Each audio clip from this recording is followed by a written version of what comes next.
Hello, everyone. Welcome to the AP Music Theory CRAM finale. So excited to start this off tonight. I can just wait a few seconds, see if everyone wants to join at 5, is ready.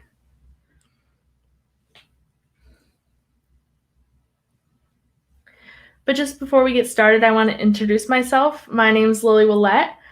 I am the AP Music Theory TA here at Fiveable, and I'm also a college freshman. I'm a music education major, and I myself have taken AP Music Theory in high school and have continued taking theory throughout college. So I really love music theory, and I'm really excited to answer some questions tonight, review a bunch of stuff that is going to be on your test, whether it be this week or in the upcoming weeks. So let me just get started and share my screen.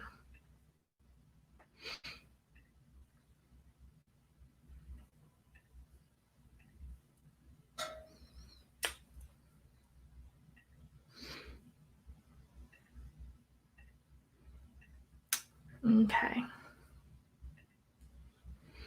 So we'll start off and I'll just give you guys a little bit of a rundown as to what tonight's going to entail and who else is going to be joining me on the stream tonight.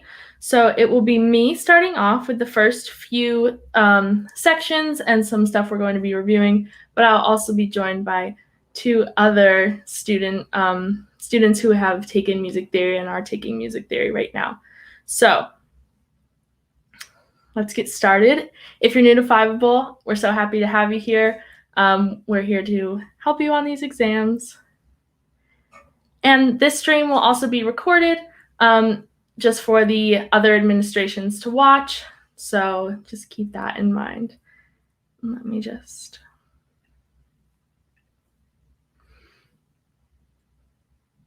So tonight, we're going to start off with skill number 1, which is analyze, perform music. This includes some oral multiple choice questions, some FRQs that are considered part A, which is the first 4. And that will be hosted by me. This will be the first hour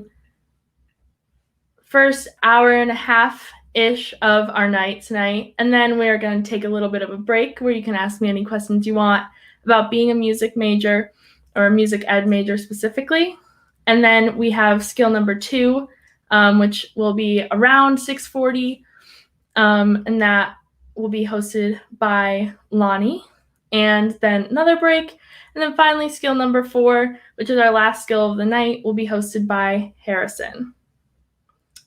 And also, while you guys are watching tonight, you can feel free to drop questions in the chat, and someone will hopefully answer your questions for you. We have Lonnie in the chat right now. So for my portion, for skill 1, we're going to start off with a basic music fundamentals review. This is about units 1 through 3. Just a bunch of stuff as note reading, which you'll see, rhythm, and all of the basics. Then we're going to jump into harmonic and melodic dictations, how those will be scored. We're going to do some examples together. And then we have the oral multiple choice, which I just put in here, that each of these would be approximately a 25-minute testing time and then a 45-minute testing time. So that's what we're going to work on tonight. Okay. So starting off with reading pitches in treble clef, we have in the spaces here, we have F, A, C, E. Now this may be simple, but it's just nice to remind yourself because some of us don't primarily read in treble or bass clef. So this can be remembered as face. Then we have the lines in treble clef, which a little helpful reminder is every good boy deserves chocolate, or deserves fudge rather. And that stands for E, G, B, D, and F. So that's just something fun to remember and write down in the margins if you're don't want to forget it. Okay, now we have bass clef, which for me as a violinist, I didn't primarily learn bass clef at first, so this really helped me to remember that the spaces are A, C, E, and G. You can remember this as all cows eat grass, or in my head, I say Ace G. That's how I have chosen to remember it. And then for the lines, we have G, B, D, F, and A. Grapes, bananas, don't forget apples. So these are silly sayings, but they will actually help you. If you remember that Ace G for the spaces, you'll be able to figure out the lines, or if you remember what the notes on the lines are, you'll be able to figure out the spaces. So that's how we are reading pitches. So for major scales, we'll talk about minor scales in a little bit. Major scale degrees and their names. So we have a 1, 2, and notice here that these are capital while some are lowercase for major and minor. And so going through the 1, the first scale degree is the tonic, second scale degree is the supertonic, the third scale degree is the mediant, the fourth scale degree is the subdominant because it's underneath what is the dominant, which is the fifth scale degree. Then we have the sixth scale degree, which is the submediant, the seventh, which is the leading tone, because that leads right back into our tonic there. And I'll stay on that slide for 1 second in case anyone wants to write those down.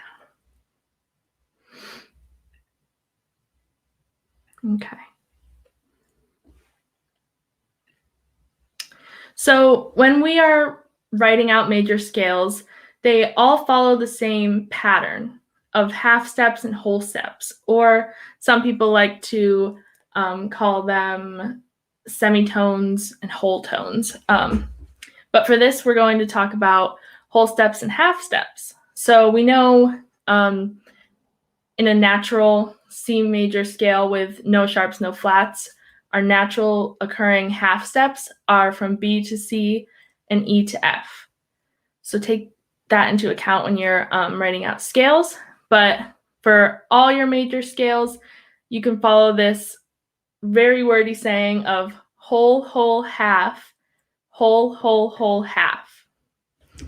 It replays on repeat in my head all the time. So as you can see here for this D major scale, we have a whole step up to E, a whole step up to F sharp, and then a half step from F sharp to G, a whole step from G to A, then a whole step again from A to B, then our last whole step goes from B to C sharp, and then we finish off with a half step from C sharp to D. So this can be for any major scale. Doesn't have to be D major, it doesn't have to be C major, it can be anything. So whole, whole, half, whole, whole, whole, half. My AP Music Theory class used to have competitions to see who could say that the fastest without messing up. So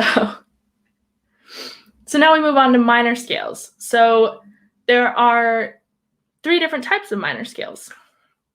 One being the natural minor, which contains the lowered 3rd scale degree, lowered 6th scale degree, and a lowered 7th scale degree, which you can see here.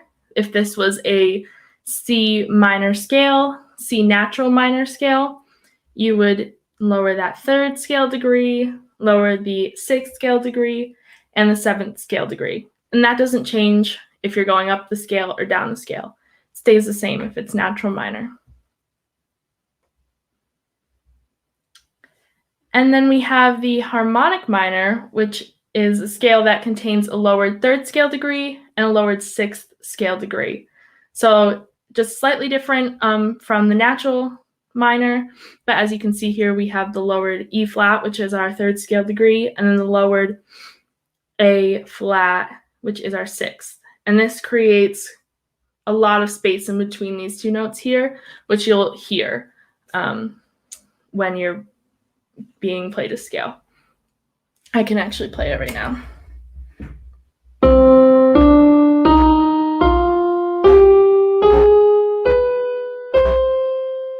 So it sounds pretty far apart from one another there, those two notes. And then last but not least, we have a melodic minor scale. Now this one is the most unique because it's different on the way up and on the way down. So on the way up, you have a lowered third scale degree, which we have here. And then on the way down the scale, we have them all lowered again, the seventh, sixth, and third scale degrees. Okay, so we have a special guest coming in to talk to you guys. So this is the founder of Fiveable. This is Amanda. She's going to come in and say a little bit. What's up, Music Theory? I'm Amanda. I'm one of the co-founders and CEO of Fiveable. I'm coming in from Milwaukee just to say hello. And I have two just quick things for you. I know that there's a lot of stress right now around the tests and just trying to keep up with everything, and maybe you didn't get through all the content in class. So take a deep breath. I'm here to tell you that you do got this, despite whatever in your brain is telling you that you might not. You do got this.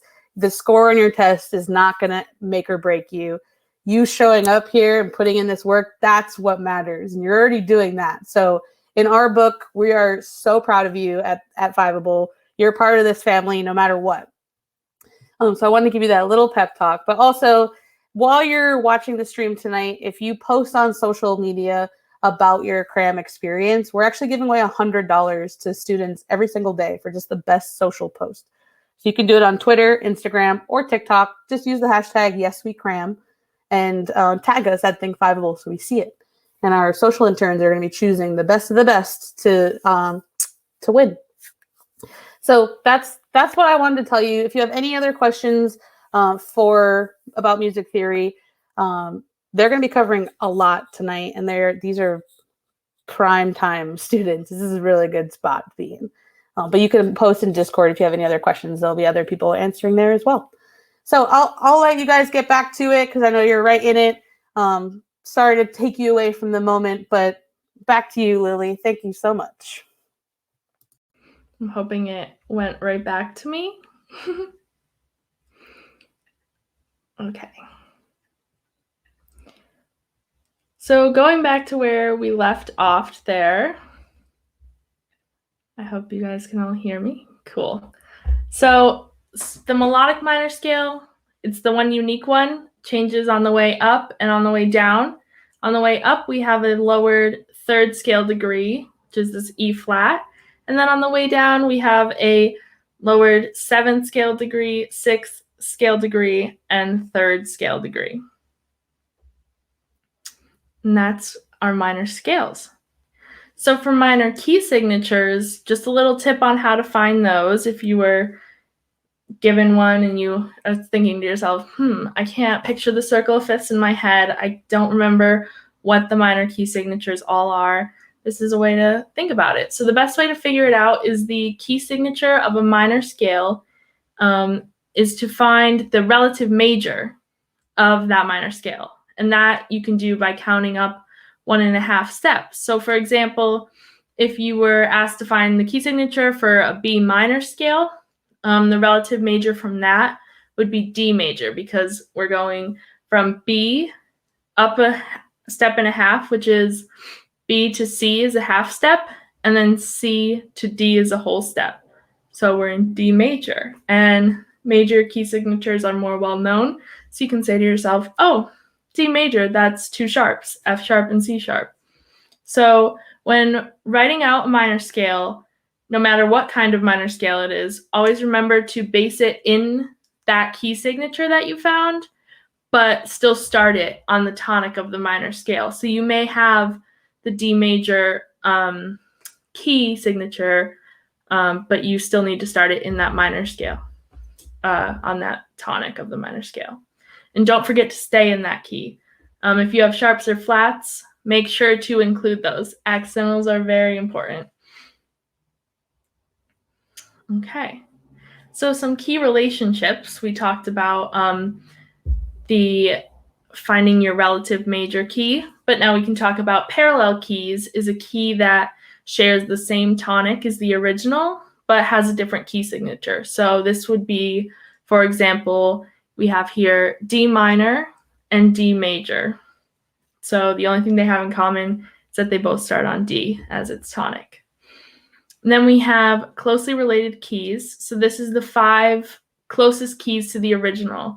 And it's always just a 1 accidental difference in the key signature. So, for example, C major, we know it has no sharps, no flats. And the closely related keys to those would be F major. Sorry, I thought I made a typo there. F major, which has 1 flat, G major, 1 sharp, and then we have A minor, which is its related minor key. And then we have B minor and E minor. So all of those are either its relative key or they're 1 accidental away. And then distantly related keys, on the other hand, are any key that isn't its 5 closest. So then let's talk about intervals. So an interval is the distance or the size in pitch between 2 notes. So first off, we have to take into account the numerical difference between the pitches, and then that's the interval size, which would be a second, a third, fourth, and so on. And then once you have that interval size, which is a number, you can then determine the quality of the interval. So that is going to be either major, minor, augmented, or diminished. These are just some examples here, but I really wanted to go on to the next slide just so you guys can hear these. So I think it's best to hear them, especially because we're going to be practicing some melodic dictations later in this portion. So we have, if we're just basing this off of the note C, we have unison, which is a perfect 1 they have here, but it's called the unison. And then we have a minor second, which is the Jaws theme. And then we have a major second.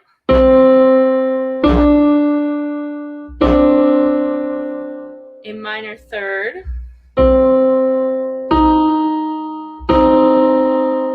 A major third.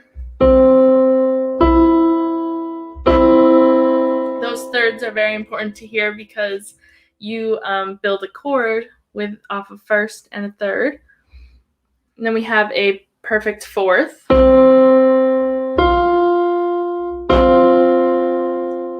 And then here we have written an augmented fourth, which means that it's been raised a half step, that second note, and then a diminished fifth. So really, those are pretty similar, and they're called a tritone. So let's listen to that.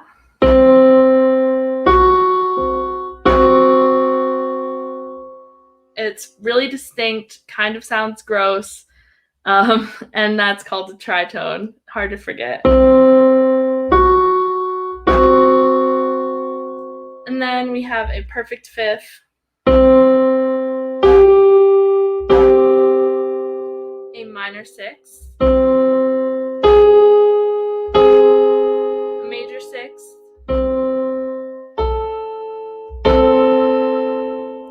Minor seventh. A major seventh. And then finally we have an octave. So I just like to play those out because I think it helps you hear the distance between each note in case you aren't sure of a note when you're doing a dictation or listening during your multiple choice questions. And for each interval, we also have an interval inversion. So we have, it's basically if you were to take the, what's the best way to word this? So if you had a major third, so that could be from C to E natural. If you were to take that C and then bring it above the E, so then the interval would go from the E natural to the C. That's when we're inverting it. We're moving it above. So this just helps you remember, pretty visual, that a major third, if it were to be inverted, would go to a minor sixth. And same for all of these. Minor second goes to a major seventh. Major second goes to a minor seventh. Minor third goes to a major sixth, and so on. Tritones are each other's inversions, so that's why they're down here like this. And then a perfect fourth inverts to a perfect fifth. And we also have compound intervals. So this is what it means when it's larger than an octave, because what I just played to you there, I stopped at an octave. Well, sometimes you'll see something that's greater than an octave, like this one right here. So don't get overwhelmed. Just try and break it up a little bit. We know where our octave is, so let's find that first. And then determine the size from the octave up to the note that you're given, which in this case is a perfect fifth. So add an octave plus a perfect fifth. That makes it a perfect 13th. So don't be scared if you see those. They're just compound intervals. And here we have our rhythm values. So switching it up a little bit from keys and scales and all of that. This just shows how each is broken down. So we have whole notes, which can be divided into 2 half notes. Then a half note can be divided into 2 quarter notes. A quarter note divides into 2 eighth notes. And then an eighth note divides into 2 16th notes. And then it starts getting into bigger numbers when the 16th note divides into 2 32nds. So, and that is the same for rests. They just look a little bit different. One thing that always helped me that I learned in music theory was that a whole note looks similar to a half note, but the whole note, this part is on the bottom, and it's like you're falling into a hole if you were to walk over that whole note rest. And then for a half note, they look like little hats. So you can think half and hats. Just something to help you along. And these are all the same, breaking up into these other notes. They kind of work the same way.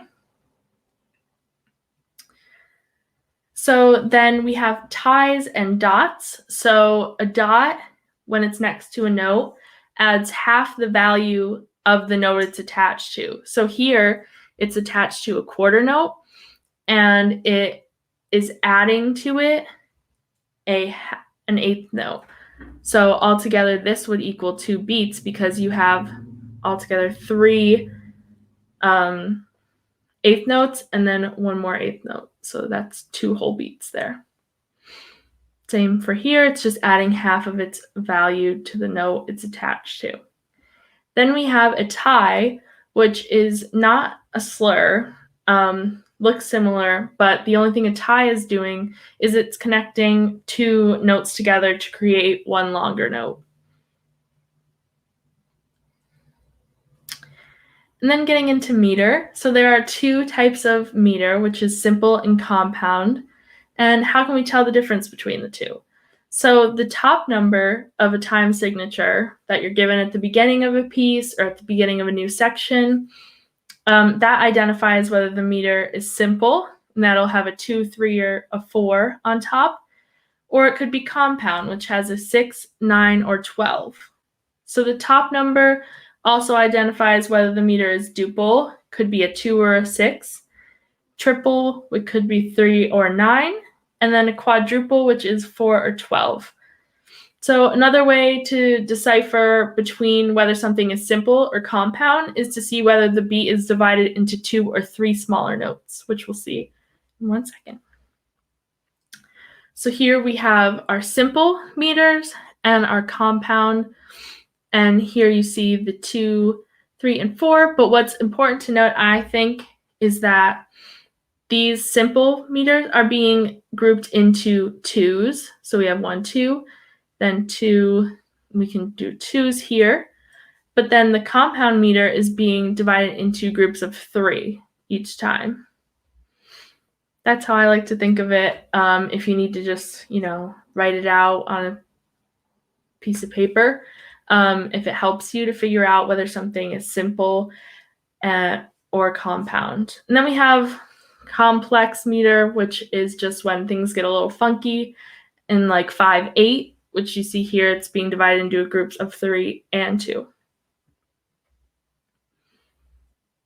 Okay, and this slide looks overwhelming, but I just wanted to provide you guys with the resources of what each of these mean. So tempo describes the speed of the beat in music. So sometimes the tempo will be marked at the beginning of a piece in beats per minute. You'll see a little number that indicates that. And if you don't see a tempo marking like that, you can look for some other words that will tell you what the tempo means. And that's just what these are. So some popular ones would be largo, which is around 45 to 50. It's on the slower side. Adagio, also slower. And then andante, you're starting to get a little bit more, it's at a walking pace.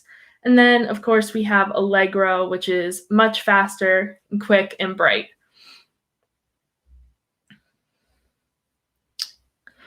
And then you'll also see some dynamic markings. So these show how loud or soft the music should be played. We have pianissimo, which is very soft, piano, soft, mezzo piano, you're kind of in the middle there. It's not loud, it's not too soft. Mezzo forte, which is kind of just the middle, I would say. It's moderate. Forte, you're getting loud, and then fortissimo is very loud. And these will usually be marked with these letters right over here. And also talking about dynamics, you will see a crescendo and a decrescendo. And this means that you're increasing the volume over the indicated space because the 2 lines are growing bigger. And then the decrescendo is decreasing the volume over the indicated space, and the space in between those 2 lines is getting smaller. Also just wanted to note that when you see subito, that means suddenly. Okay. So now to get into the fun part, if everyone watching could take out a piece of staff paper and have a pencil ready, we're going to start doing some melodic dictations and harmonic dictation. And I just wanted to do some tips before this because I know a lot of people always ask, I'm struggling with this. It's not easy. Melodic dictation is not easy, and it can be overwhelming. But some tips to help that is you are given the tempo at the beginning of the audio that you're listening to, and you're given the time signature. So use those to help you. They really can. If you want to just, the first listen through, don't mark down any notes for sure. Just make little line markings where you think you hear the rhythm. Below the staff, above the staff, whichever you want to do. So don't panic and try and listen to the whole thing at once. It's never good to get overwhelmed that way. Try and do it maybe measure by measure. You're given 4 listens through, and if you have 4 measures, dedicate each time through for 1 measure. And then if you have extra time at the end, if you have an extra listen through, you can go back and listen to the whole thing again, but never approach it by doing the whole thing. So it'll be played at least 4 times with pauses in between. So focus on something different each time. Like I said, separate measures. Or I like to do rhythm versus notes. So the first time through, I'll listen, do those light sketch markings of where I think the rhythm is. And then once I get that down, I listen for the notes. Just some ways to make it not so overwhelming. So I hope everyone has their staff, paper, and pencil ready. because we're going to start after I tell you the scoring. So the total points possible that you could get for a melodic dictation is 9. And those are based off of these criteria. So 1 point is awarded for each segment. Both rhythm and pitch are accounted for. A segment is considered a half measure. So if you were in 4/4, the first 2 beats and the last 2 beats would each be their own segments. And it might even occur over a bar line or beginning on a weak beat. And then you have to make sure that you're not subdividing a note, just to identify the segments, but that's not important. We just want to make sure that we have our rhythms correct and our pitches correct. Like I said, once you have that strong rhythm down, that's when I feel the best and most confident to start doing the notes.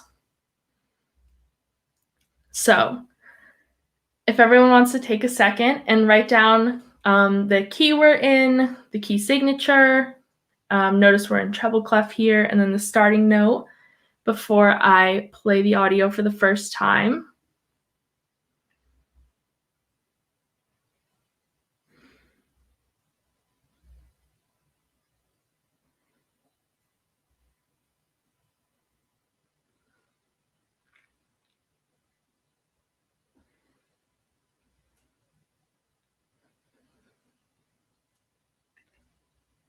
Okay, so I'm going to play it for the first time through and hope that everyone can hear it. Let me turn my volume up.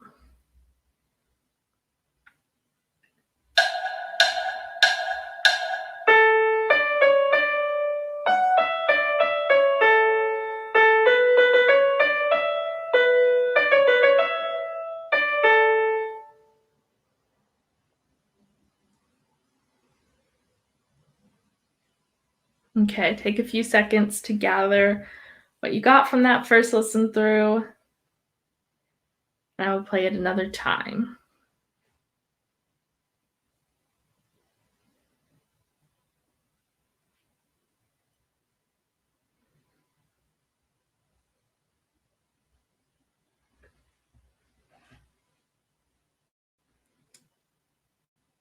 Okay. Second time through.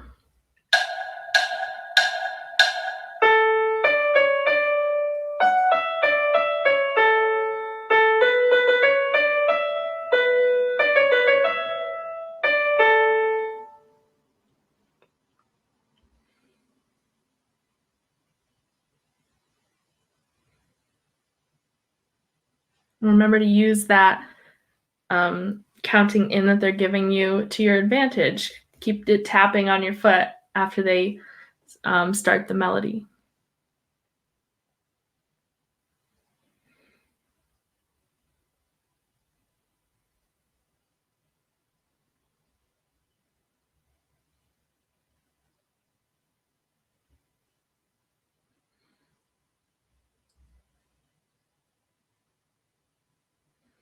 And I'll give you guys a few more seconds. We'll play it for the third time.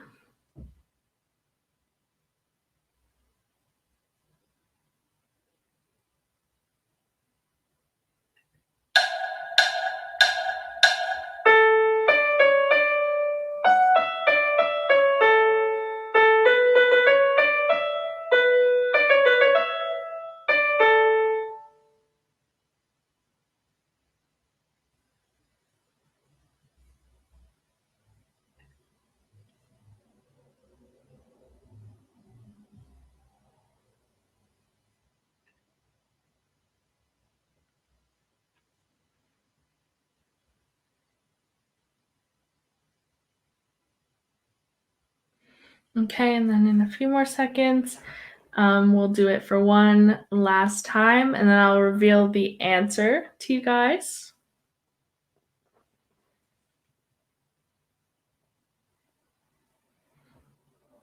Okay, last time through.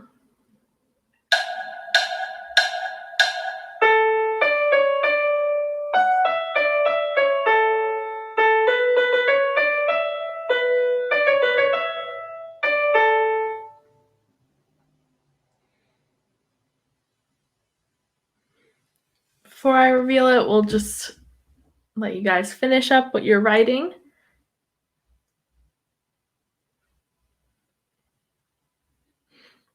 I hope you're all using pencils so you can erase those marks that you made the first time through. I know my paper usually looks like chicken scratch, so always use a pencil.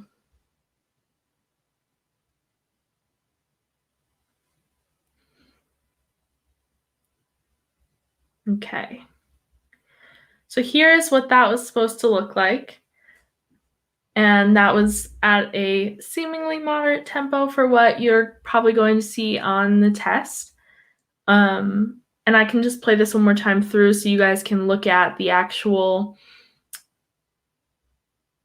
written out melody while listening to it.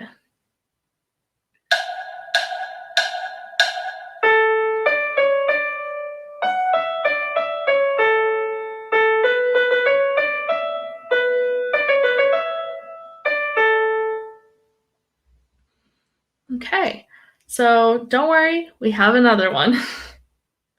So this one will be a bit different. It's written in bass clef, so take a minute to write down the beginning of this. And this is what it'll look like. You guys will be given the key signature, the time signature, the clef, and then the note we're starting on.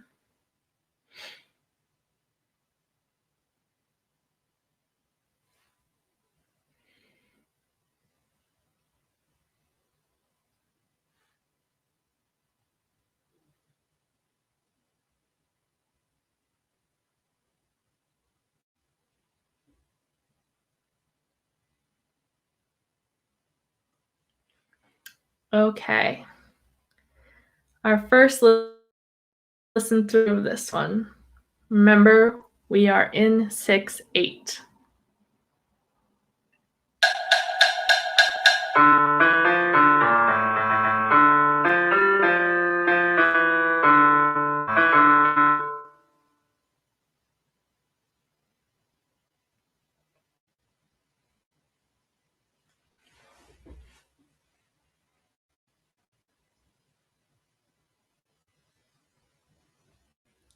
I think it's for this one too, after you end, to keep that tapping going, even though the beat is a little fast. Keep it going so you can really feel where that rhythm is going. And in a few seconds, we will play it the second time.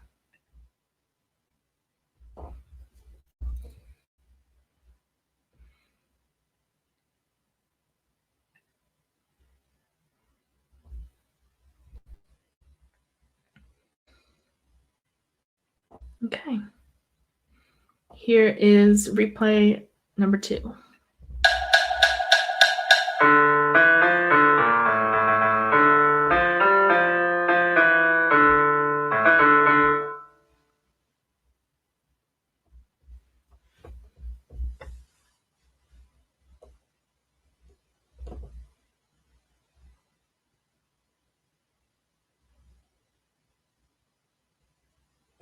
Hope everyone's pencils are going down wherever you are. In a few seconds, we'll do take number 3. And this one does feel a bit faster because it's in that moving tempo of 6/8. But even if you catch the last measure and that's what's sticking in your head, make sure you write that down. There's no way you're going to memorize all 4 measures in one listen. So don't try and do that. Don't hurt your brain that way.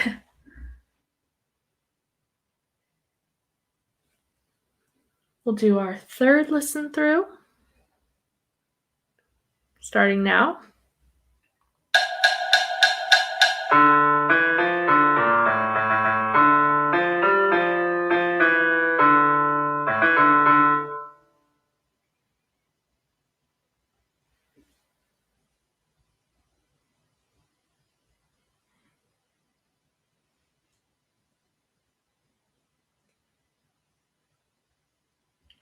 Another good reason to, tap the beat with your foot is, don't do it too loud. You'll be in the classroom, but even if you just remember it in your head, there might be some syncopation in there or some dotted rhythms, and you want to keep that original beat steady so you can figure out where those are.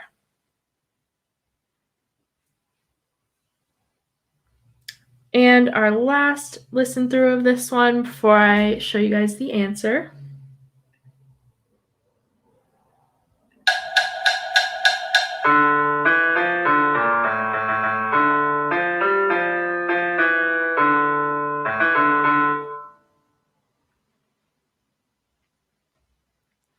And you gather your final notes there.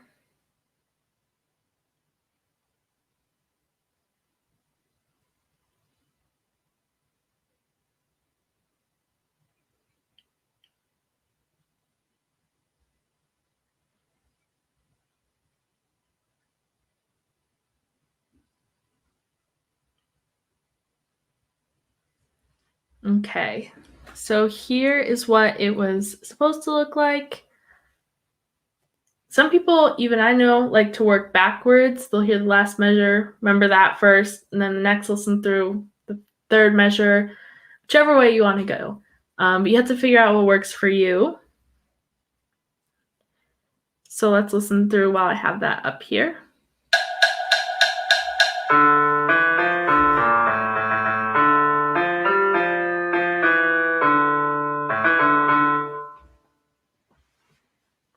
Okay. So I hope that you guys didn't have too hard of a time with those.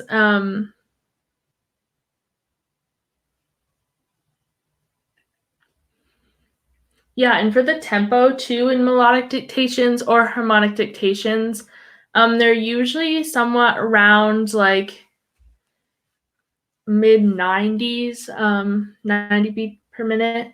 I think these are all around there too. Tried to make them not too fast but not too slow, something that you would realistically see on the exam. So now that we've done melodic dictations, which are FRQs number 1 and 2 on the exam, we'll take a look at the FRQ 3 and 4 practice. So this is the harmonic dictation. So for these, while you're copying this down onto your staff paper, these will be played 4 times through with 1-minute pauses in between. So a little bit more time with these ones in between listens. And for these, they do want you to provide the Roman numeral analysis on the bottom underneath each chord, and you'll be given these spaces so you'll know how many notes are in a measure. And then for these, you also notate only the soprano and bass voices. So they do not want you to do the alto or the tenor, just the soprano and bass.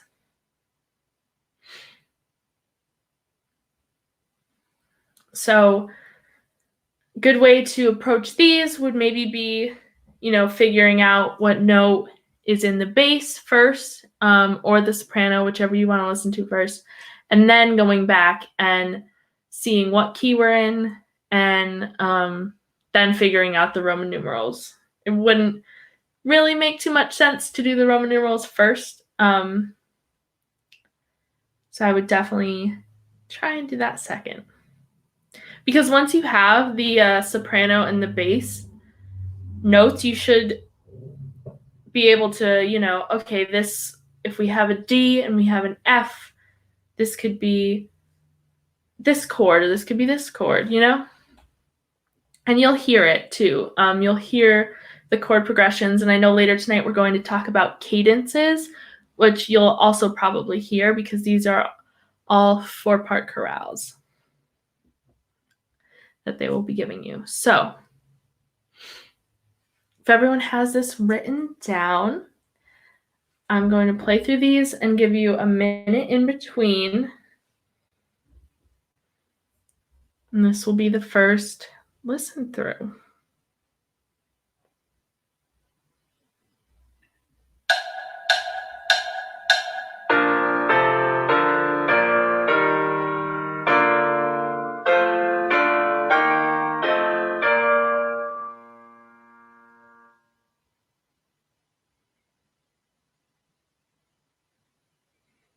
Okay, I'm going to give you guys exactly a minute, and also remember to take into account what keys we're in, what key we're in.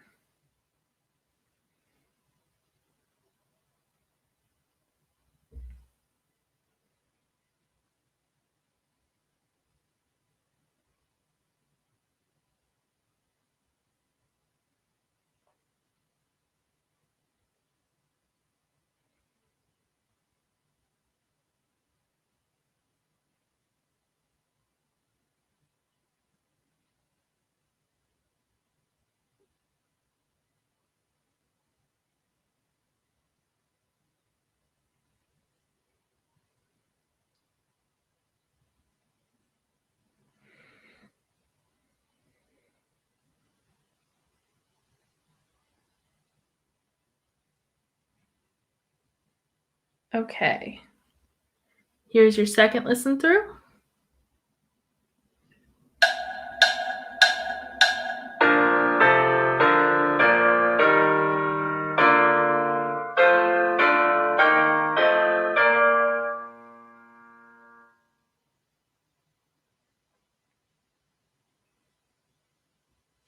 And your minute starts now.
Okay. A third listen through. Make sure you're really hearing those bass notes and the soprano voice, the melody sticking out there.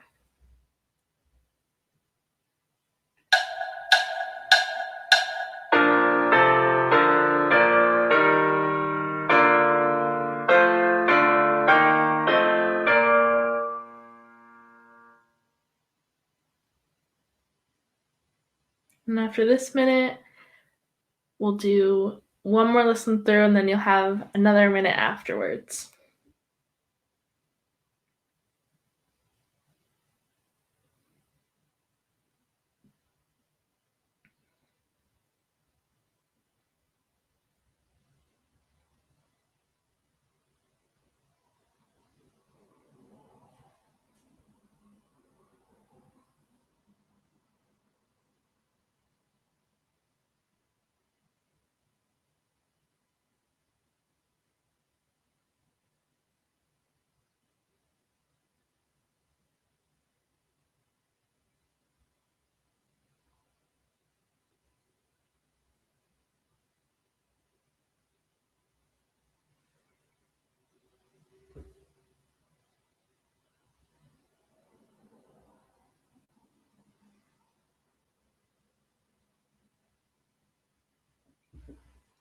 Okay, and here's our last listen through.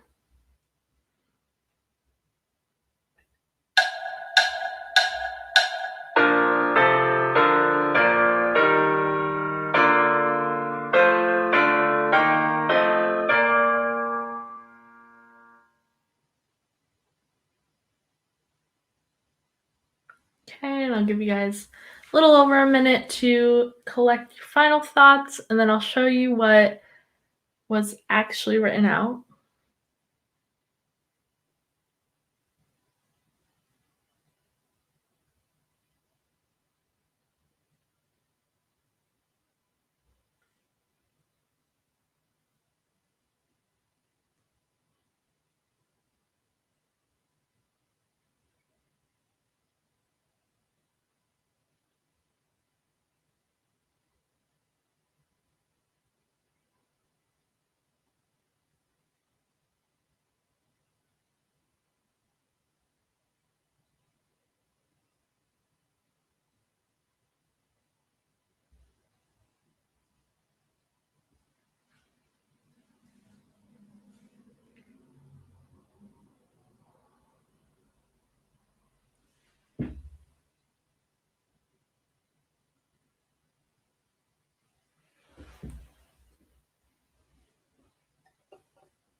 Okay.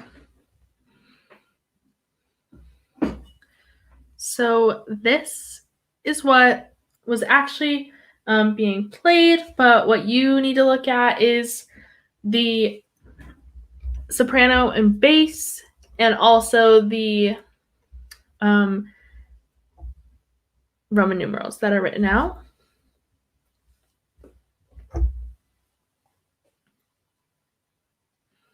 Another thing to remember is that with these, they might throw in different inversions. They might throw in some secondary functions, which will be covered later tonight. And also, like I said, common chord progressions such as the cadential 6/4. That would be a 1/6/4 to a 1. Or at the end here, we have a 5/7 chord going to a 1 on a cadence there.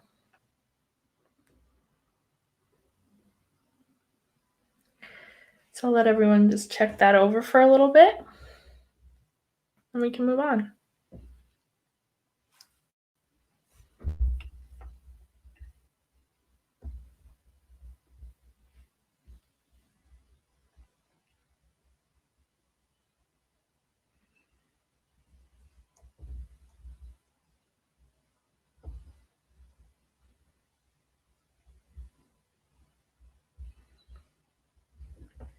Okay, so I hope you guys are feeling okay about those FRQs. So those will be FRQs 3 and 4, our harmonic dictations, and then the FRQs 1 and 2 are melodic dictations. Okay, so now we're going to move on to texture. So texture describes how many instruments or voices are performing and how they all align. These slides will be available for you guys to check out the links in them and listen to these afterwards. I don't believe I can share them with you guys right now, but each YouTube link would be an example of these. So a monophonic texture is a texture that is made of one single melodic line. So nothing else is going on. That one melodic line is just the star of the show. Then we have polyphonic texture, which consists of two or more simultaneous melodic lines. They're existing at the same time. They might not be similar to one another, but they are just all going off on their own little tangents, and that can be two or more voices, like I said. Homophonic texture includes a main melodic line. So we have that one star of the show up there, and then that's supported by other lines as harmonic support. So they're just kind of supporting that main melody. They're not off doing anything crazy or making any like chaos other than the melodic line that it's supporting. So the main melodic line being supported by other lines however many other lines that are there as harmonic support. So that's homophonic texture. So there are devices that are used in these textures. One is the Alberti bass, and that is a broken, or in other words, arpeggiated chord that creates movement in that bass, which you can see here. It's kind of spelling out this chord in one way or another, and it changes by the measure here. And that's why it's arpeggiated. It's going through the 1, 3, and 5 of the chord. And you will hear that. That might be considered support. And then we have a walking bass, which literally walks through the notes that are fitting into the chord that measure or that single beat might be in. So this changes as the bass moves through different chords. So as you can see in the example here, we have a bunch of different chords that we're moving through, but the bass is still, it's walking through the tones of that one chord we're in, and it changes the notes as we change chords there. So rather than kind of going all over here and arpeggiating, it's kind of just slowly walking through. Hence why it's called a walking bass. And here are a bunch of other definitions that I just wanted to go through quickly. We have imitation, which is new musical material that repeats previous material, and it may be inverted or transposed. Then we have counter melody, which is a complementary voice that is played at the same time that main melody is being played. We have a solo, which, as many of you know, I'm sure, is an individual melody that may or may not have subtle accompaniment, but the solo is kind of what needs to stand out the most. Then we have a soli, which is when many people play that one solo together. So if you were in an orchestra, you know, the first violins might all be playing the same thing, and they're kind of the predominant melody over everyone else. Everyone's just providing accompaniment to them, which is usually how an orchestra works with the first violins. But anyways, 2D is when all voices or instruments play together. No one has the one melody, no one section or instrument is the star of the show. Then we have accompaniment is musical lines that provide support while there's also a solo being played. Then we have doubling is when a musical part is copied and played at the same time in another voice or instrument. So if the first violins are playing melody, then they might double it into the cello section and that, and so on. So then we have the ostinato, which is a continually repeated rhythmic or melodic passage that just keeps coming up throughout the piece, which a lot of pieces do have. Okay. Then moving on, we'll talk about some other rhythmic devices super quick. We have syncopation, which occurs when notes are being played during the weak parts of the beat. They're disrupting the original beat. And we heard that syncopation in the melodic dictations. So they're kind of breaking the rules and going against the original beat that was given at the beginning. And we have polyrhythm, which is when two different rhythms are being played at the same time, but they don't really have anything to do with each other. They're not rhythmically involved with one another. As you can see here, we have triplets and then sets of eighth notes as well.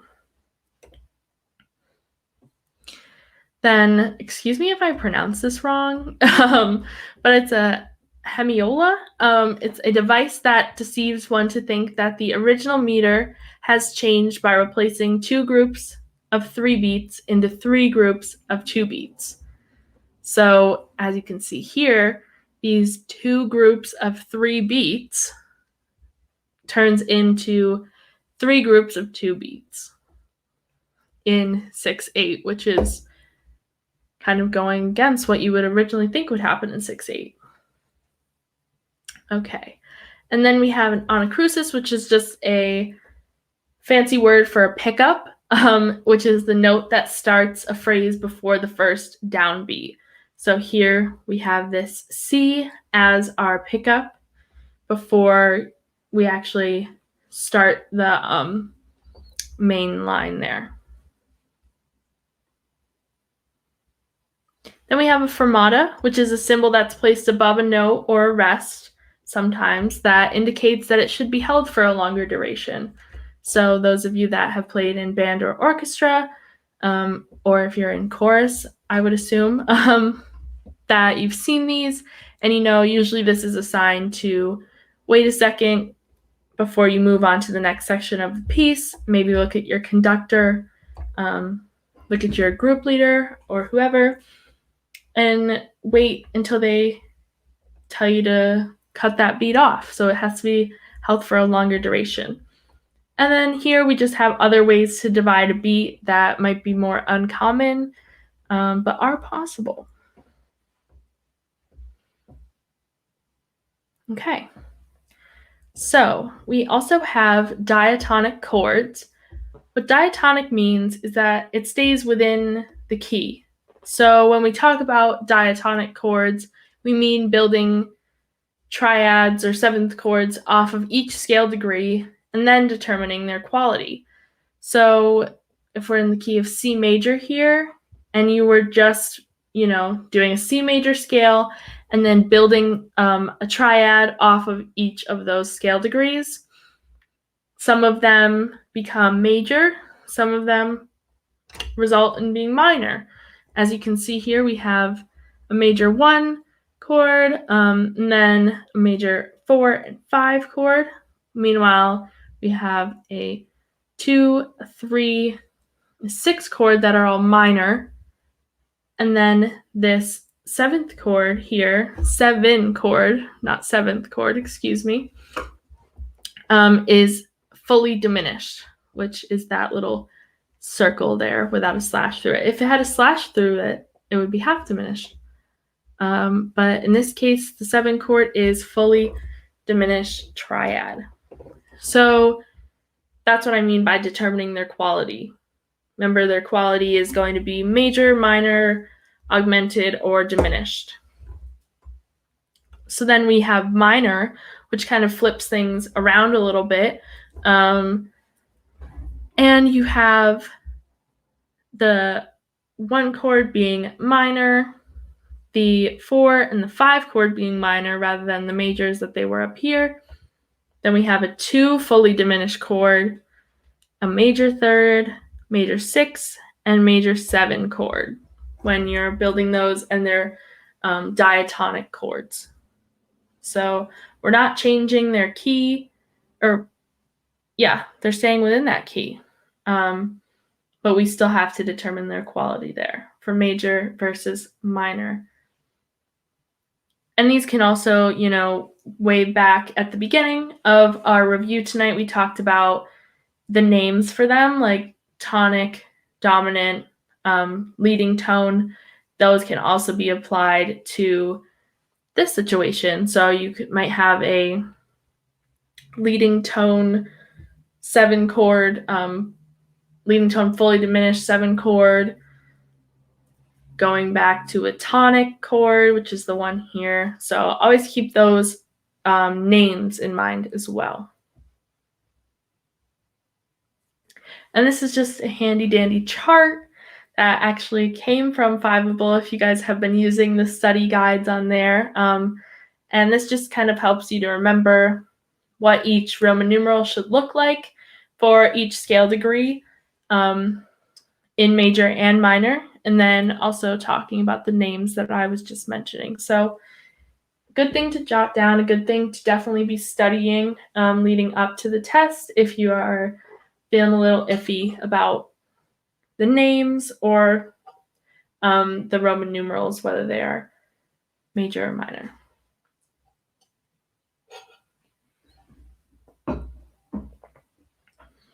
Okay. So we've been kind of zooming through. So before we jump into this part, I'm going to give you guys a little bit have a break to get up, stretch. It's been a little over an hour that we've been doing this already, and we've covered a lot already. And there's a ton more to cover tonight, but just give yourself about like 2 minutes, get up and stretch. I'm going to do it as well. We're almost to our first break, so have that in mind when we're talking about our next topic here. So see you guys in 2 minutes.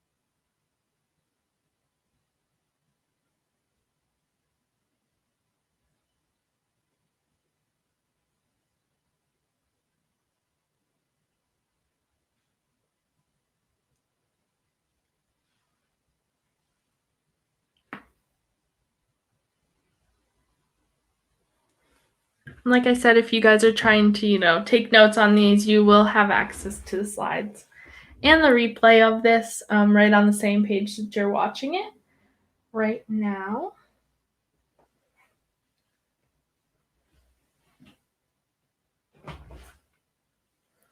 But we can move on to our next section, which is talking about the oral multiple choice questions.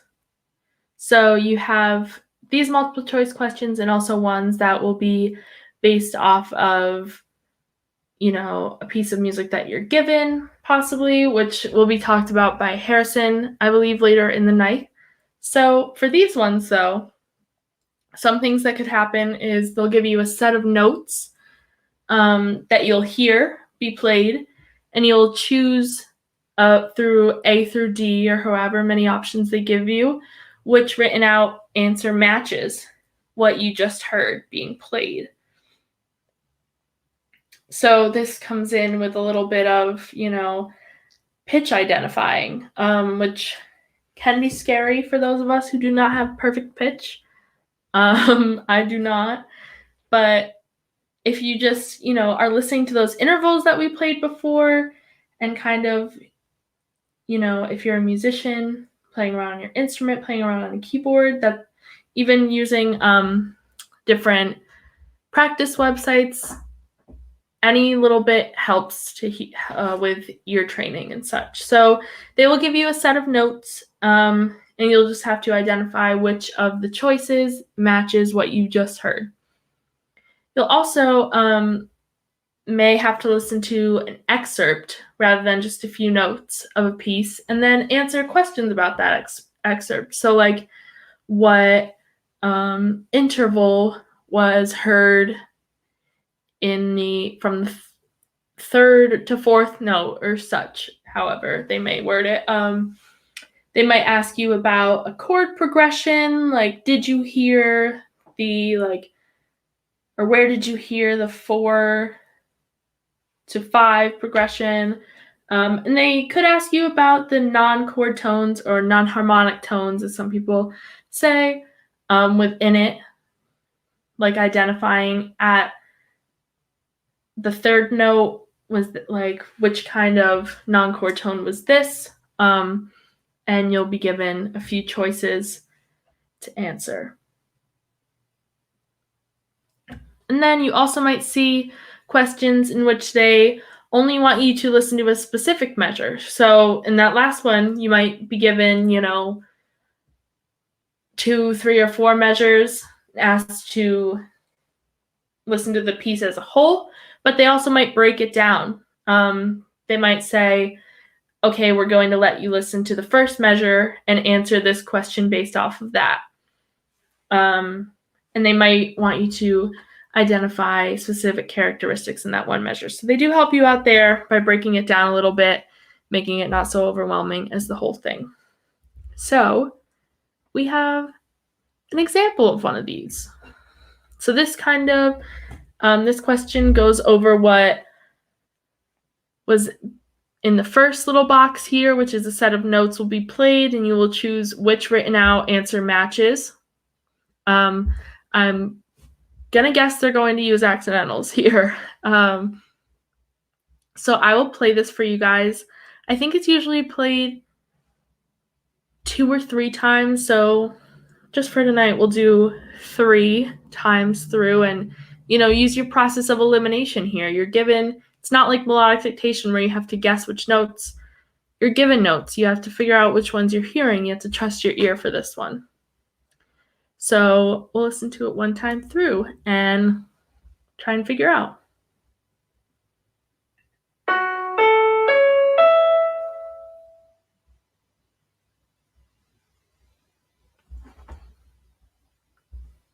So you should be thinking to yourself, which one did I definitely not hear? Like 100% out of the question. Put your little X mark next to it if you're writing these out on a piece of paper right now.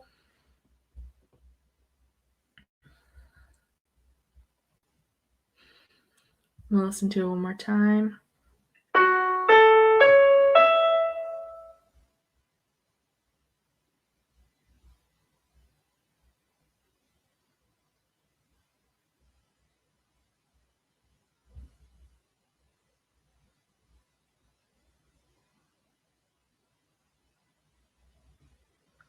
Maybe that time through you heard 1 note and you're like, oh, I don't see that in, A or B. X that out. That's not an option anymore. Yes, these exams are timed, but you won't get anywhere by rushing through them and doing a poor job of listening and actually analyzing what they're giving you.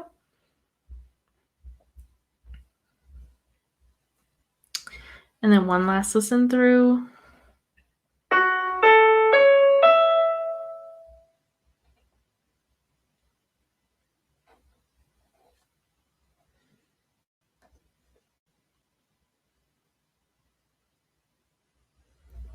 Hopefully everyone has a guess for this.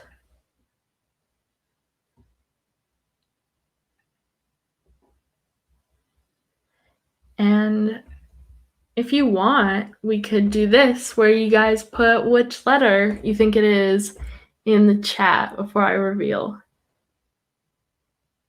If anyone wants to. If not, that's totally okay.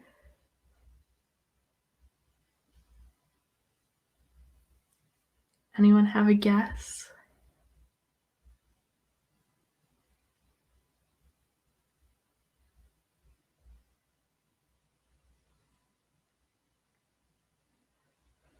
Cool, yeah, so it is C.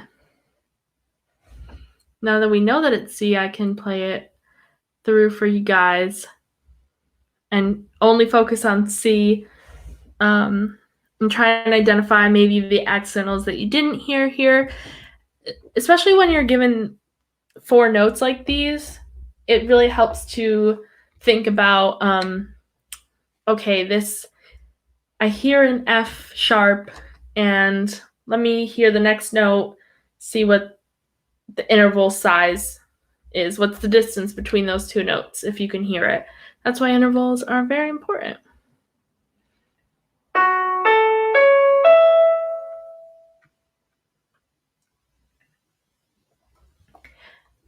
And these ones, these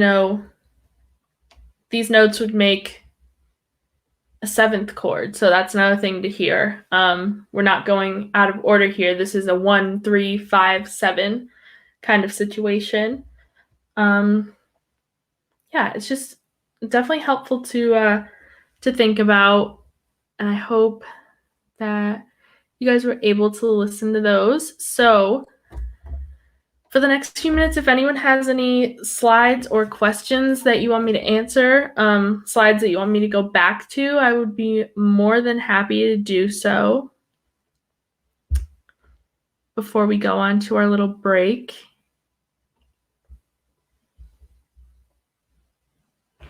I know the chat has been going off with some questions.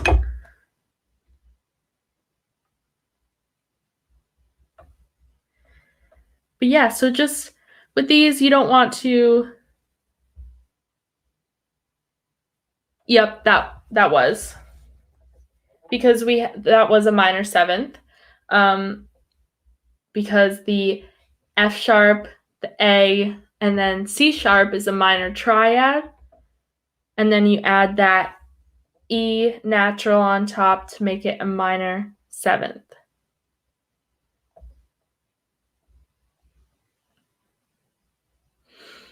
I know one of the most asked questions in the Discord is usually tips for listening to these things, and there are so many resources, websites, including Fiveable, that can give you practice with these. What is the difference between A and C? Okay, so A and C here, we have A is an E natural, G natural, B natural, D. So yes, that would be building the seventh chord, but it's not the seventh chord that we're hearing in this excerpt, because this audio example is starting on an F sharp rather than an E. So this is where it does want you to do a little identifying of the pitch. Yeah, we will definitely, I know my two other co-hosts will have their tips, because everyone's very different for how they approach these, but when you listen to it, you know that this starts on an F sharp maybe.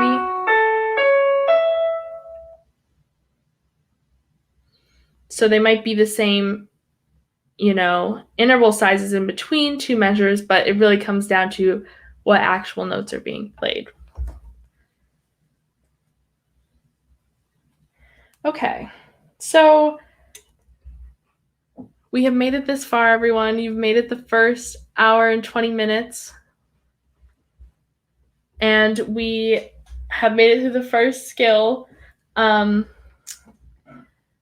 we go on a break, Lonnie and I were talking about how it's interesting that we're both music majors. And so we were thinking, yeah, so someone asked, so it's very hard unless you have perfect pitch. Yes, question mark. I'm really excited to see what they have to say on this when they come in. But personally for me, it's just also thinking about if you are in chorus and you're hearing your notes in like solfege, I know that can help people. But also just like whatever your primary instrument is, if you're a vocalist, a violinist, whatever, I like to think of it on the violin. If I'm hearing those notes being played on a violin, oh, what does that sound like to me? How would I play that? That kind of stuff when approaching these. But anyways,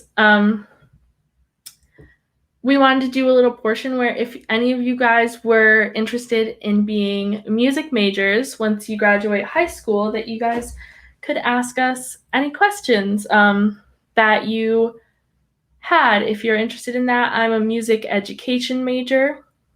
My primary instrument is violin, like I said. So if you guys have any questions about the process, feel free to ask either of us. And then after this little section, we'll take a 10-minute, 20-minute break before we come in with skill number 2.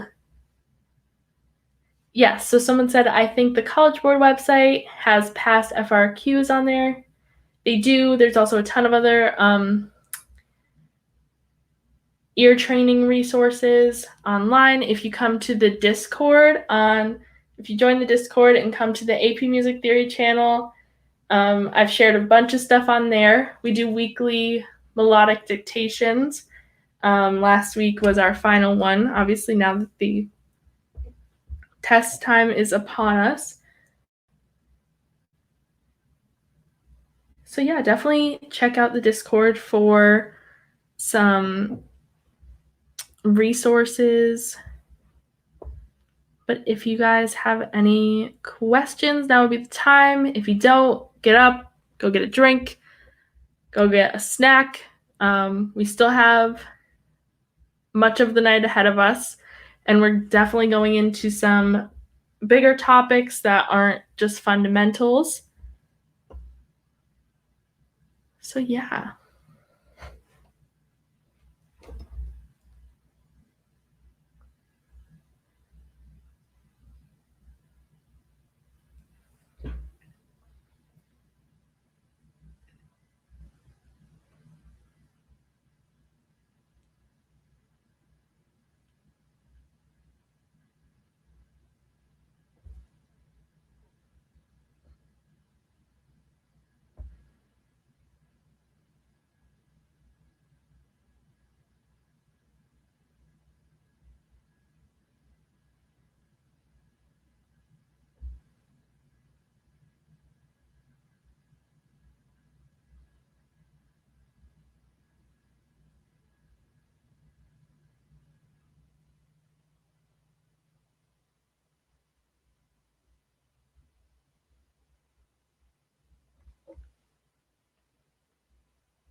Yeah, so that's a good question. Someone asked the difference between conservatory and going to a university. So personally, I went to a university. I'm going to a university currently, Salve Regina University. It is in Rhode Island.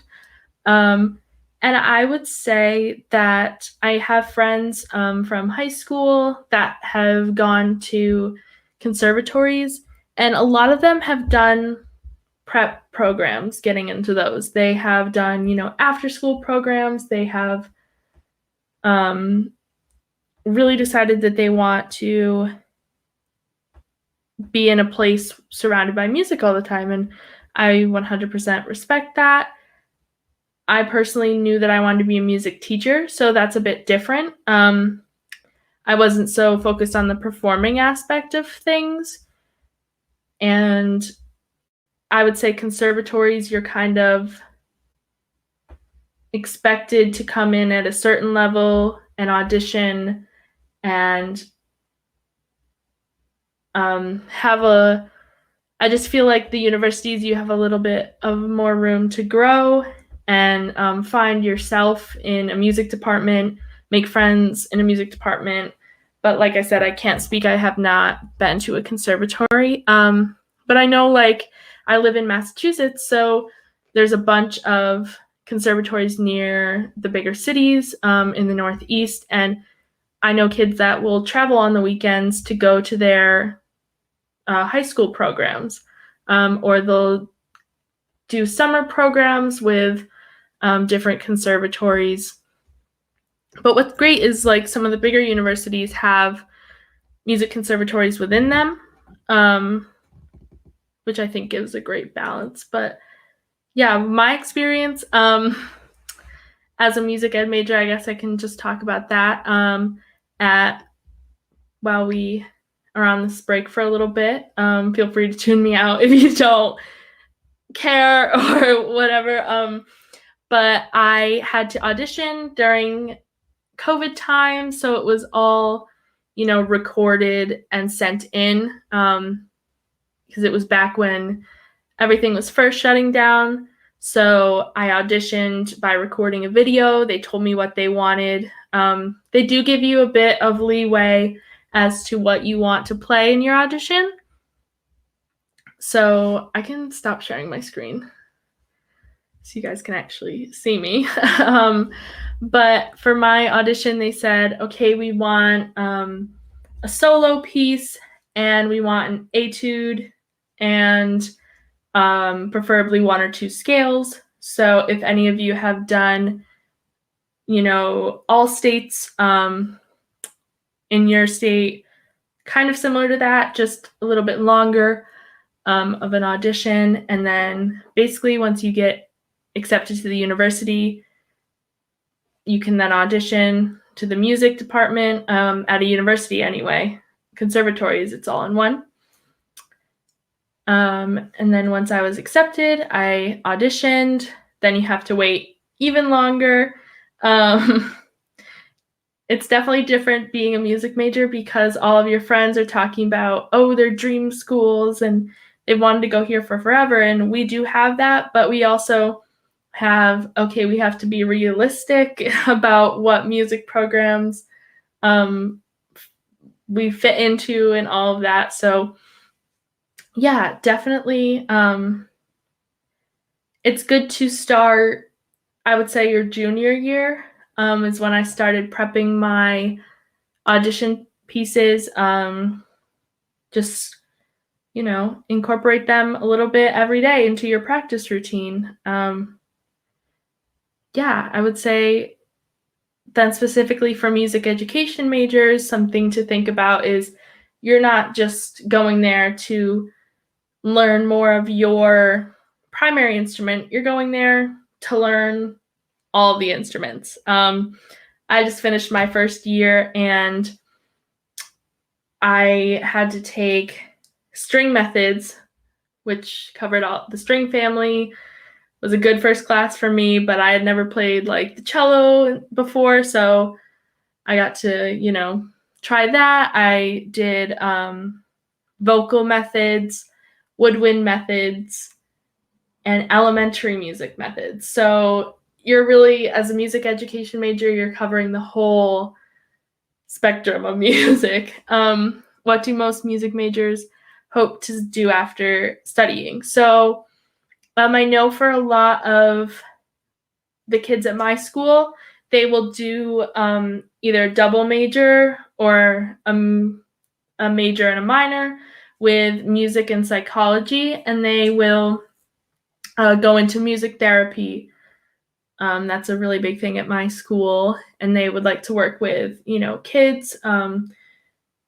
Music therapy is becoming bigger in hospitals and retirement homes. Really helps people. So a lot of that.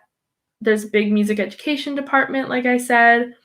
Some kids want to do music history. They're very interested in that. And some people, just love performing and they want to do that with their life. And so that's what the music performance majors are. And then also, before we go on a quick break, I wanted to mention, I took AP Music Theory and I took the test, and it really did help me for my college theory courses. So as much as it may be difficult now, or, you don't want to commit time to studying too, which I don't think any of you are like that because you're all here tonight. But it does help you in the long run if you're interested in going into something with music, whether that be a major in it or a minor. So yeah, I hope that answered everyone's questions. I know Lonnie will talk about her experience after she's done. But right now we're going to go on a little break, we'll play a little classical music for you guys. Let me go back to my slides. And then in about 10 minutes or so, we're going to move on. I've enjoyed talking to you guys. I hope that what I've said so far was helpful, and I will see you guys in the Q&A all throughout the rest of the night.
everyone. I'm not sure if you can hear me. Everyone feel free to let me know in the chat.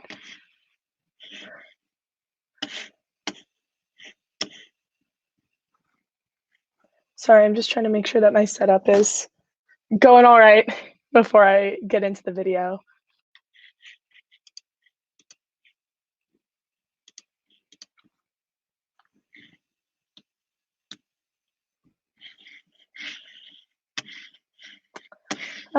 Sorry, I'm facing some technical difficulties, it seems. All right, can everyone hear me? Okay, perfect. Sorry, guys. I'm new to streaming with Vimeo. My name is Lonnie. You've seen me in the chat today answering some questions. I'm now going to take over for Lily, and we're going to review the rest of the content for AP Music Theory. We have a lot to cover. We're going to do some practice FRQs too. Just a little bit about me. I'm also a freshman in college. I go to Luther College in Decorah, Iowa. I'm also a music major. I think I'm cello performance. I might be history, kind of undecided. I play both cello and piano. That's a little bit about me. There will be time to ask me questions about being a music major and stuff like that later too. So if you have any questions about that, feel free to ask. And now I'm going to get into some of the content. Just give me 1 second to pull up the slides. Okay. Oh no. So sorry, everyone. Obviously, I'm not a technician. Okay, so yes, so I am going to walk through a bunch of content with you. We're going to talk about some harmony and voice leading, how to do some part writing. Harrison will also talk a lot about part writing and figured bass with you later on. We'll talk about a lot of chord progressions, cadences, secondary function, which is always a fun one, and then some modes and form as well. And then if we have time, we will do some practice sight singing and harmonizing a melody. We'll see how that goes, because I know a lot of students like to stress out about those, but really they're not so bad. All right, so when you see part writing, when they ask part writing for SATB, that is like choral style. So soprano, alto, tenor, bass. You'll see the soprano on the treble line with the stems up, alto on the treble line with the stems down, tenor on the bass line with the stems up, and bass on the bass line with stems down. It's really important to understand the distinction between these lines because each of them function a little bit differently. They have slightly different rules for how they can work within part writing. And it's also one good thing to remember is that ideally you're writing in SATB style, it would be sung. So you don't want to be writing awkward leaps or anything. Okay. Types of motion. So when you're part writing, you can move two voices in 4 different ways. You have contrary motion, so that's when, for this case, I will say bass and soprano, but this could work between like any combination of 2 voices. So in this example, you have the bass and the soprano moving in contrary motion. So they're moving in the opposite direction. The soprano is going down and the bass is moving up. If it were opposite and the soprano was moving up and the bass was moving down, it would still be contrary motion. With oblique motion, one of them stays the same and the other one is moving in either direction. Oblique motion is really nice to keep common tones. We'll talk about that later as we're resolving 5 chords and just other part writing things, but oblique motion will be very helpful. Similar motion is when they're moving in the same direction, the same interval. Parallel motion is the same interval. You have to be super, super careful with similar motion / parallel motion because as I'm sure you've heard, parallel fifths and parallel octaves are a no-go. We do not like that very much at all. All right, with spacing, this is one thing that always trips me up when I'm part writing. You have to be super, super aware of spacing between 2 voices. So it's typically referred to open position when the tenor and soprano are further apart than an octave, or closed when the upper 3 voices are all within the span of 1 octave. Either is fine, just be very conscientious of your spacing. No voice should be wider than an octave apart. So sometimes I find that I'll write the tenor on the lower end and the alto on the higher end, and then they're over an octave apart, and you should generally try to avoid that. The only exception to that rule is that generally you're okay if the bass and tenor are bass and tenor are a tenth apart. I wouldn't push it more than that though. Try to keep it within an octave and try not to have too many big intervals like stacked on top of each other. Try to all keep it within a comfortable voicing. Rules for part writing. This is a big one. I always joke that I understand the rules, but I'm really bad at applying them, right? So it helps to know these rules so that when you're part writing, you can think about them. And when you finish part writing, you can go back and look for any errors and fix it before you turn it in. So you can get all of those points. The biggest one is to avoid parallel fifths and parallel octaves at all costs. Sometimes these are really hidden. So just always keep in mind where any given voice is. But if you're moving voices in similar motion, especially make sure that your intervals are not the same. So if you're coming from a fifth, make sure that one of those voices is moving more than a step to avoid those parallel fifths, or same for the octaves. Avoid contrary fifths and octaves. So this is when, for example, if you have a larger interval between two voices and they move in contrary motion to a fifth or to an octave. Generally, if you're going to use a fifth or an octave in any kind of voicing for a chord, try to see if you can approach it using similar motion with one of the voices, or with oblique motion with one of the voices, and stepwise motion with the other one to avoid those that kind of parallel / contrary motion. Again, avoid direct or hidden fifths and octaves. So there's a lot of just hidden rules about when you can and can't have fifths and octaves. So just be super careful. But direct or hidden fifths or octaves are when the outer voice move in the same direction into a perfect fifth or perfect octave, with a leap in the soprano voice, or with a leap or a step in the bass voice as well. So just stepwise motion is always a good way to avoid a lot of this.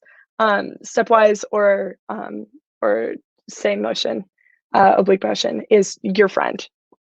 Yeah, so utilize common tones, or oblique motion.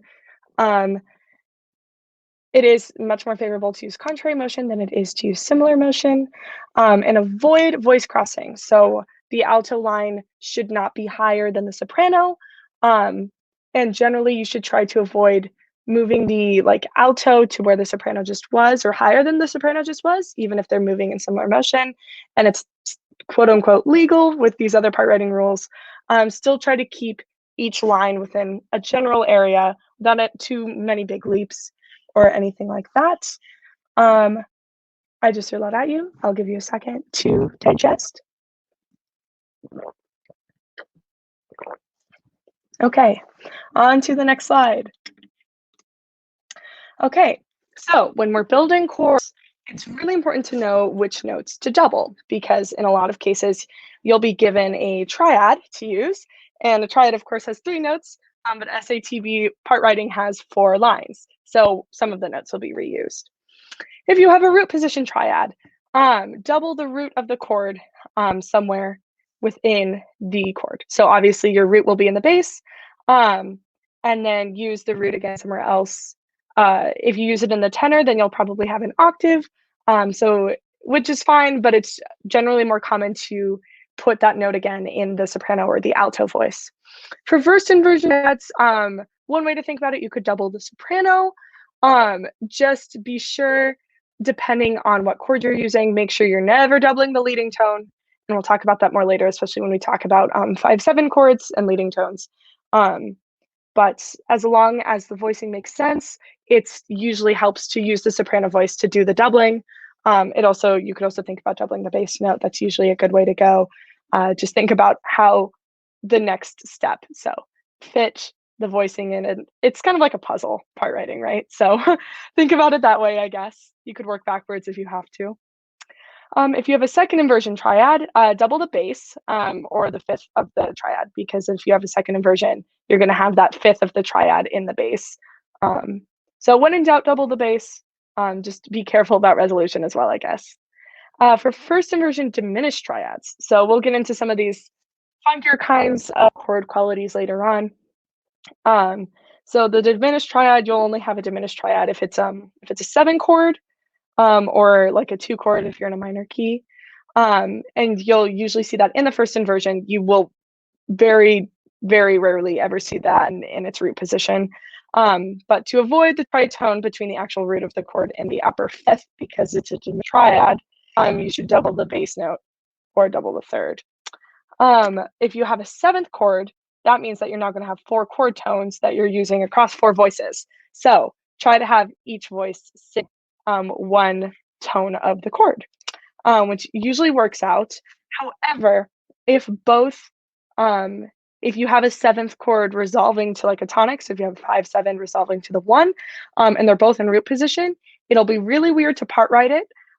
So typically in that case, we can leave one of those chords as what we call incomplete. And if you're going to do an incomplete chord, you should omit the 5th. Do not omit the 3rd. And leave open fifths, because without the 3rd, it's hard to tell the quality of the triad. So it's hard to tell whether it's major or minor without that 3rd note in there to really help establish that tonality. And if you're writing a 5th, that could lead to some awkward parallel fifths or contrary fifths. And of course, we just like to avoid that at all costs. So if you're part writing and it's super weird to try to keep it as a complete chord, it's totally fine to leave it as incomplete. Just omit the 5th and double the root again. Okay, so now a bit more on 7th chords. So a 7th chord, you're going to have the 1, 3, 5, 7. You're just stacking some thirds on top of each other, right?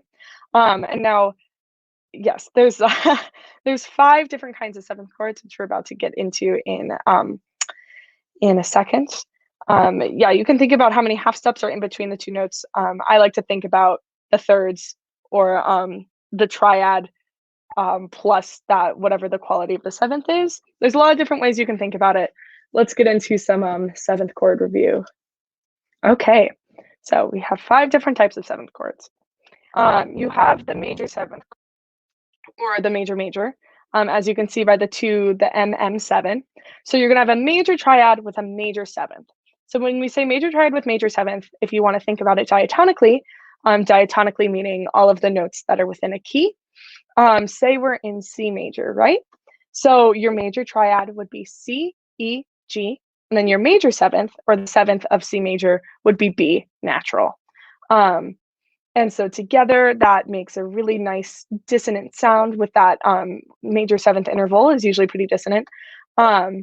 These don't appear as often in, especially in classical music. You would find this more often in a jazz setting. It's personally my favorite kind of 7th chord. Secondly, you have the dominant 7th chord, or the major minor 7. So you're going to have a major triad, hence major minor, with a minor 7th, hence again major then minor 7. So whenever you see that Roman numeral 5-7, it will be a dominant 7th chord unless otherwise noted, but you're not going to see anything otherwise noted on the AP exam. I can guarantee you this is what you're most likely going to run into on the AP exam, is that 5-7. When it's 5-7, it's going to be, the root is going to be the 5th in the key. And we'll get into that again a little bit later on as we establish it. But if we're going to do a dominant 7th chord, again in C major, we would have that major triad, so our C, E, G. But instead of that major 7th, we're going to have that minor 7th. So it's no longer quite diatonic, a little bit chromatic. We would have a B flat. And that sounds a lot more like we normally hear 7th chords within pop music, as well as classical music. Then we have a minor 7th chord, or a minor minor 7th, if you want to think about it that way. And similarly to the major minor 7th, we're going to have that minor triad, and then with a minor 7th. So in C major, we would have C, E flat, G, and then for the minor 7th, we would have the B flat on top. And then we have a half diminished 7th chord. So again, we see a Roman numeral to signify like the 7, because you're most likely going to see it in the context of it being a 7th chord within part writing. And it's a little awkward to type out, but typically you would see this notated as the little circle, and then the slash would be going through the circle to signify half diminished. And so a half diminished seventh chord would be a diminished triad with a minor seventh on top.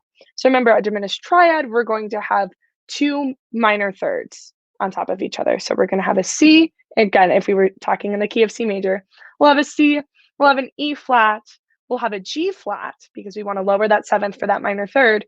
And then we're going to have that minor seventh on top. So we'll have that B flat again. And then lastly, we'll have a fully diminished seventh chord, which is a diminished triad with a diminished seventh on top. So we would have that diminished triad again, that C, that E flat, and that G flat.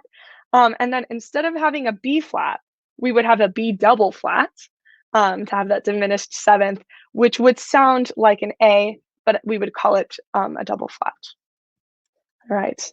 I'm going to give you a second to take all that in, maybe ask any questions in the chat. I think Harrison is answering questions. Is that correct? Yeah. Thanks, Harrison. All right. Are we feeling okay with some seventh chords?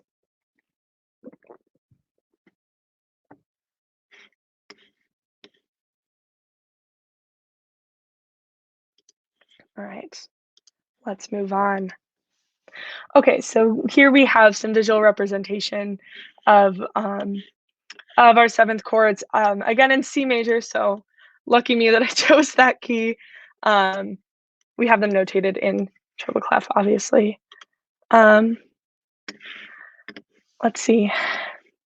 Hopefully this helps visualize a little bit more what I was just saying.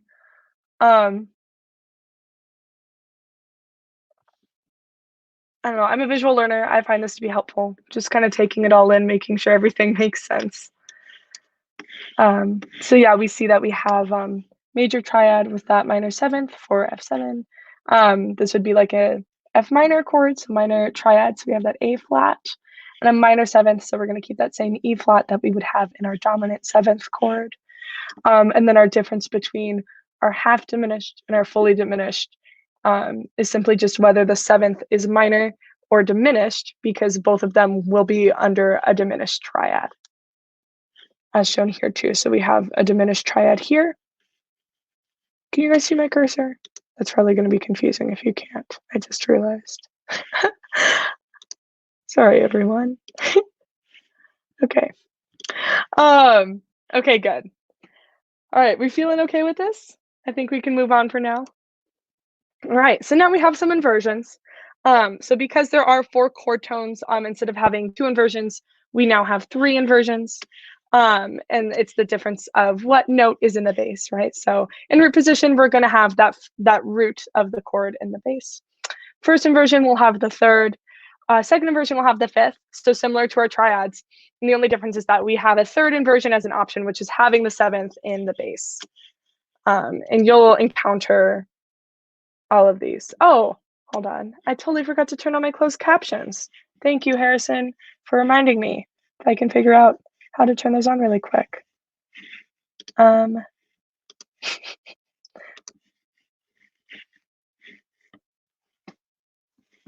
Give me 1 second, everyone.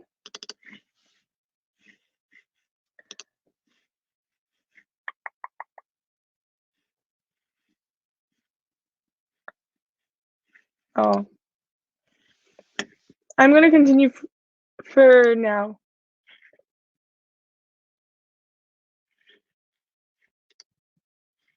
I'm going to continue on for now. I think we have a short break coming up soon.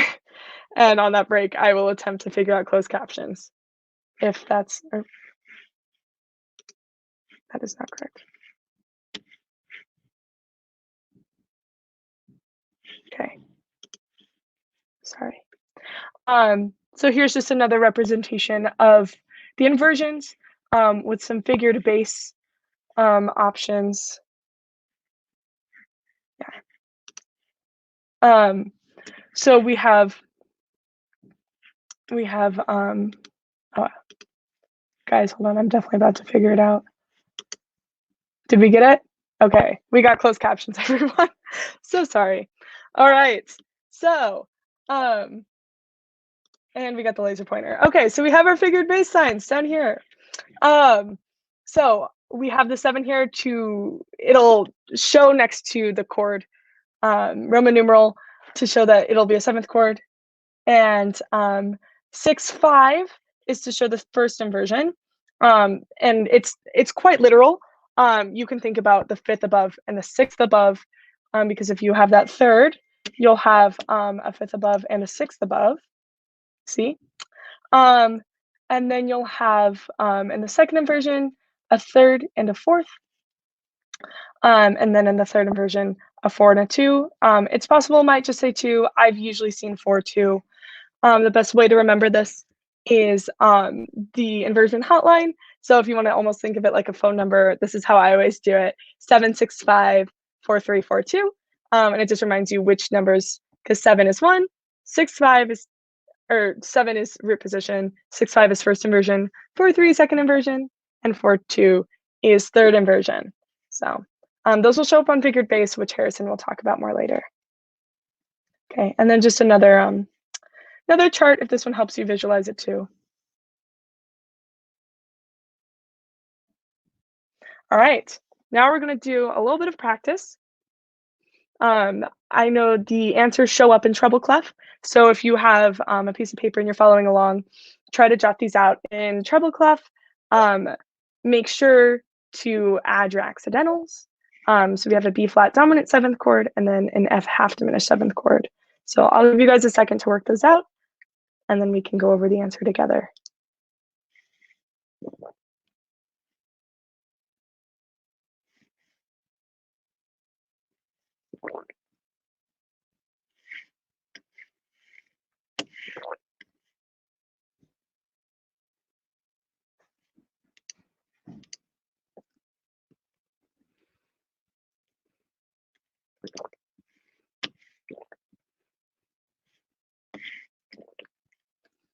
Okay, let's go over some of the answers.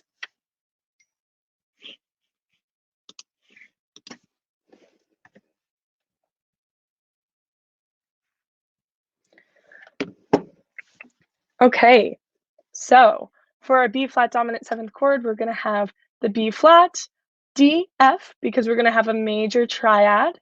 And then we have an A flat, because even though A flat is not in the B flat major scale, we're going to include the minor 7th for the dominant 7th chord, therefore lowering that A a half step to make an A flat. For the F half diminished 7th chord, obviously we're going to start on an F, and we're going to have a diminished triad, so we'll have an A flat and a C flat. So it'll sound as a B, but we're going to write it as a C flat. And harmonics are really important here. They will count against you on the exam, I believe. And then we'll have that E flat, because in our half diminished 7th chords, we include the minor 7th. If it were a fully diminished 7th chord, we would have an E double flat. Does that make sense to everyone? Okay, if you have any questions, I'm sure Harrison can answer them for you in the chat. All right, now we're going to move into Roman numerals, chords, what they mean within the scale, and some fancy names for them as well. All right, so I'm sure you've noticed that I've said this a few times. We have the tonic. That's the one chord in any given key. That's going to be your home base. Super, super important. You have our tonic. And then I'm going to skip over here to our 4 chord. This is our subdominant. It'll also later on be referred to as like a predominant, predominant function. And then we have our dominant chord, which is our 5. This is our second most important chord to our tonic. These two get along really, really well. And so these are blue because diatonically, they're all going to have a major quality. So the 1 chord will be major, and then the 4 and the 5 will be major as well, if you're using all of the notes that are in the key of C major. Our 2 chord is called the supertonic because it's right above the tonic, and it'll be minor. We have the mediant as the 3, and that'll also be minor because if you were to stack some thirds on top, diatonically, we would have a G and a B, and that would be an A minor chord. Skipping over, we have the submediant, sub because it's under the tonic by 3. See how that works? Isn't that fancy? And that's going to be our minor 6 chord. because again, diatonically here we would have a C and an E, making an A minor chord. And here's a really good example of our diminished seventh chord. So it's going to be notated as minor with our little diminished symbol. This could be called the subtonic or the leading tone because the seventh note itself is the leading tone. So because it is in the root of the chord, it could be called the leading tone chord.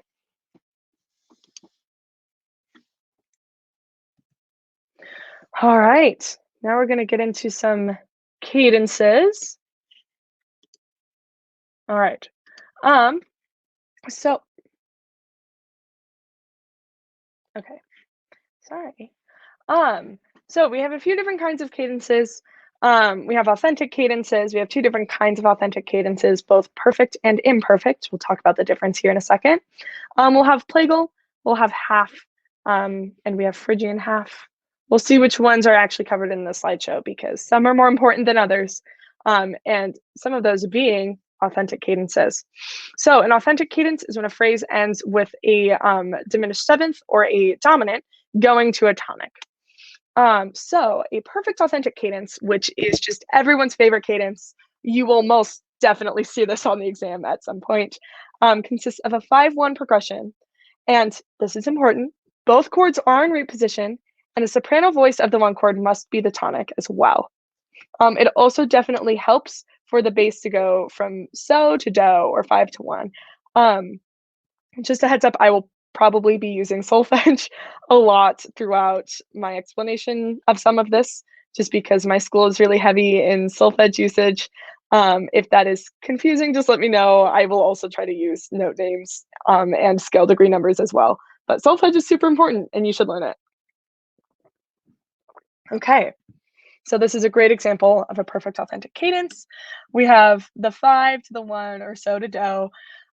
We have do or 1 in both the bass and the soprano, and we have a 5 chord going to a 1 chord. So then I'm sure, as you can guess, an imperfect authentic cadence is an authentic cadence that doesn't quite follow all of the rules for a perfect authentic cadence or a PAC. So there are 3 different kinds of IACs because there's a few different things that could be different, right? So you'll have a root position IAC, which is similar to a PAC, but the highest, oh no, I'm gonna skip back a little bit. The highest voice is not the tonic.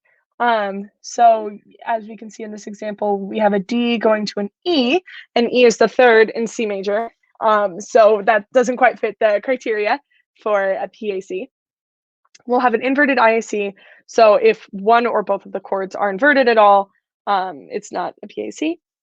And then a leading tone IAC, in which case, instead of the 5 chord, it's the leading tone chord, even though the cadence would still end on the tonic or the 1. So really, if it doesn't qualify as a PAC, it is an IAC. I'm not sure if the AP exam will have you identify what kind of IAC, but I'm sure that if you can identify which rule disqualifies it from being a PAC, then you could probably figure out what kind of IAC it is. All right, half cadence. A half cadence is a cadence ending on the dominant, no matter what chord comes beforehand. So it'll sound incomplete or suspended. So it's referred to as a weak cadence. These are generally used in the middle of a phrase. So if you have like an 8-bar like period or sentence, after the 4th bar, typically there'll be a half cadence. So it kind of sounds like there's some idea forming, but it's not concluded. And then it'll conclude after another 4 bars, for example. So here's a written example of a 4 to a 5. Again, there's not really any criteria for a half cadence, except for that it ends on a dominant. So it doesn't really matter the voicing, inversions, anything like that, just that it's any other chord going to a dominant. Deceptive cadence, this one's fun. A deceptive cadence occurs when the 5 chord goes to any chord that is not the 1 chord. So your ear is going to want to hear the PAC or the IAC, but it wants to hear that conclusion. But instead of going to the tonic, it evades the tonic and goes anywhere else, technically, but it will usually go to the 6 chord, as shown here. again, it doesn't have to go to the 6th chord for it to qualify as a deceptive cadence. This is just what you're most likely going to see it as. Okay, and then we have a plagal cadence. Plagal cadence goes from a 4 to a 1. It's also known as the Amen cadence because it has heavy use in hymns. Yeah, I unfortunately don't have a piano with me. I wish I could play it because I think you'd understand. But it's a good one. It's not as strong or complete as a PAC would be, but it works to conclude if you absolutely must. Okay, a few exceptions. A Picardy third is a 5 to 1 cadence that remains major despite being in a minor key. So you just have that raised third to make the tonality major, even though we had previously established a minor key. And a cadence is usually at the end of a phrase and can be signaled by a fermata. Sometimes there are internal cadences, which we may get into later. It's not as heavily emphasized on the exam, but as long as you can identify the cadences at the end of the phrase, that's going to be the big one. And you can talk about why those cadences are important and what they're doing. So knowing which ones are stronger and weaker are really the big ideas that College Board wants you to understand. Okay, 7th chord resolutions. So now we're going to kind of combine a few of the things that we've spent time talking about. So we're going to take a 7th chord, like a dominant 7th, and then we're going to resolve it to a tonic at a cadence. How exciting. So a few things you need to know when writing 7th chord resolutions. The 7th of the chord absolutely must resolve down by step. Absolutely must, no exceptions. The leading tone of the key, which is typically the third of the chord, must resolve up by step. So it must go T do if you know your solfege. If you know solfege, the 7th of the chord would be fa to me.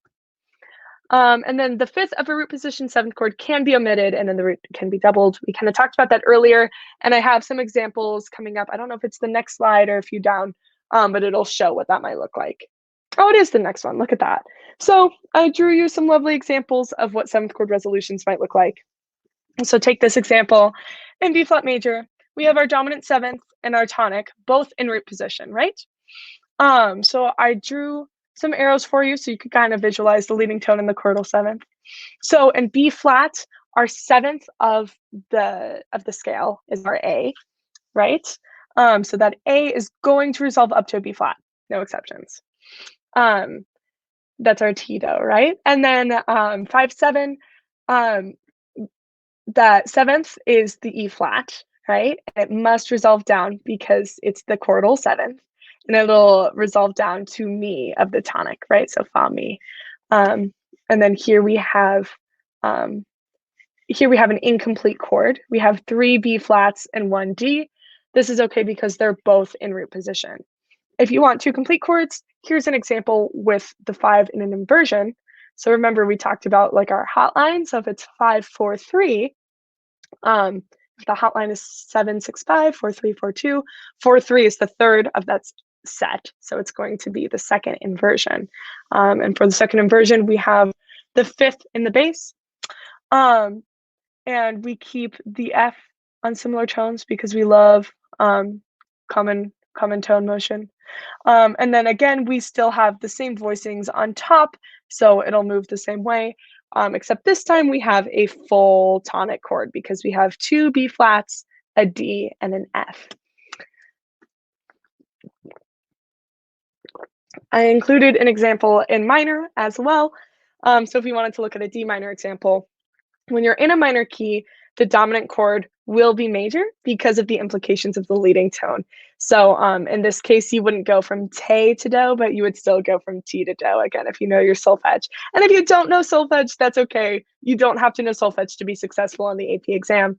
It's just something that helps me understand theory well, especially for vocalists who I know. I have a lot of friends here at school that are vocal performance majors and aren't as proficient with instruments, so they just can understand tone and sounds and pitches better with solfege. So I've just gotten really used to it. But anyway, so again, we have that leading tone, right? That T, and it's going to go up to do. And then we have that chordal seventh, that G, because in D minor, our 5 is A. So we'll have an A dominant 7 chord, and that G will resolve down to an F. And so again, because these are both in root position, that second chord is going to be incomplete. I do believe it would be fine if your 7th chord was incomplete into a complete 1 chord, but because it's a 7th chord, you should really try to give each voice one note to really establish that harmony, because this harmony will be established as long as you have that first and third. So it's much better to leave this one as incomplete than this one. And then, oh, not quite yet. And then to round us out, we have another example in this minor with an inversion. So this time I did a 6/5 inversion. So you're going to have the third of the chord in the bass, which happens to be the leading tone, which is going to resolve up to do. And then in this case, both the soprano and the alto are going to share that F. So you see we have a stem going this way and a stem going this way to show that that tone is being shared. It's also possible that you could have brought the alto down to a D if you really wanted to, but we get the chord nonetheless. And again, we have that common tone shared. Just always do that as much as you can to avoid any kind of weird part writing mistakes. Okay, I just threw a lot of information at you, so we're just going to do a quick 2-minute stretch break.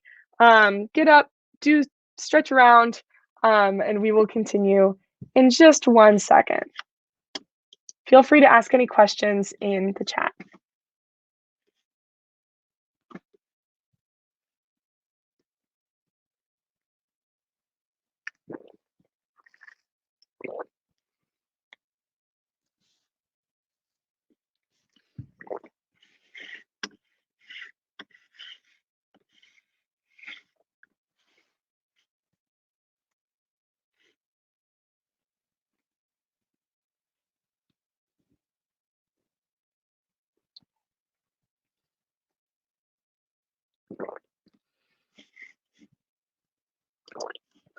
Okay, are we ready to get back into it? All right, let's go. All right, so now we're going to talk about some more chord progressions and chordal function and harmonic function. This is where a lot of students start to get a bit confused and lost, and that's okay. I will try to go a bit slower so that I'm not rushing over anything. We have some awesome TAs in the chat answering questions. I think both Harrison and Lily are in the chat, which is awesome. I love you guys both. You're doing great. And guys, we're just going to get through this together. All right. So predominant function. You heard me mention predominant earlier when I was talking about the 4 chord, right? So the 4 chord, as you can see in this nice progression, is the most common form of a predominant chord. So it's called predominant because your 5 chord is called the dominant chord, right? Remember when we were looking at our diatonic chords? And so because the 4 precedes the 5, you're going to call it your predominant. Look at that. Super easy. So, however, it doesn't have to be a 4 chord for it to be considered predominant. Another common predominant would be the minor second, or the supertonic, however you want to call it. So, yeah, here's just an example of a progression of a 1 5 or 1 4, sorry, to 1 5 1 5 1. Yeah, it just helps establish harmonically the key, makes it easier on the ear, so on and so forth. You will see this likely at some point on the exam. In fact, there's probably a few more slides on it, unless I'm wrong. I'm not sure. Yes, kind of. Okay. Basically, this whole section is just kind of talking about substitutes for different ways you can progress the harmony. So that was predominant. Biggest thing you need to know is it's probably going to be 4. It might be 2. But if it comes to a 4 or 5, and then it goes to a 1, it's probably a predominant. Now we have the 6th chord. So this could be major or minor depending on the tonality of the key. It's also known as the submediant, and it can be used as a substitution for the tonic. Remember when we were talking about deceptive cadences? When the 5 moves to a chord that isn't a 1, typically it's a 6 because the 6 acts as a substitution for that tonic that our ears expect to hear. And if you think about it, the reason for this is because the tonic and the submediant share 2 out of 3 chord tones. If we're thinking in C major again, the tonic is C, E, G, and the submediant is A, C, E.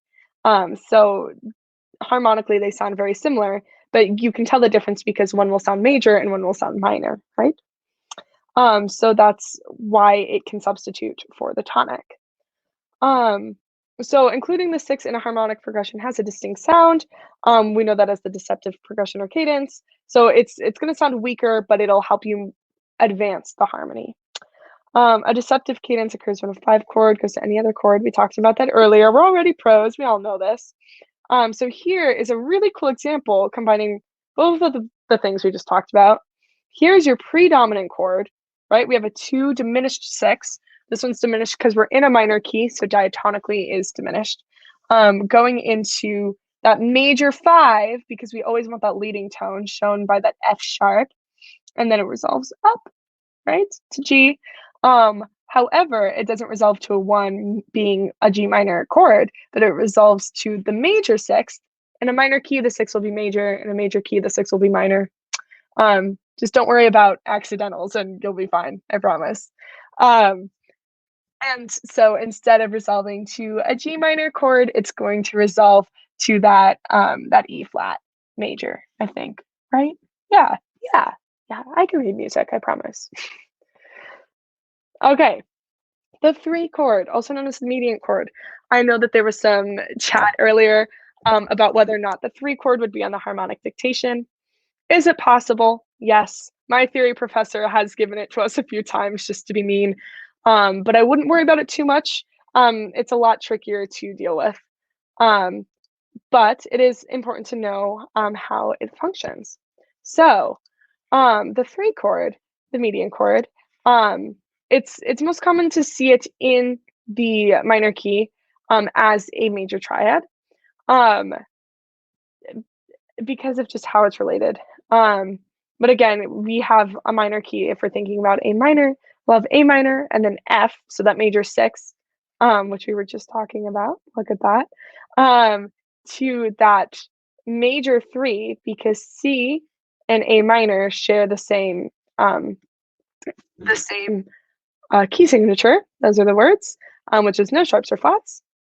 And then into that major 7, which in the key of C would be 5.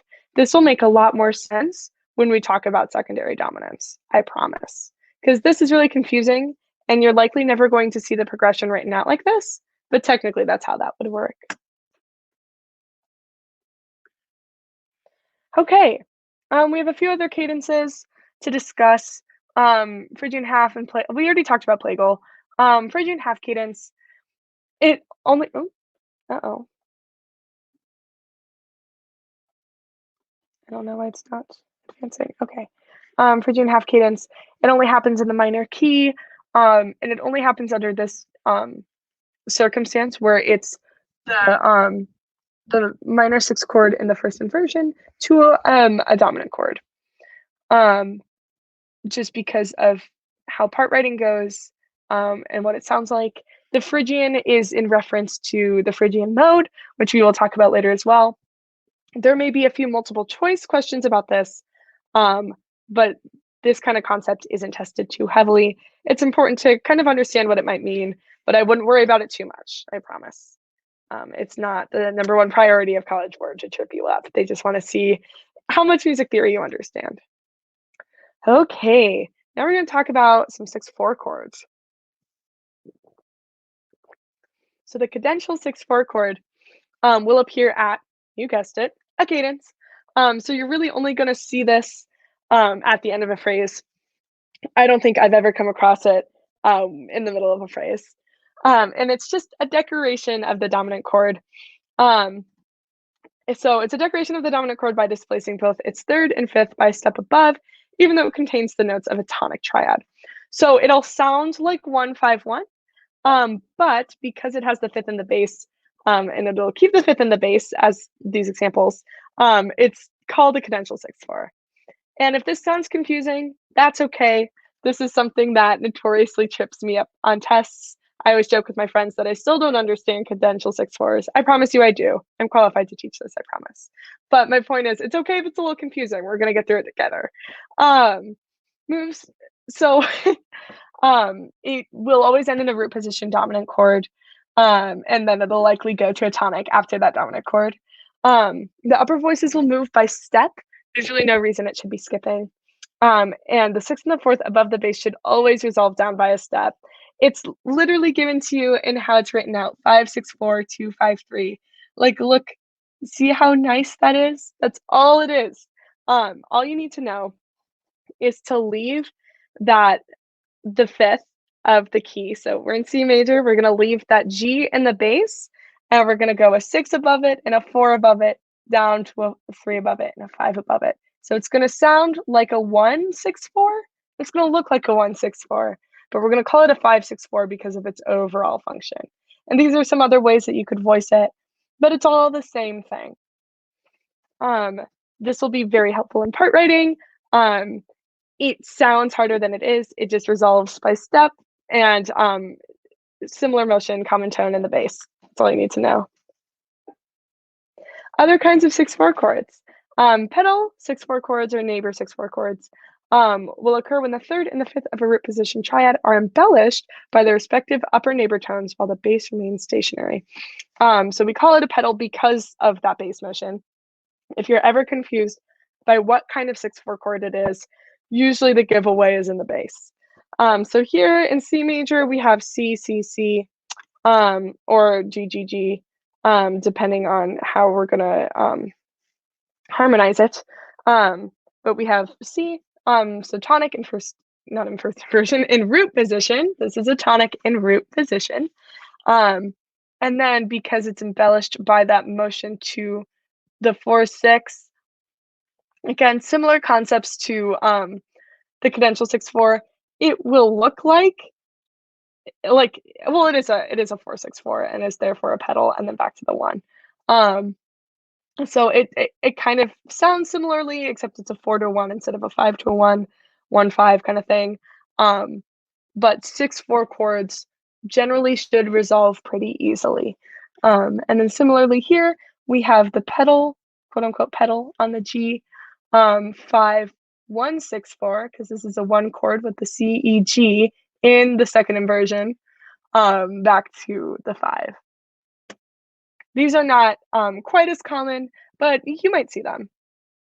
All right, and then a passing 6/4 harmonizes the second note of a 3-note ascending or descending scale fragment in the bass, and it harmonizes a bass passing tone. The chord usually occurs on a weak beat, and the motion of the upper voices is ordinarily by step, and the fifth should be doubled. The other best thing to think about with passing 6/4 chords, my theory professor always emphasizes the idea of a voice exchange. So that's not to say that they're crossing into each other's ranges per se, but that they're exchanging tones. So here, if we want to look at this example, look at the bass line with this bottom line in the treble clef. So we have C, D, E, and in this line we have E, D, C. So the E transfers there, the C transfers there. They kind of take over for each other. Because it just sounds a lot more cohesive to go 1, passing 6/4, 1-6, then to do da da da and then da da da.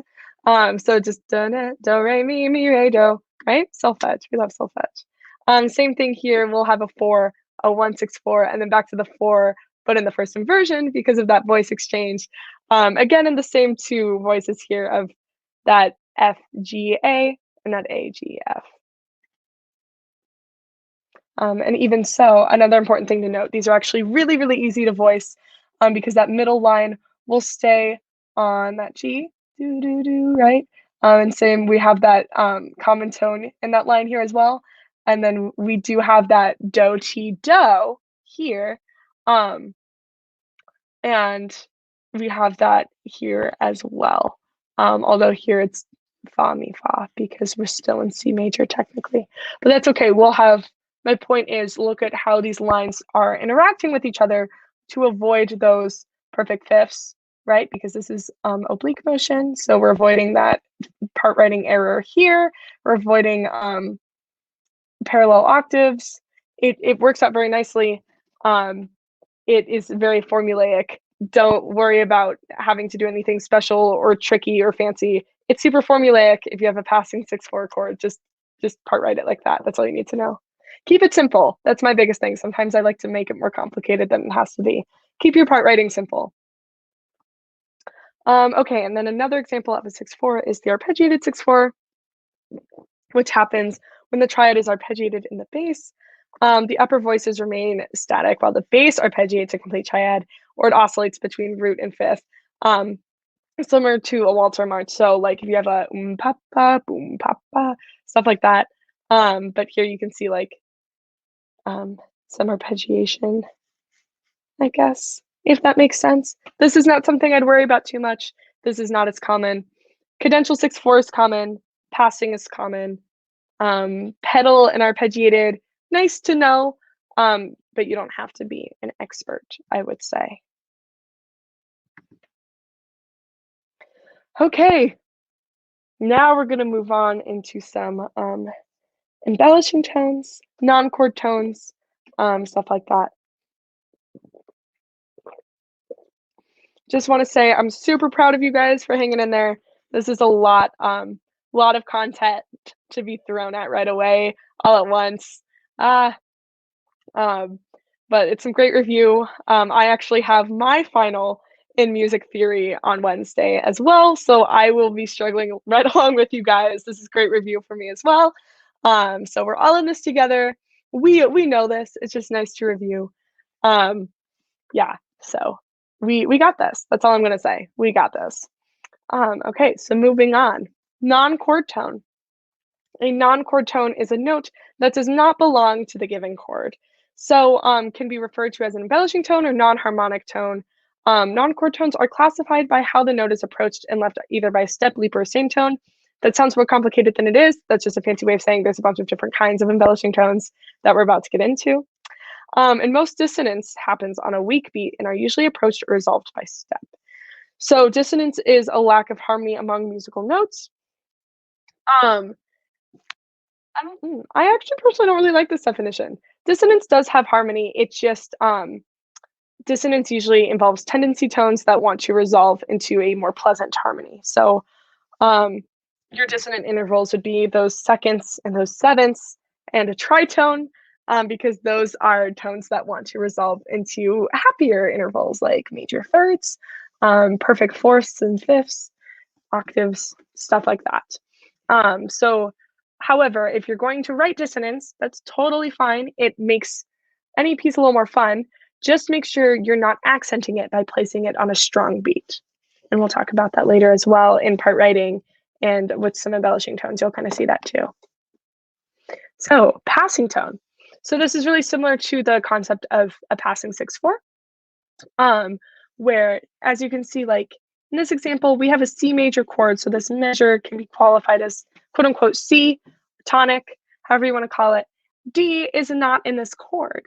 So we're going to move up to an E, which is in the chord.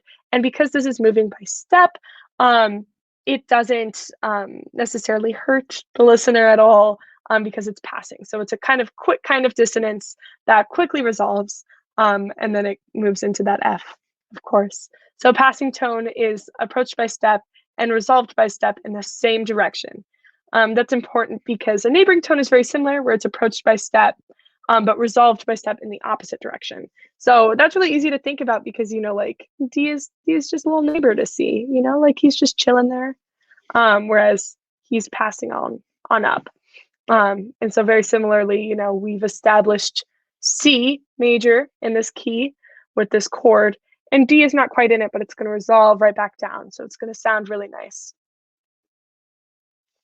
For retardation, it is approached by the same tone and resolved by a step up. So notice this tie. We don't, this is one of the cases where typically we don't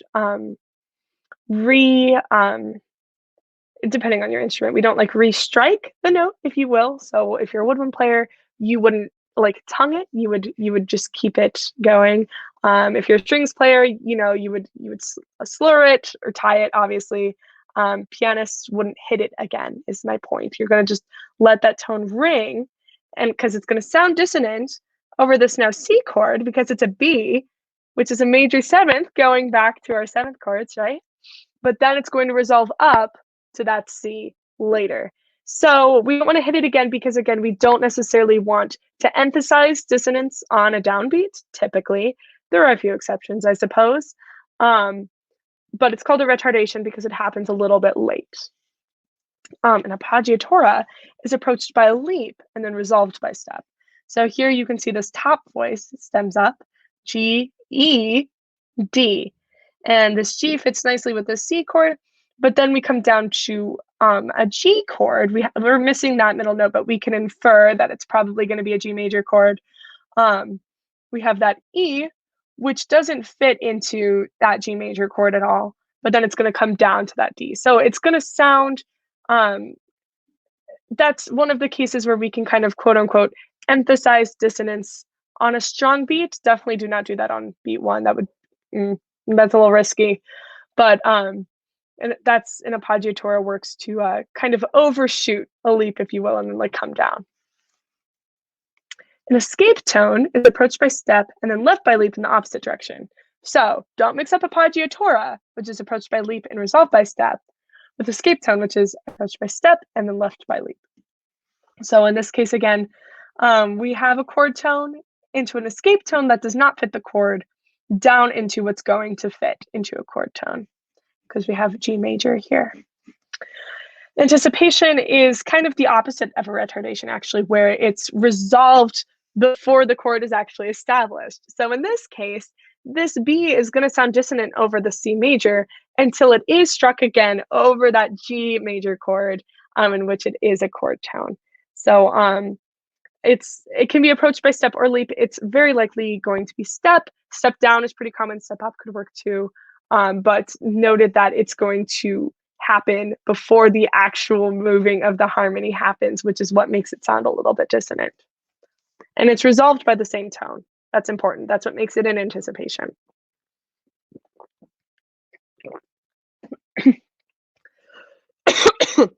Excuse me. All right. A neighbor group, I also call them double neighbors, approached by step, followed by leap in the opposite direction, followed by step. That sounds super confusing. If you look at this example, we have a C and then a B, and then we're going to hop up to the other neighbor of C, which is D, back to C, or do, ti, re, do, right? So again, it's resolved by returning to the same tone, hence why I like to think of it as a double neighbor. Neighbor group works too. You're just going to hit both of those neighbors before returning to the tonic. And then pedal point, similar concept as your pedal 6/4, where you're going to keep that same note underneath the whole time. It begins on a chord tone, but it remains even when it's no longer a chord tone, which is another case of you could consider dissonance on strong beats, although it's not being restruck. This is a tie. If you think about like an organ, where like the note is just like played, or like a pedal on a piano, but like I think organ just makes it sound like really obvious, in this, oh no. In this case, we have two G chords over a G, and then we have a C chord, which works, and then we start to kind of harmonize it a little bit more with chords that don't really work with G, but it sounds really cool because we've already established the harmony of G. So that's all you need to know about pedal. This will be pretty obvious. So that'll be your giveaway for pedal, I think. All right, suspensions, approached by the same tone, resolved by step. So it's kind of similar to like a retardation, anticipation. They're all kind of similar concepts. Suspensions are very common. So you'll see 9/8, 7/6, 4/3, or 2/3. Yeah, so 9/8 are the same idea as a 4/3, where you'll have a 9 above the bass resolving to an 8 above the bass, or an octave, obviously. So in this case, we have C, and then we have C to B. Because this is over a G, this would be a 4/3, right? Because we're over a G in the bass. Although it's not a true like fourth, we can simplify that that interval because it's effectively a fourth. Oh no, so sorry. Okay, the important thing to note, so these are all the same idea, 9/8, 7/6, 4/3, they're all gonna function in the same way where it's gonna be approached by the same tone, not usually struck again, usually slurred, although there are a few exceptions, and then resolved down. The only exception to the resolution down is a 2/3, in which the dissonance is in the lower voice, so usually in the bass, although it does still resolve down. So here's all of our kinds of suspensions. So it does not have to be a tie, just approached by the same pitch. However, you're going to most likely see it approached by tie. When in doubt, tie it. Don't worry about it too much, though. And again, the intervals are measured by the distance from the bass note. So here we have a G and then a C, so that's effectively a fourth, and then down to a third because a B is a third above a G. Here we have a D and a C resolving down to a B. B and B are a sixth. Same idea of B and C is a ninth because a C is over a B. And remember, our 2/3s, don't think of it as a 2 because a 2/3 happens in the bass. So if that's something that's going to confuse you, think about it that way. It's like, why isn't a B to a C a 2?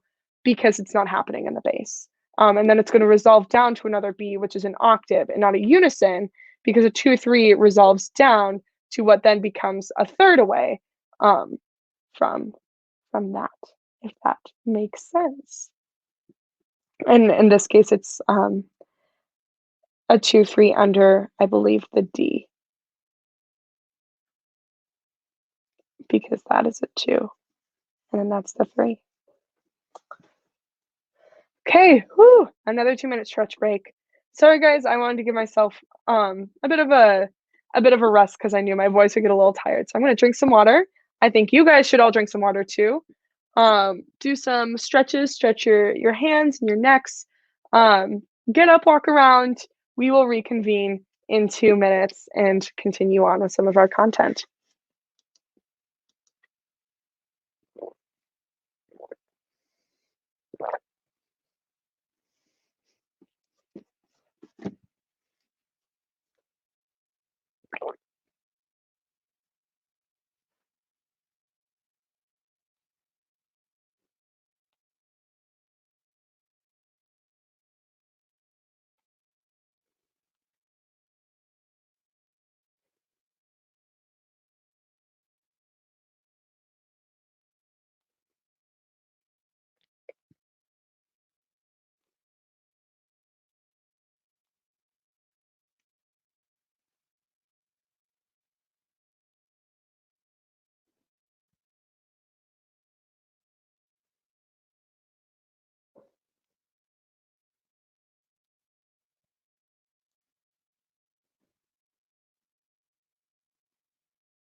Okay, I am back.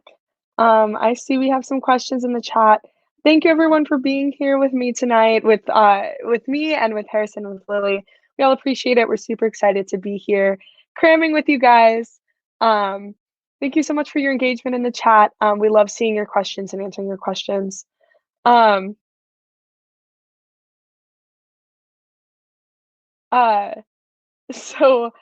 I'll to answer your question, identifying non-chord tones from chord tones, whether or not the tone is literally within the chord that's being established.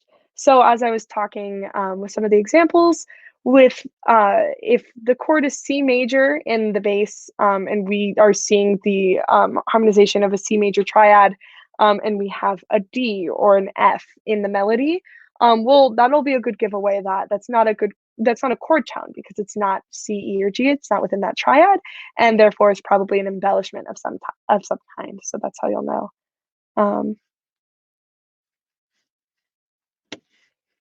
All right, continuing on. So tonicization. I'm gonna butcher that word, but you know what I mean.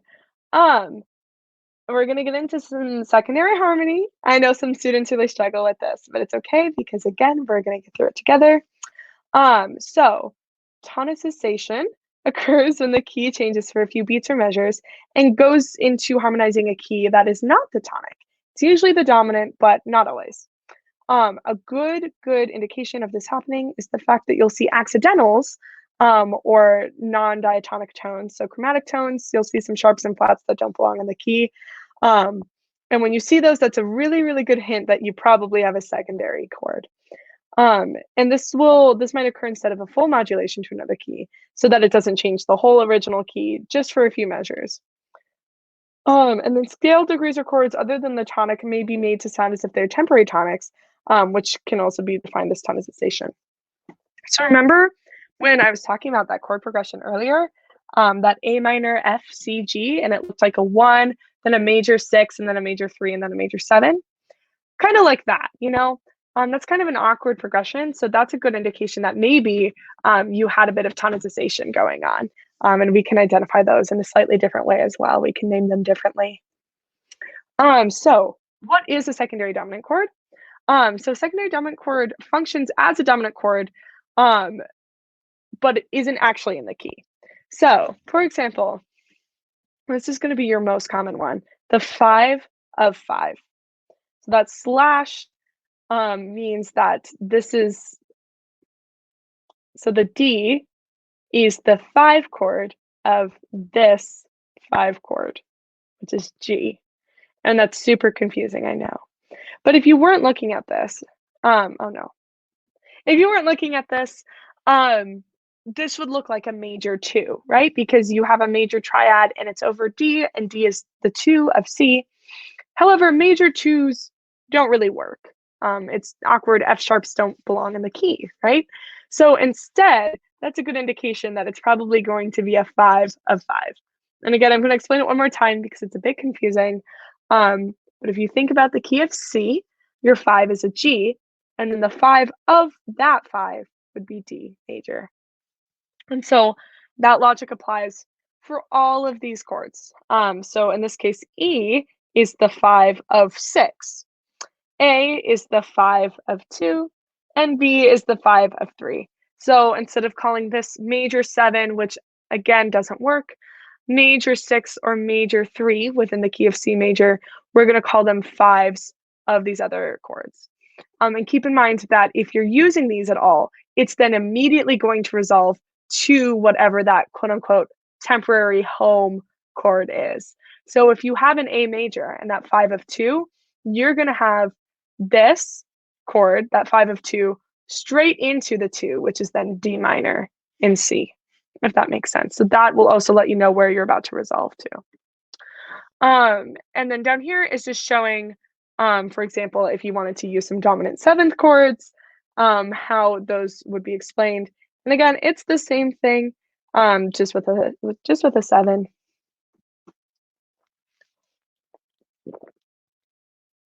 Okay, so same concept with secondary leading tone chords. So it's same as secondary dominance, but instead of a dominant chord, it's going to be a leading tone chord or a 7th chord. So they're typically going to be diminished triads or diminished 7th chords, can be either fully or half diminished. And the root is the leading tone of the chord being tonicized.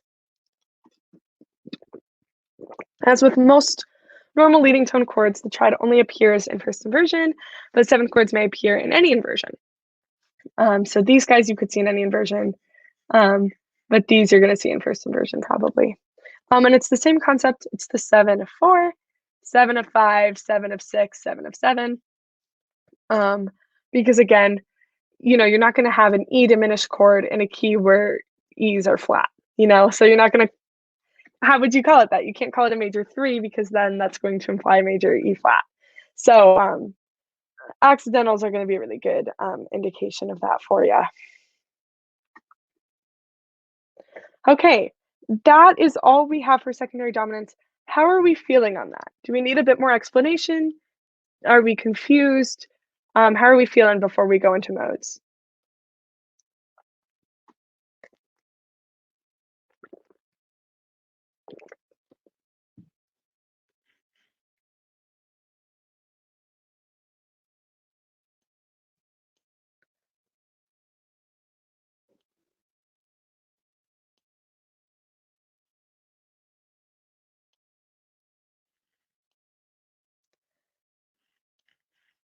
Okay, I'm going to move on unless I see any questions. But I'll move on for now. I'd be happy to go back and review this because I know it's kind of confusing. Okay, so modes. A mode is a different kind of scale or an alternative scale that can be derived from the major scale. There are 7 different modes. These could also be called the church modes. Same thing. They're called church modes because they were first used in the church. That's all you need to know. I was confused the first time I heard that, so just a heads up. So we have 7 different modes. The Ionian mode is just your normal major scale. So that's your basic scale. We never call it Ionian, we just call it our major scale. Don't worry about it too much. Our Dorian mode starts on the 2nd scale degree of the major scale. The best way to think about modes, there's 2 ways to think about modes. I like to think about modes as diatonic to the home scale. So here we have a D Dorian mode because we start on D, and then we have the key signature of C major. So because D is the 2nd of C, it's Dorian. So it's going to keep that same key signature, but just start on D instead. The other way you could think about it is a major scale, but lowering the 3rd and the 7th a half step. So if you think about a D major scale, you would have D, E, F sharp, G, A, B, C sharp, D, but by lowering those a half step, you have the same key signature as C major.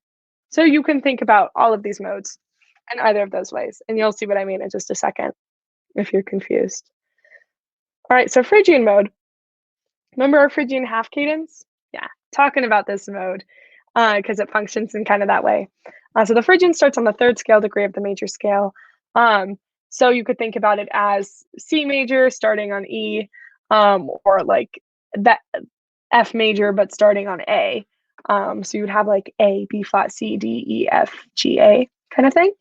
Or you can think about lowering the 2nd, 3rd, 6th, and 7th notes a half step.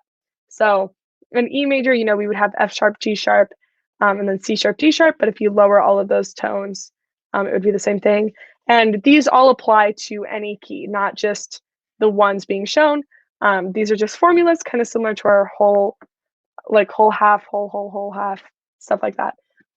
So these are just formulas. It's easiest to visualize in C major, I think. So these are just the examples that we're showing.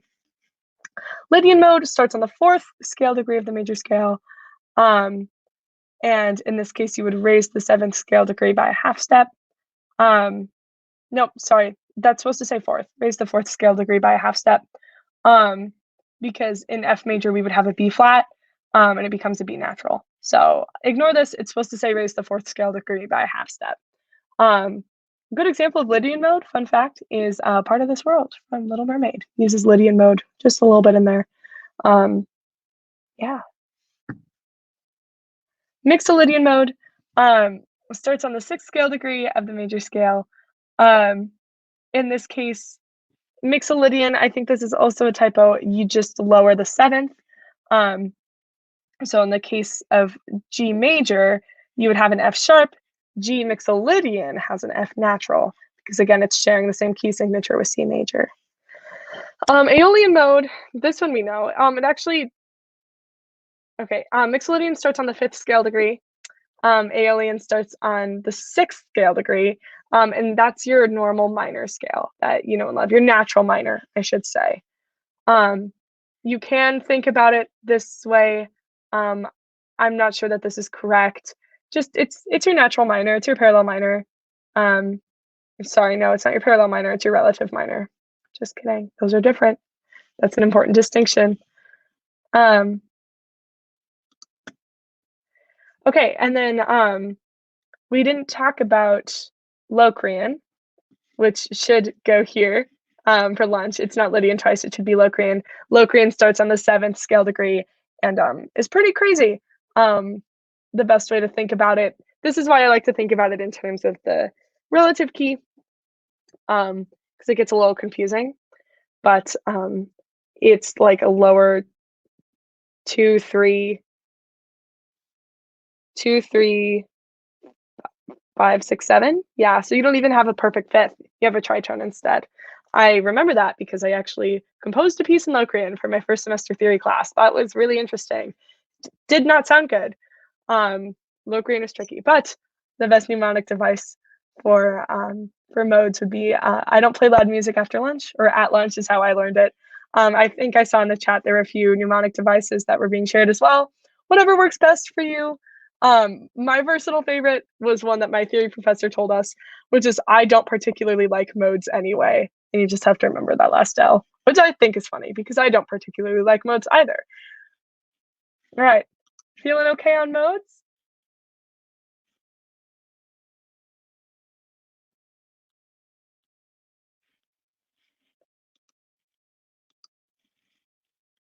Right.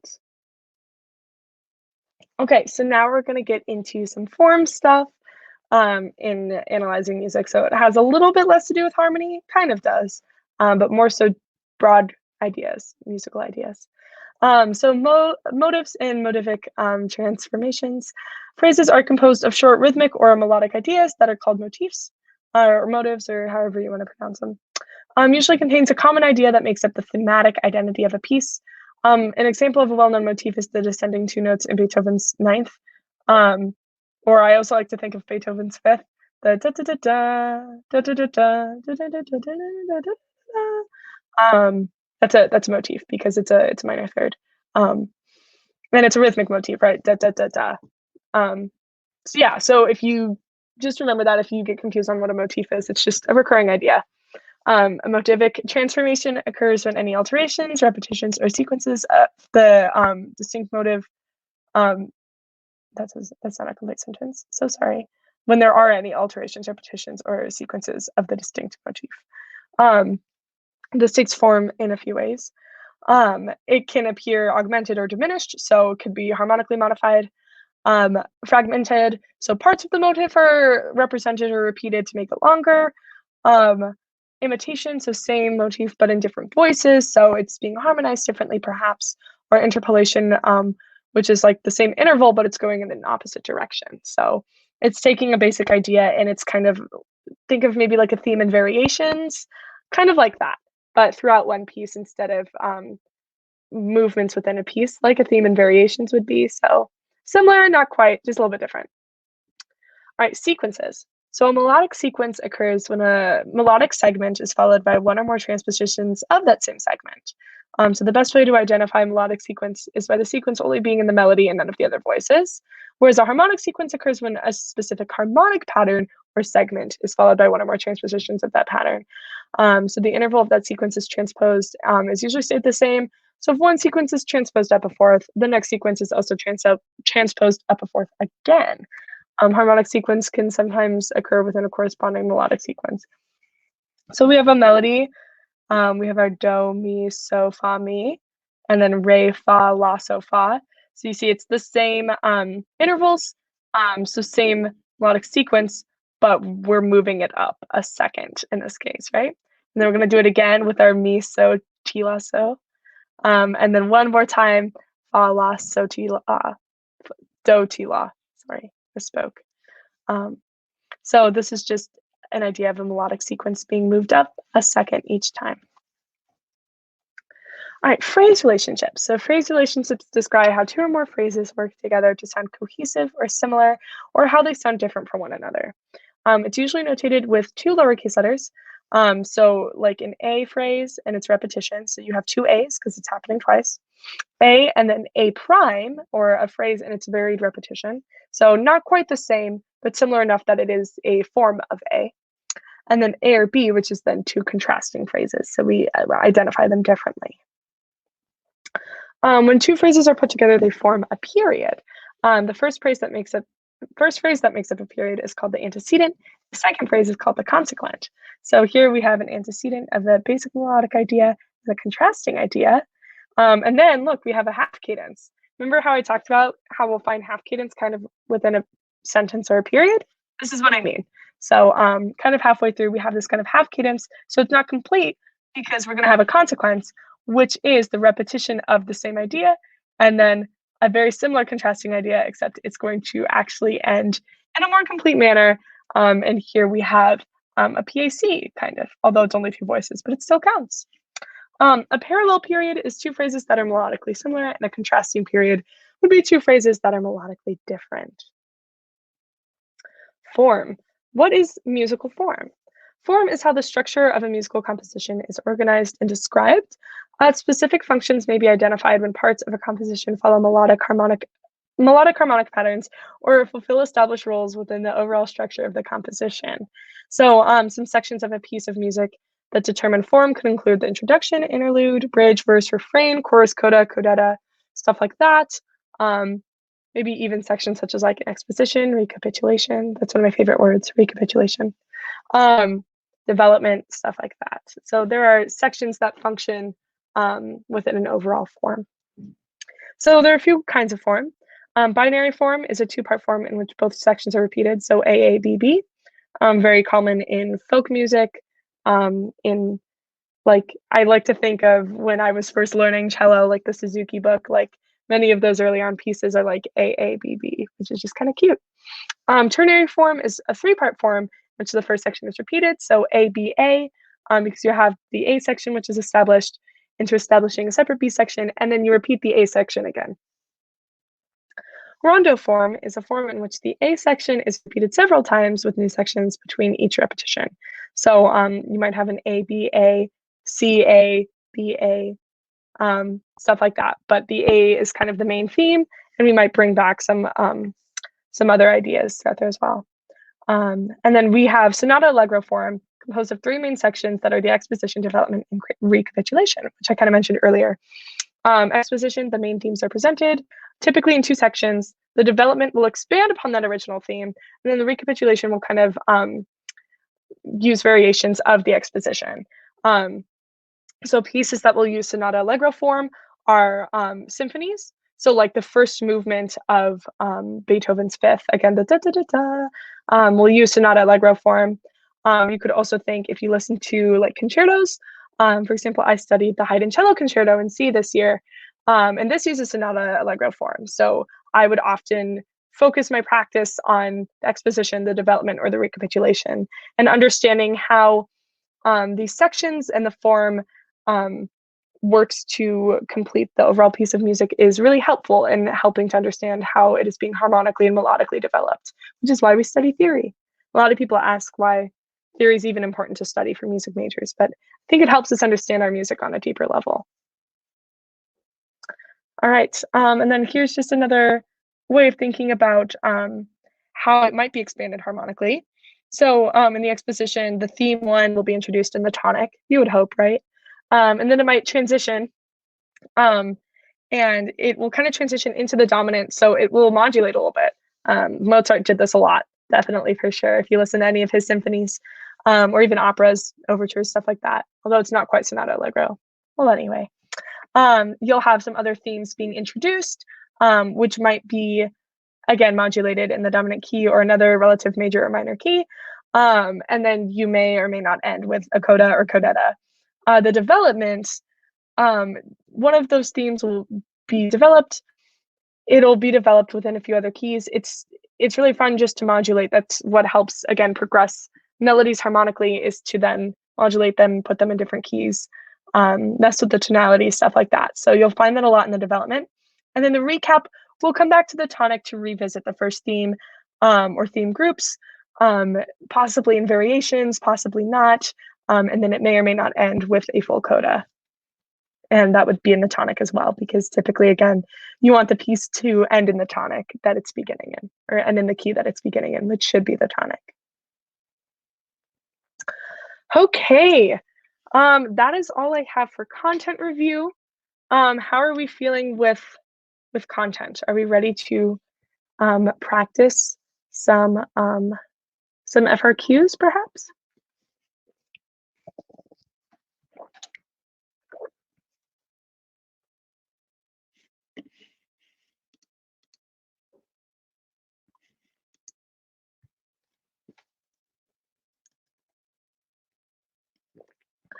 Okay, so our options are, we could do some practice sight singing, or we could practice FRQ 7, which is harmonizing a melody. FRQ 7 will feed in nicely to Harrison's presentation on figured bass.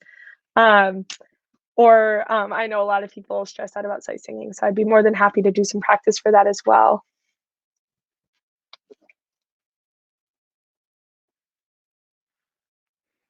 Drop in the chat which one you're feeling, and then we can go with that.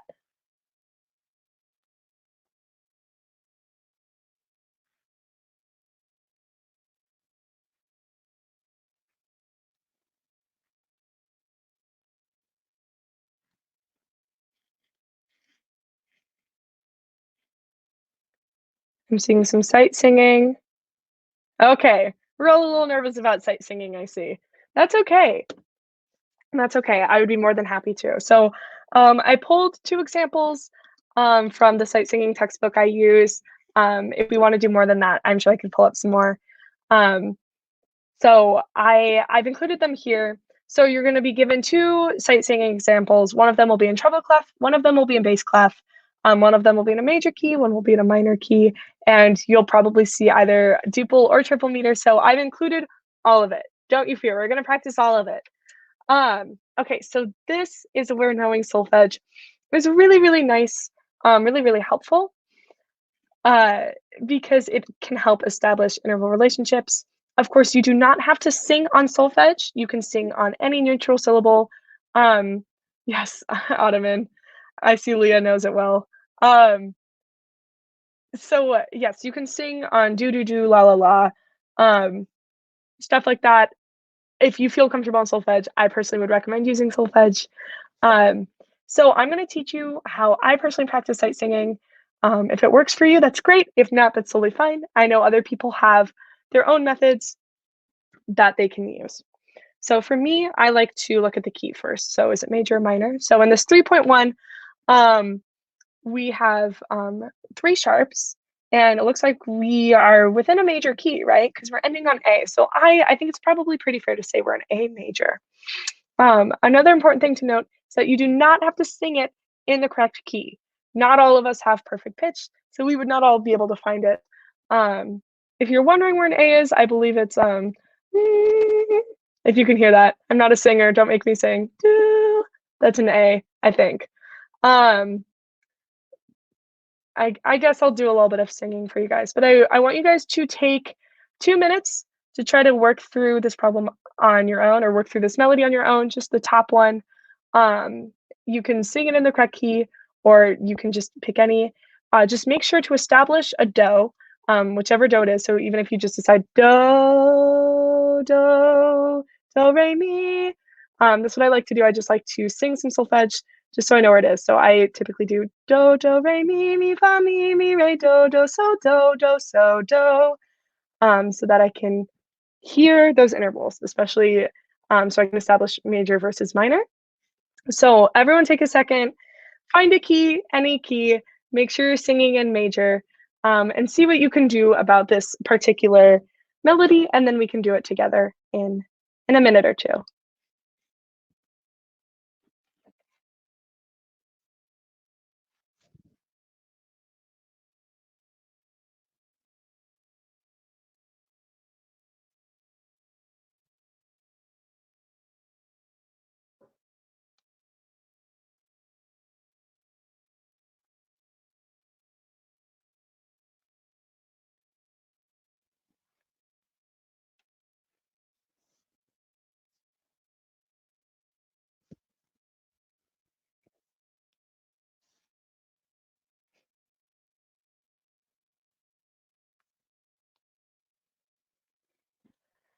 All right, and as you're working through it, let me know if there's any particular spots or concepts that are tricky for you.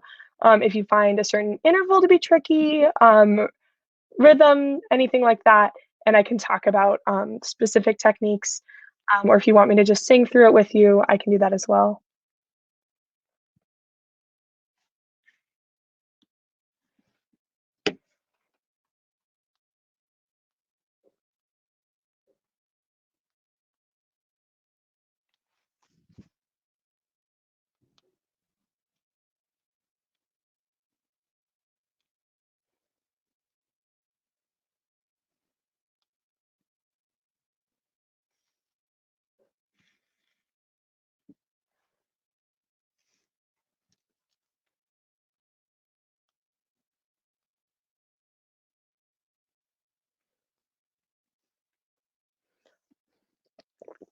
All right, are we ready to sing through it?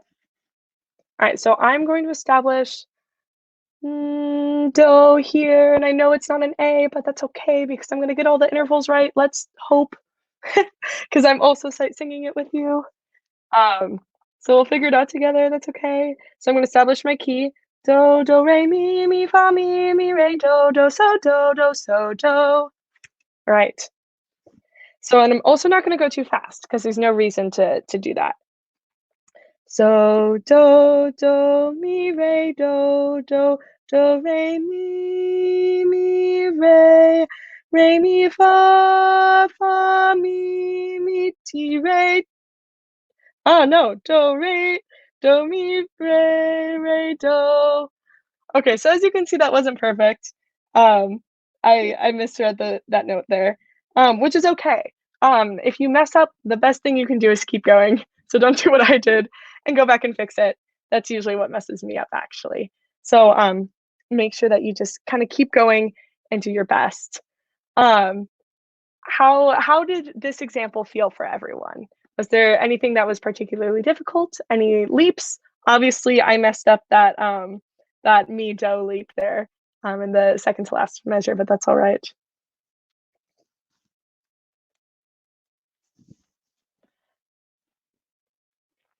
If we don't have any questions, I would encourage you to move on to the bottom example, 5.45. Okay, we're feeling that one was pretty easy. Okay, good. That one is good. Okay, that one is pretty easy, except for obviously the part where I messed up, but that's okay, because it is mostly stepwise motion and all of the leaps were diatonic. It's pretty similar for this next one. I wanted to choose some stepwise motion stuff, as to not be too bad, but there will be more leaps, probably within the sight singing that is given to you. So I would say in the quick time you have to practice, make sure you identify those weird leaps and that you can get those, because stepwise stuff usually isn't too bad. But I just wanted to give an example of what it might look like. All right, so look at the bottom example. As you can see, it's different from the top example. I wanted to change things up a little bit.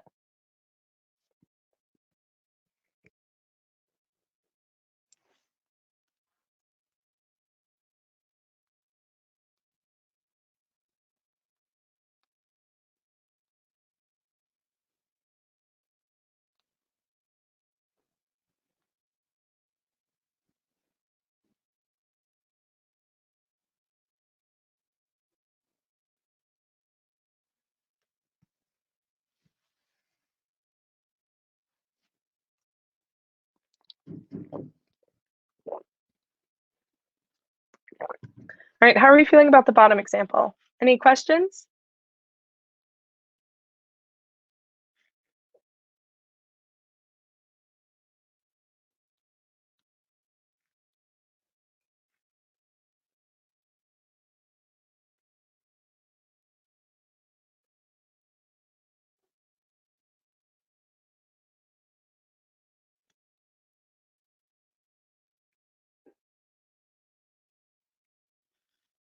Okay, not too bad. Good. Do you want me to sing this through with you guys, or do you feel pretty good about it? I'm glad we're feeling a bit more confident about sight singing. I think it sounds a bit scarier than it really is. Again, I had kind of put this tip in with dictations earlier, but I have found that when I am cool and calm and collected and I'm focused, I tend to do a lot better than when I start to freak out about it. Because the moment you freak out about it and you mess one thing up, you're just going to start spiraling and mess everything up. When in reality, if you accept that maybe it won't be perfect, but you keep going, it's going to end up a lot better in the long run. So I think the biggest thing is confidence and simply doing your best. Yes, Harrison is being kind to remember the flow point, which I would have lost in my last one because I went back and fixed my mistake. Just keep going, see if you can find do. It will definitely be better for you in the long run, I promise. Okay, this one I'm also kind of sight singing, so bear with me. Again, it may not be perfect, but I think also you guys understanding where I'm messing up will be helpful because you know what it should sound like. So since it's a minor key, I'm going to establish my key again. So I'm going to start a little bit higher since it likes to go low. I'm going to start here. Do, te, le, so, fa, me, re, do. That was not correct. Do, re, me, fa, so, le, so, fa, me, re, do. So, do. Okay. Obviously, I'm not singing this in the written pitch either because I do not sing bass, and this is written in bass clef. But again, as long as I can get the intervals, that's all that matters. Do, do, so, do, so, le, te, so, fa, so, fa, me, fa, me, re, me, do. Yeah, so again, solfege is really helpful for me to sing on. You could sing that on do or ooh or la or anything, whatever works for you. I hope you all have systems that work out really well for you because that's really what is going to be the most successful, not my system, but instead yours. Okay, so that is all I have for you guys today. Thank you so much for bearing with me as we cram some good old units 4 through 8 of music theory. Harrison will be on at 7:30 to talk about figured bass. If you have any questions for me about being a music major, feel free to ask. I would be happy to answer. Until then, we'll take about 12 minutes to about 7:30 Central. That's what I should say. And then Harrison will continue on for the rest of the finale, I think. So yeah, if you have any questions, feel free to ask them in the chat.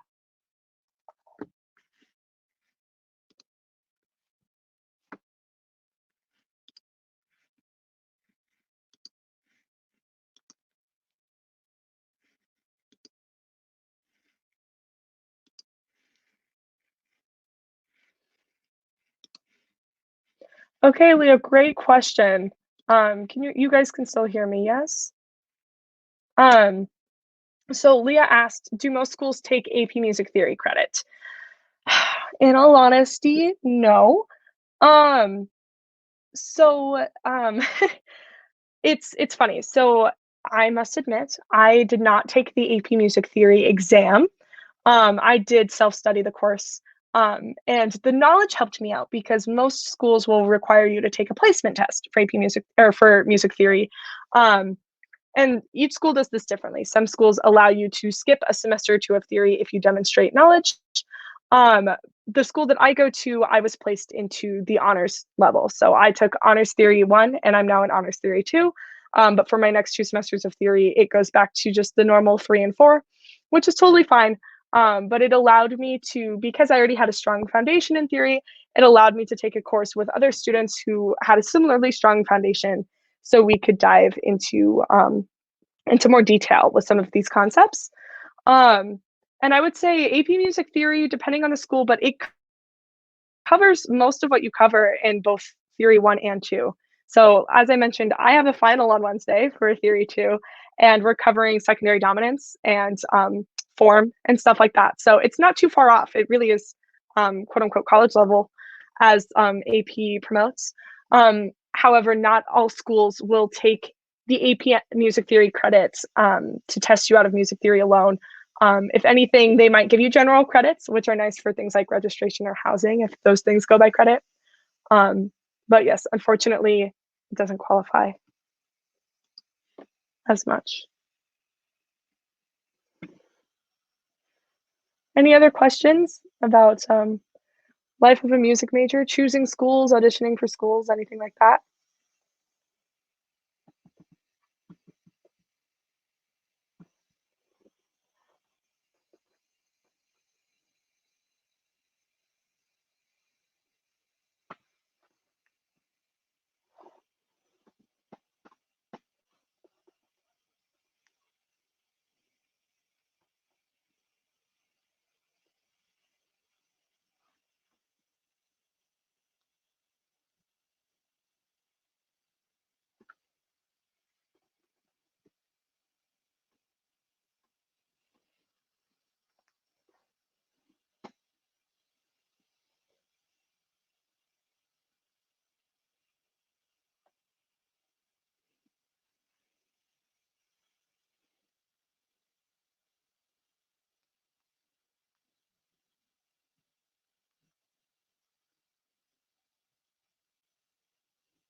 Is getting into generally competitive schools easier or harder as a music major? It depends on how you define a competitive school, because schools and like quote unquote like prestige and competition have to do with the establishment of their programs per se.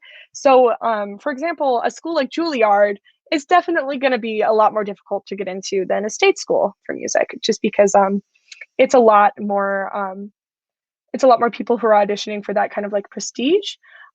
So it definitely just depends on the quote unquote prestige of the music program at said school, and also what their program looks like, because each program has very different requirements for how many students they take, and what they look for in students and stuff like that.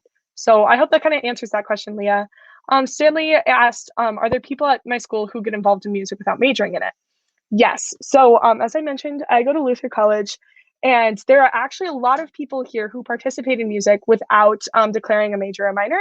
We're known for our choral program, and we actually have 5 choirs. So there are quite a few people who are involved without being a major, and that's totally normal. I know, for example, I have a lot of friends at UW-Madison, and I know that they have an all-university orchestra. So you can play an orchestra without having to compete against people who are majoring in violin performance, but you still get to have that experience. So 100% you can still do music in college without being a major. How exactly can a high schooler continue with music theory after high school? A lot of different ways. I think it really helps to know music theory. I definitely depends on what kind of musician you are.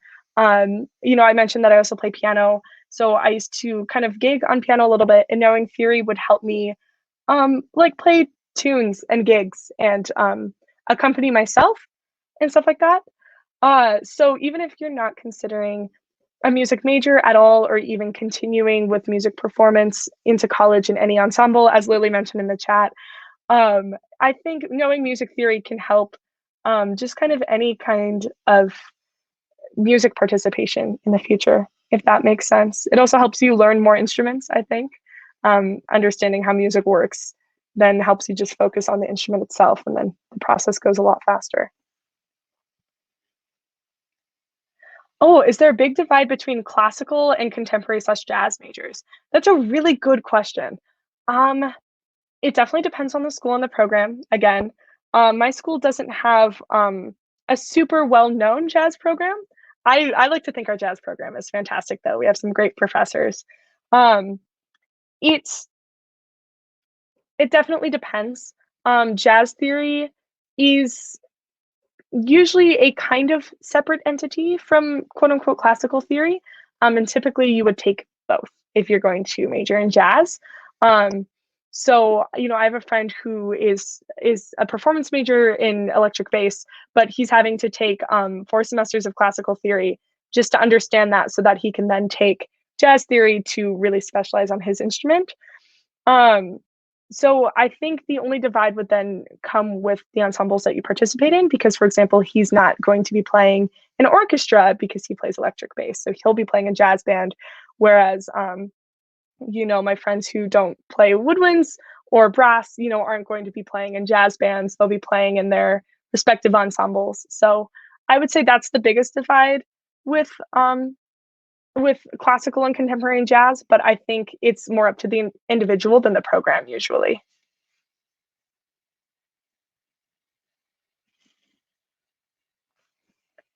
Do we have any other questions?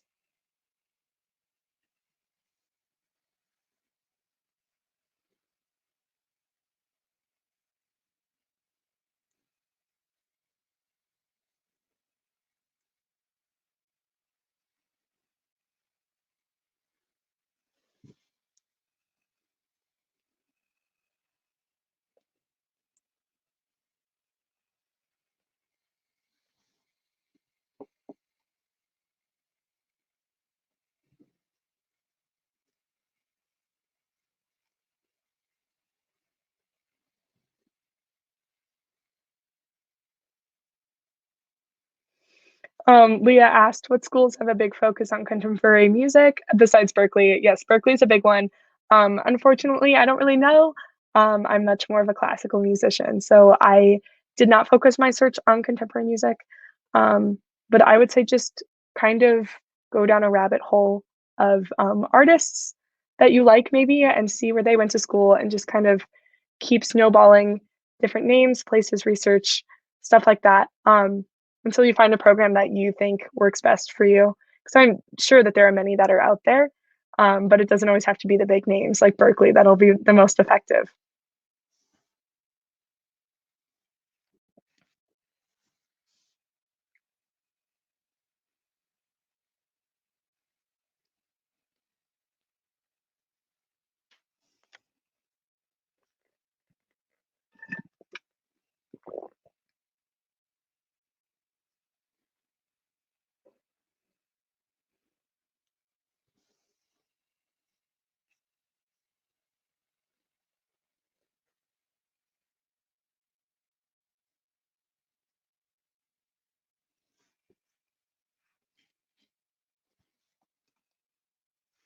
All right, we have a minute left on the timer before Harrison takes over. So just wanted to take this moment to say thank you so much for joining me today and best of luck on Wednesday as you take your AP Music Theory exam.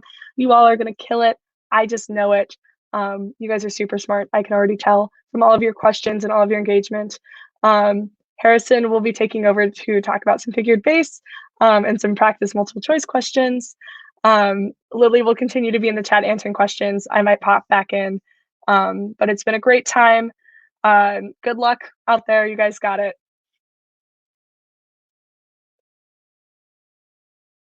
See and hear me. Just let me know in the chat. I'm gonna fix my setup stuff right here. Just really quickly.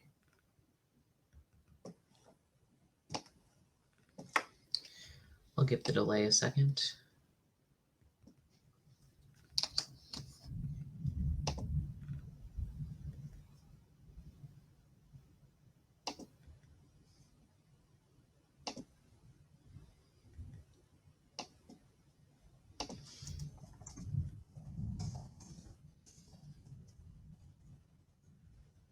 Hello, can y'all hear me?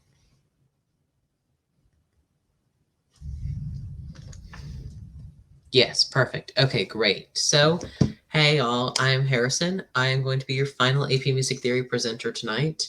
Vimeo is giving me some warnings about my bandwidth, so I'm going to start sharing my screen now to try to prevent anything bad from happening.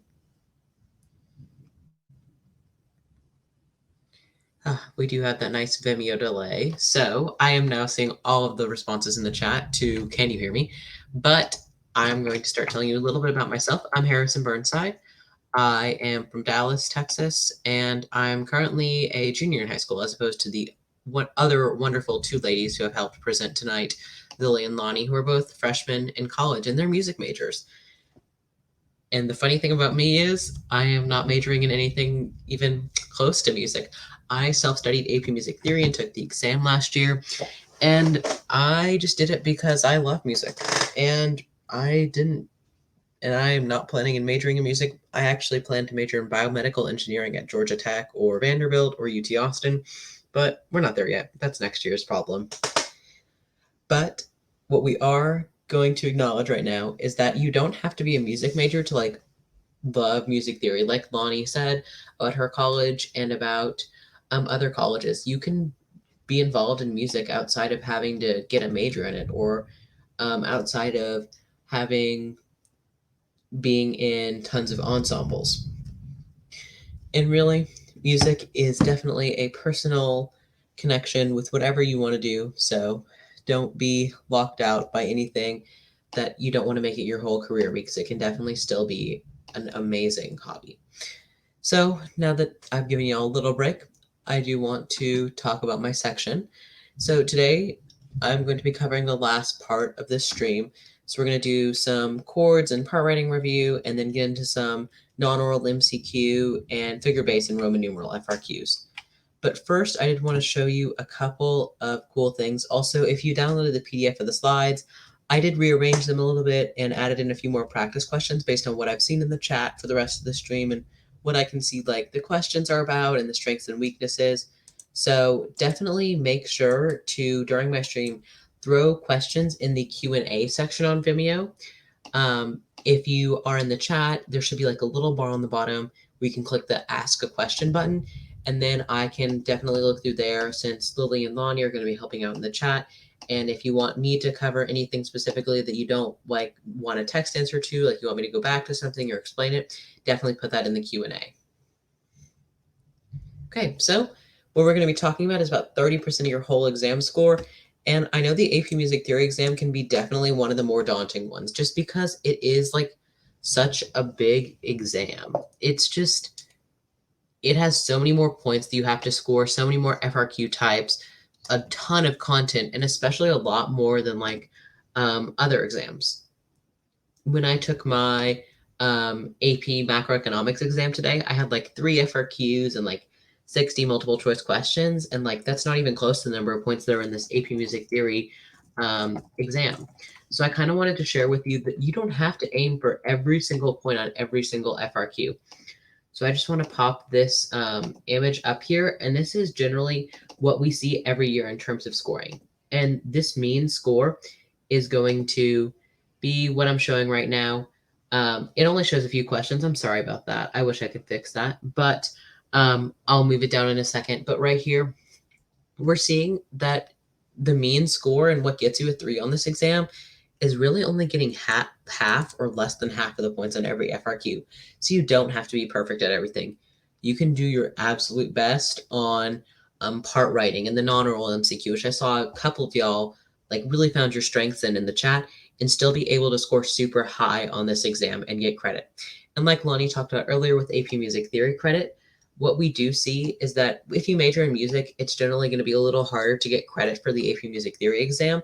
But if you're not majoring in music like me, I'm actually getting 6 credits for my score on this exam last year, and it's fulfilling all of my fine arts requirements at college. So it is something that you can definitely look into at whatever college you go to or plan to go to, and whatever major you want to do. So remember, you don't have to be perfect. You don't even have to be near perfect. 50% is honestly a great goal for all of the FRQs. If you can just do pretty good at everything, you can do amazing on this exam. So let's dive into our content here. So we kind of looked at this earlier, types of chords, but I do want to review a couple things, and I am reusing a couple slides on purpose here that Lily and Lonnie talked about. So we have the different ways that you build chords. So we have minor thirds and major thirds, and they're in really nice colors that help us remember how we can build major, minor, diminished, and augmented triads. So major, you build for a major triad, you build a major third and then a minor third. And then for a minor triad, you just flip those. Then for a diminished, it's 2 minors. And then for an augmented, it's 2 major thirds. I do kind of want to play one of them. I definitely am not the best singer.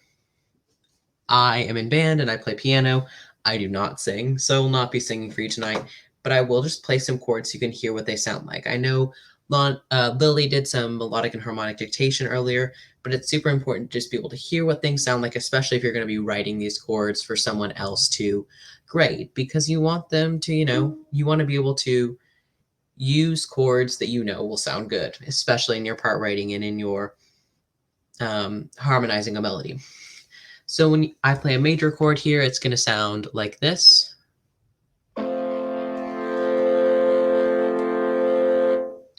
And then a minor chord would sound like this. So if you really listen closely, you can kind of hear how it's like a major chord flipped upside down, and it's kind of like the sad version of it. Like, we're not totally sad yet because we're not to diminished, but it's kind of just the feeling that you get with the chord. And then for diminished, we have something that goes a little like this.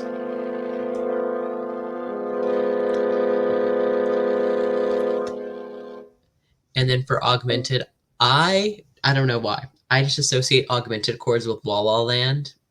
It has no rhyme or reason. It just is. So let me know if you feel the same way, but this is an augmented chord. And I think it just really makes me think of the City of Stars and the Mia and Sebastian's theme from that movie. If you've ever seen La La Land, it is a great movie. I totally recommend you watch it after the AP exam. Maybe you can get your teacher to let you watch it in class. But I don't know. It just really reminds me of that movie. So with some keys and chord spelling here, this is a lot of information on one slide. And you probably already know a lot of this, but it's just like all put into one slide. If you've ever seen me for AP Human Geography before, AP Environmental Science, AP Statistics, I don't like to put a lot of information on slides, but sometimes I think that what we have is being able to put all of this together. And I think that if you can try to think about all of the different keys that you have, then that'll definitely be able to help you with part writing later. If you have all of this stuff memorized, you are so far ahead of being able to do average, get the mean score on the FRQs. You're going to be doing amazing and being able to speed through them, because almost half the battle in doing your FRQ 5 and your FRQ 6, your part writing FRQs, is being able to make sure you have all of the right chords and all of the right Roman numerals and all of the right figure bass symbols. So you can download the slides from the resources category of this stream and download this. Taking a picture might not be the best quality, which is why I'm not going to say that, but you can definitely look at the common things you'll see in each of these keys. So I've kind of highlighted them. In the major keys, you have the tonic, the subdominant, and then the dominant. You definitely want to make sure you're looking at the major 1, the major 4, and the major 5. Then for a natural minor key, you have a minor 1 and a minor 4. And then in a harmonic minor key, you have the same 2. But then in a melodic minor key, you're going to see a minor 2 a lot more.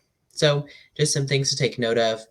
And if you've noticed, there is no 3 highlighted in any of these. The 3 chord is just not an amazing chord, and you will definitely not see it used a lot on your free response section.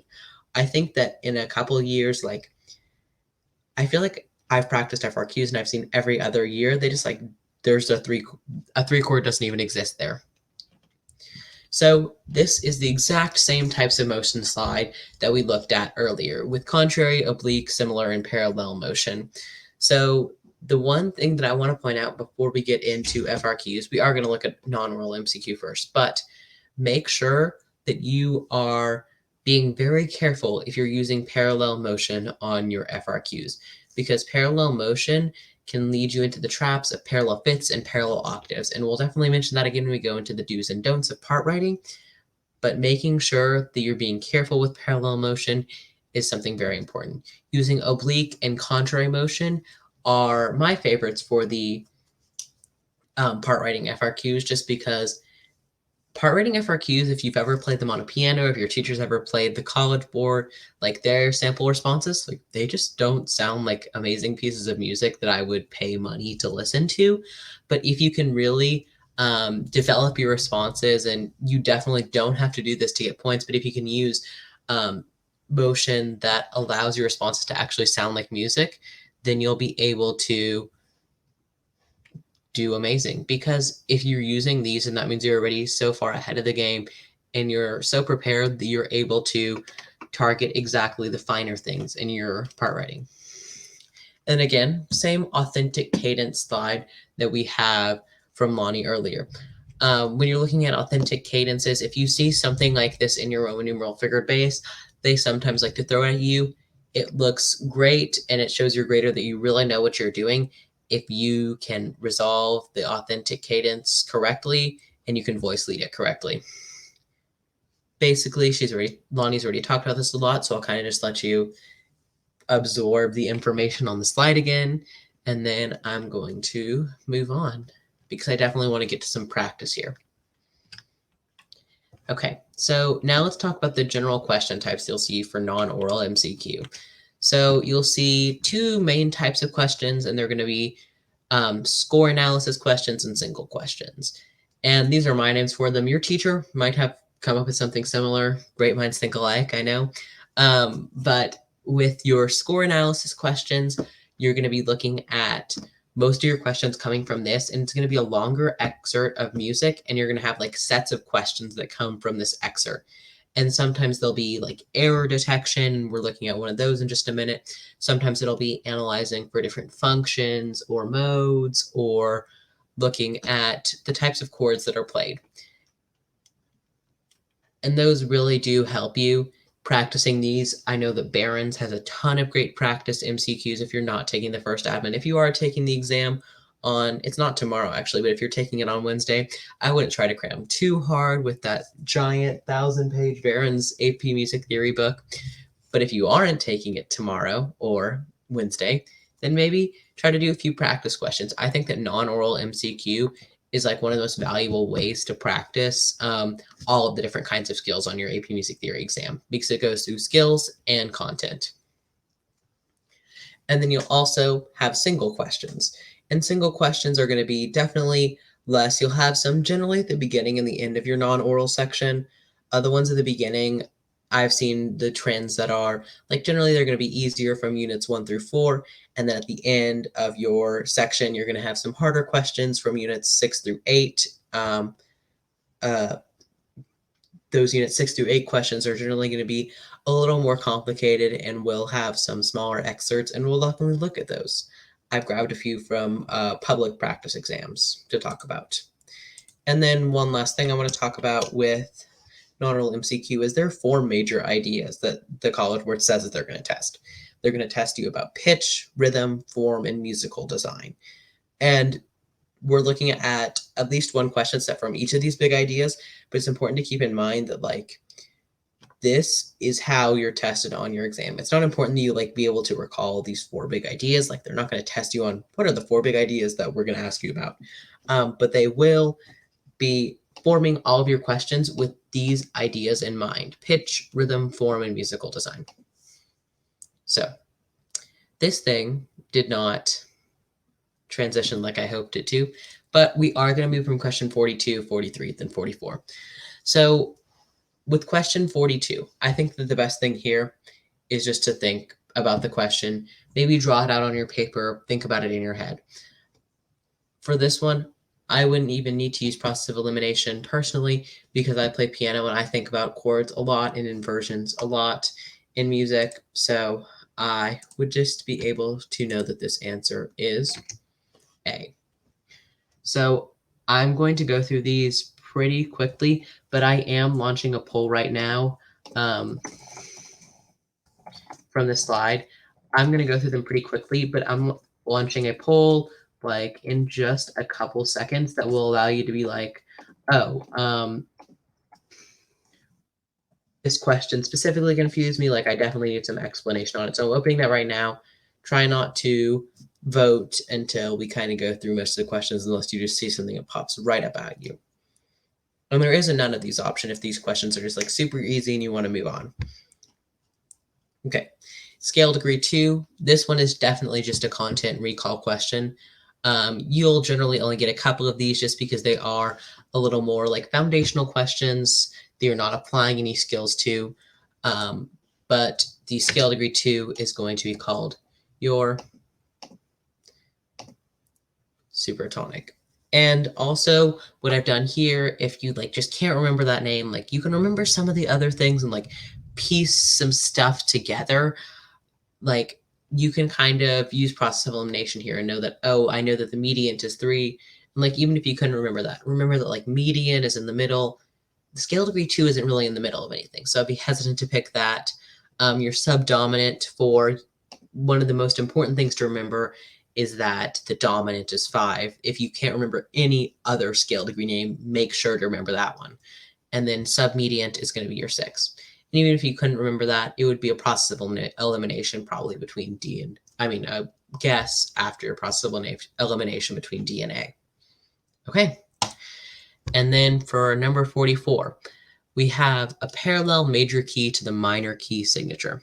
So what we're seeing here is I have actually written out the sharp names and then said that, oh, this would be an A major key if it was a major key and not a minor key. And then what would be the minor from the key of A major? Well, if we go down, I always like to remember it by going down 3 half steps. So I go down from A to F sharp, and then I can remember that F sharp has a lot of sharps. So then the answer would be, oh, my mouse is not working. Sorry, B. F sharp is going to be the key signature with the most sharps. Oh, wait, is that C sharp? JK. So sometimes you have to be able to use like some clues that like, oh, F sharp has a lot of sharps. This key signature has the most sharps. So that one's going to be my answer, especially if you're running out of time and you're getting to the end of your multiple choice section. This one's at the beginning of the non-oral section, but if you're running out of time, definitely be able to like just clue in on a couple things, even if you're not like completely sure of a justification for your answer. Okay, and then these are going to be more like the single questions that you'll see at the end of your exam. And as I'm looking at the poll right here, every single response has been that none of the questions have confused you, so I am going to stop the poll now.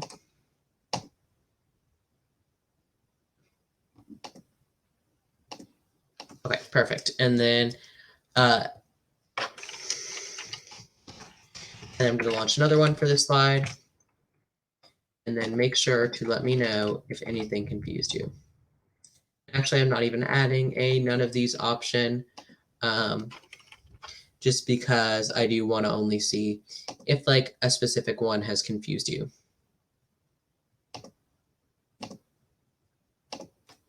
Okay, so with number 73, the mode notated on the staff is. So my first strategy here is to, I hope my transitions are set up correctly, is to look at the accidentals that I see. And this one is honestly going to be pretty simple because I only see one accidental here and I see an F sharp in the bass clef. So I'm thinking about what key signatures in the major key have an F sharp but no other accidentals, all other naturals. And that one is going to be my G major key. And then I'm seeing that this is starting on the pitch B natural. And so if I can go think about what the order of notes is and what the scale degrees are in the key of G major, I'll remember that B natural is going to be the third of G major, aka from earlier, it's going to be our mediant. So I'll be able to know that the third mode is Ionian, Dorian, and Phrygian. Okay, so 74. I can almost guarantee that there will be a question like 74 on your exam because they love transposition on the music theory exam, and there's almost no other way to test it than just by like, here's a sample, which of these transposes it correctly. So there are a few tips to be able to look at what is being shown here. So I kind of like to go through my answer choices and compare to what I see. So the first measure is not really going to be helpful to me because it's all 1, 2, 3. And when I'm looking at this key, it's the same key signatures for A and B and then the same key signatures for C and D. So the first measure is not really going to help me that much. But when I'm getting into the second measure and I'm going down through my choices, I can see that this isn't going to work. That's what I'm seeing, is that B is going to be eliminated because I have this A natural going down a half step, when in the original key, the note on beat 3 goes up a half step from that half note. So choice B is going to be incorrect because it goes down instead of up on beat 3. And then I'm going to keep looking through my answer choices, and I don't really see anything else on measure 3. Everything else goes up, so I don't see anything else besides me going in and checking key signatures, which I don't really have time for yet. I want to see if I can go through this question pretty quickly and eliminate answers to save time, since time is really kind of a crunch for a lot of people in the AP Music Theory exam. So then I'll look at the measure 3 of each. And so I think that next I would probably see that in excerpt A, there's not a third between beats 1 and the end of 2. There's only a half step, which is not the same thing that I'm seeing in the original piece. And something that I've been using this whole time that I haven't mentioned is going to be that if you're analyzing for steps, like especially half steps and arpeggiated chords, if you can find those in your transpositions here, it'll make you move a lot quicker. And I'm going intentionally slow so I can explain everything that I'm doing and why I'm eliminating things, but you can probably go a lot faster than this on your exam. And then I'm like, oh, okay, well, everything else in C and D looks correct. So let me go through and look at the different keys and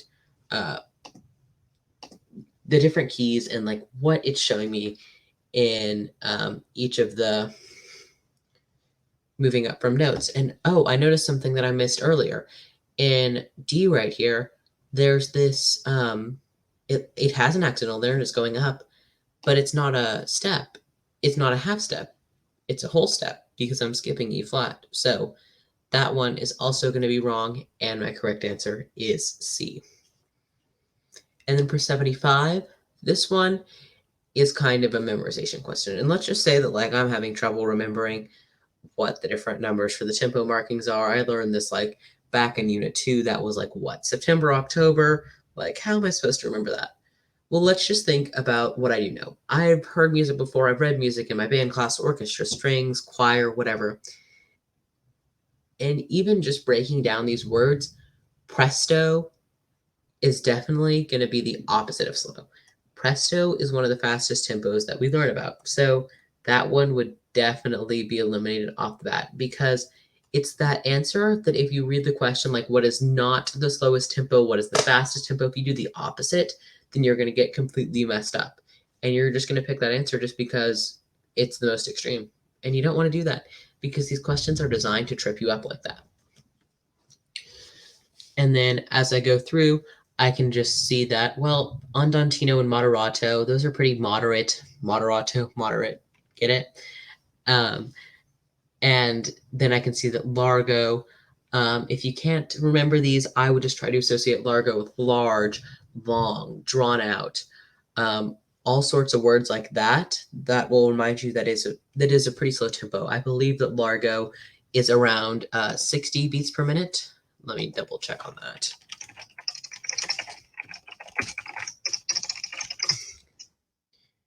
It's 40 to 60 beats per minute. So yes, it is a very, very slow tempo. Okay, I am checking the poll right now. It seems like I don't have any votes. So I did see a question in the chat about going over modes just a little bit more. I know that Lonnie did this earlier, so I will pull up her slide. And generally, modes are going to be kind of like a little similar to what secondary dominants are if you think about it like that. I will definitely go over them at the end, but I really don't want to like just reread the same slides. So I will definitely be looking at that at the end. I did not see that message. Modes. And again, I stalled and the poll still doesn't have anything. So there is no votes there. So just make sure to drop anything in the chat if you did not get a chance to vote and something super confused you. So now we're getting into the score analysis step, but we're also looking at preparing for part writing, you know? And error detection is one of the ways that I found that people learn the fastest and the best at how to do stuff, because you probably learned how to do this in your class or self-studying, but like you always make a mistake here or there. Like you always draw parallel fifths and don't realize it. You always notate parallel octaves, or you always cross voices between your alto and your tenor. Like, those are common mistakes and people always make them. But doing error detection is one way to be able to root out these quickly, because we're going to be going through everything. So I want you to take about 2 minutes and just like think about everything that could be wrong in each of these sections. And I'm not showing you the questions yet on purpose. I do want you to look at these and analyze how many things are wrong in each chunk. So I will open up a poll in just a second. Try not to put it in the chat, but just think about it for a second.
Okay, so I've got a couple votes in, so I will just give y'all like 30, maybe 60 more seconds just to give you a breather and time to think.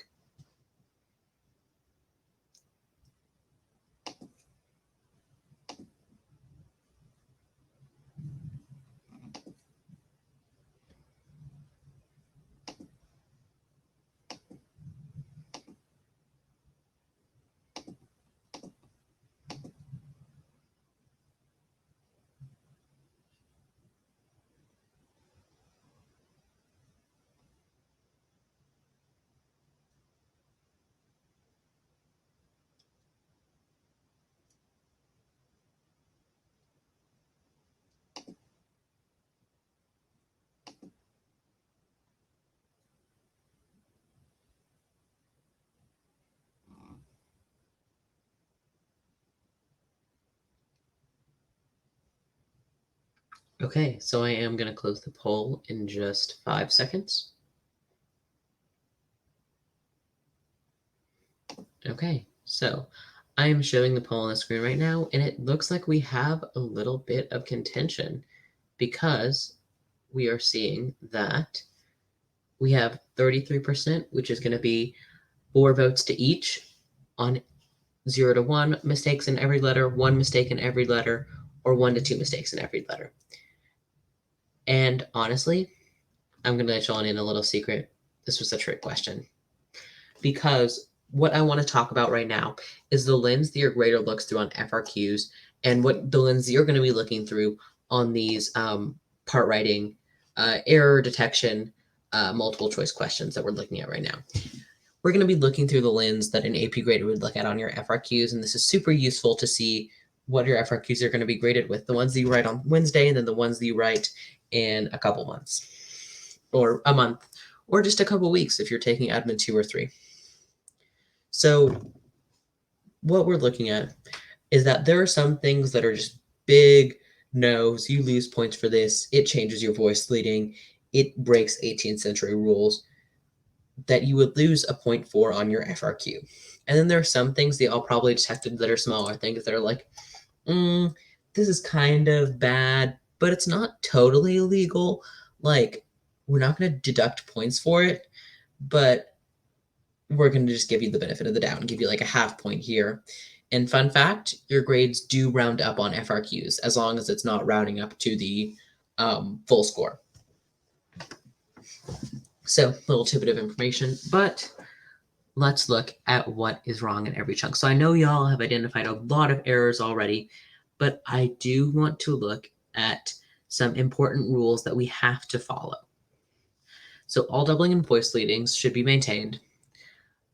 The leading tone, seventh of the chord, cannot be doubled. This one is a big one.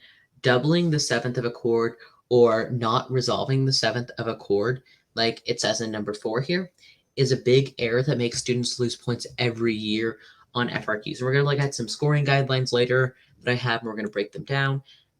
And on every single one, there's an issue with seventh chords. Even on the best responses that they deem excellent, there's an issue with the seventh of a chord.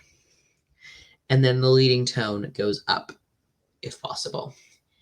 The leading tone going up is almost always 99% of the time possible, but sometimes you do have to resolve it to something, especially if it's at the end in a cadence.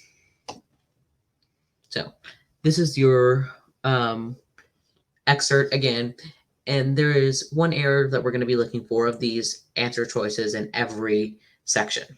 So in part A, what do we have? Well, I think that parallel octaves is going to be the easiest thing to look for here. And I'm not sure if I see any of those. And again, we've already examined these, so I'm not going to give you that much time to think on these, but I will give you just like a little bit of time, especially if you're watching the replay right now, or even if you have like just zoned out and taken a break, because that is totally okay. So what do we all think here? Okay, so I see some stuff coming in, but this one is going to have a double leading tone. A poor harmonic progression is hard to find, so I would, try to find parallel octaves first, then find cross voices, and then look for a double leading tone. So kind of go in like the opposite order that they're written in, with easiest to hardest to find.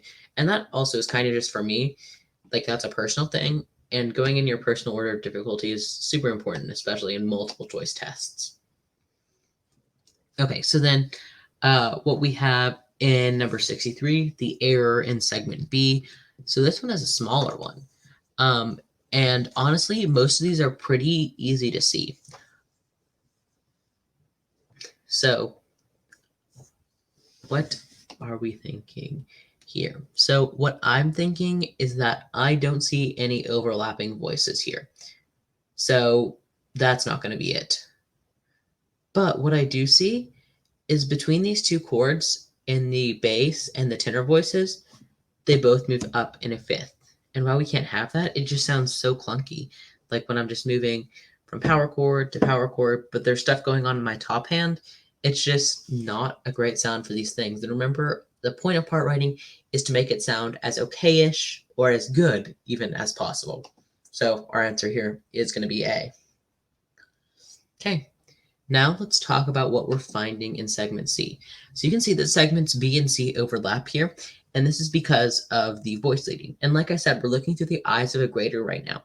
And when they're looking at the voice leading points on your FRQ4, your FRQ5 and your FRQ6 rubrics, they have to look for notes before and after to get the voice leading points.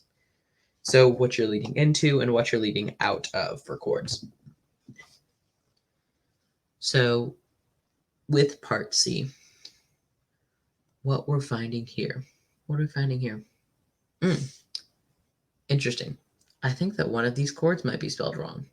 And you know what? One of these chords is not spelled wrong. One of these chords is actually doubling the wrong note. It wasn't about chord spelling. It was doubling the wrong note. Can anybody tell me in the chat when note was doubled wrong? And in what chord?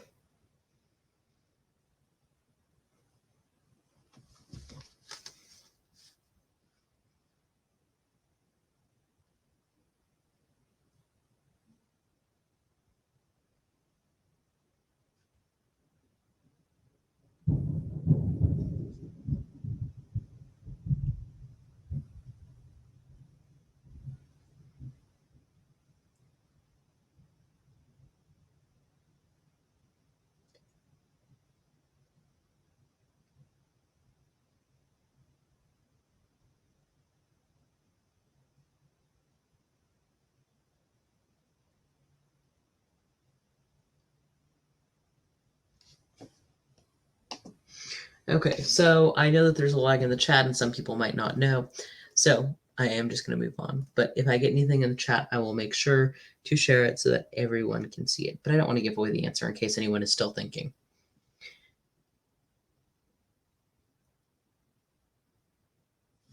Ah, okay. I see this in the chat. I think it's Amelie. Let me know if I'm pronouncing your name wrong. Amelie. The E should have been doubled in the 1-6-4 chord, and that is correct. And remember, we just have to remember our doubling rules. It makes our graders know that we know what we're doing, and we actually care about what we're writing. And that's how you get the points. So in segment D, what do we have here? So segment D is the last segment. So that does, make us think about cadence things, but honestly, this authentic cadence looks fine to me. I don't see anything that's super bad that's gonna like give me any of these things that I have in my answer choices. Besides, what's going on in my 5 chord between my bass and my tenor? That is a huge gap between those two notes, and we really don't want to have that there, especially when we're going into the end of our song. So the correct answer here is going to be inappropriate spacing. And we also have some not great spacing between our alto and our tenor too. So there are those big gaps in between those voices, and we don't want to have that in our part writing. Okay, and then here's just a standard excerpt.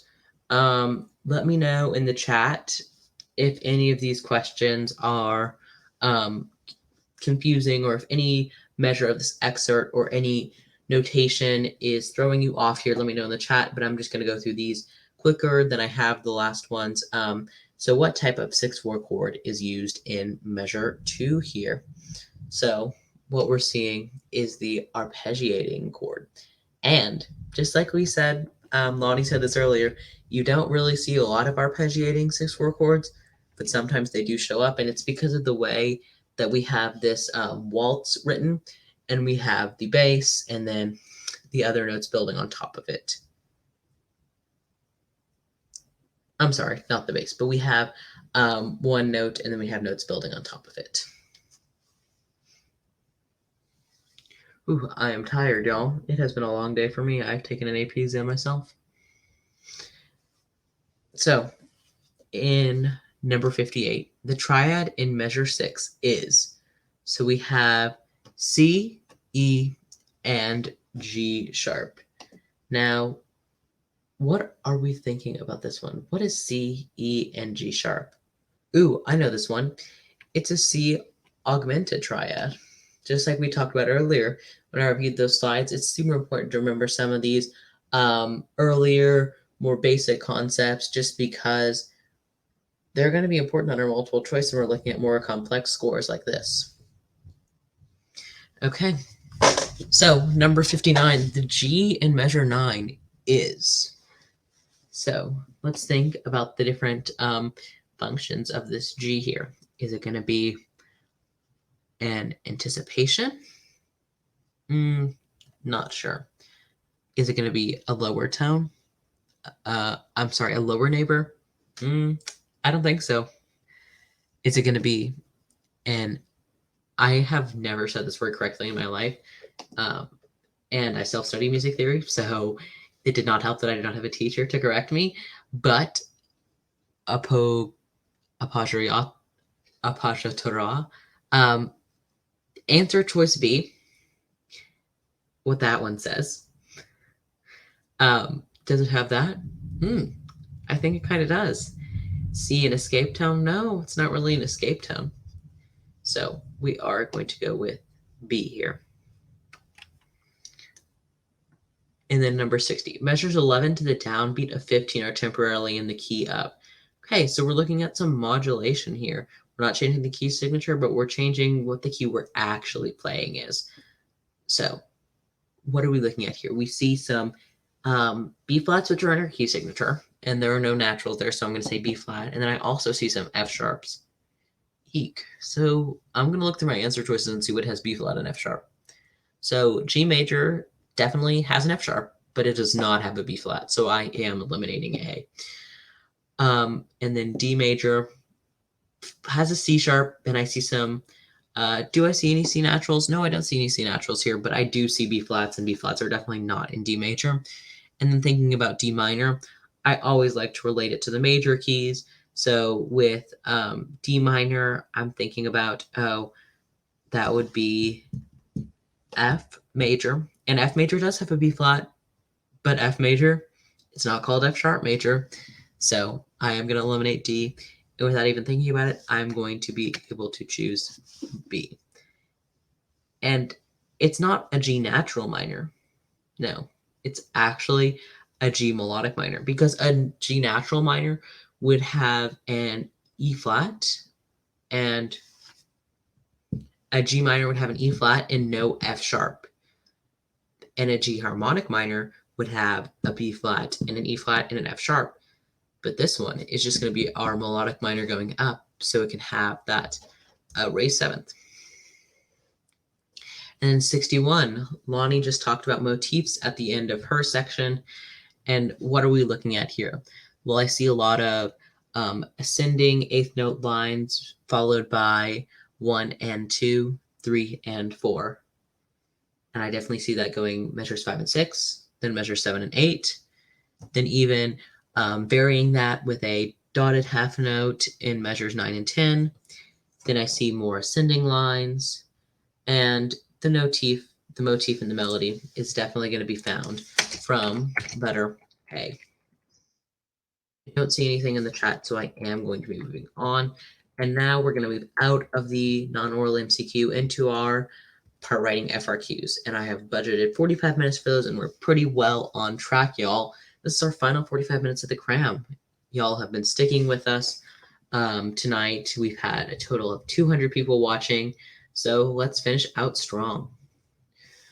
So our part writing do's and don'ts: keep the common tone, especially when we're looking at the tenor and the alto voice. Make sure that if you don't need to move it, you don't have to. Another do: make sure to use contrary motion between your bass and your soprano voices. This will help prevent issues with parallel fits a lot of the time. And it also just adds to the quality of your music. Something that you don't want to do: cross voices, especially between your alto and tenor lines, with all of those ledger lines in between when you're trying to voice lead, and make sure that you have all of the right spaces in between your notes. Be very careful of your tenor and your alto lines, since they're at the bottom and the top. They're touching, the clefs are touching there. Make sure definitely not to double the leading tone. And that's something you'll find if you check your work at the end. I would definitely check your work at the end for leading tones for FRQ 5 and 6 specifically, and then also for FRQ 7 what you're writing, just to make sure that you're not doubling any of the wrong notes. Even if you have time to think and write down chords, like what your doubling rules are, that's something that could be valuable to you and help you get some points. And then some more do's and don'ts. I do want to start at the bottom left for this one. A do is to write a perfect authentic cadence on your 5-1. So if you do have that, it looks great to your grader if you do that. You can't really get extra points, but you can get redeeming quality points if the rest of your response is not that great. So keep that in mind. The points on AP Music Theory FRQs are designed to help you be able to score, especially when you don't have a lot of, if you just get a question that you're totally lost on. There are a lot of points designed to help you. And then another do is to double the bass in a 6/4 and a second inversion chord. You'll be doubling the 5th of the chord. And so if you can put the 5th in the bass and double it, that's exactly what you want to do. And then make sure definitely not to write parallel fifths or octaves. Remember, those just sound really clunky and make your music sound not good. And they are definitely against our 18th century part writing rules. Another don't is not to write intervals greater than a 5th. You do want stepwise motion. Lonnie talked about how you can write stepwise motion except in your bass and sometimes in your soprano voices. Now let's move on to some 7th chord voicing do's and don'ts. And so here are some do's for you. And then also an okay, I guess. I mean, if you really kind of have to. Something resolving downwards. Definitely do that if you can. But if it's in the middle voices, they're not going to take off points. That's one of those things that when I was like with the trick question on the error detection multiple choice, it was like, well, we could take off points, but like it's not that big of a deal. Like it's not that illegal, so we're not going to take off points. Dominant 7th resolves, make sure you do resolve that downward to the 3rd of the next chord, especially if it is an option. And a don't. Doubling in part writing.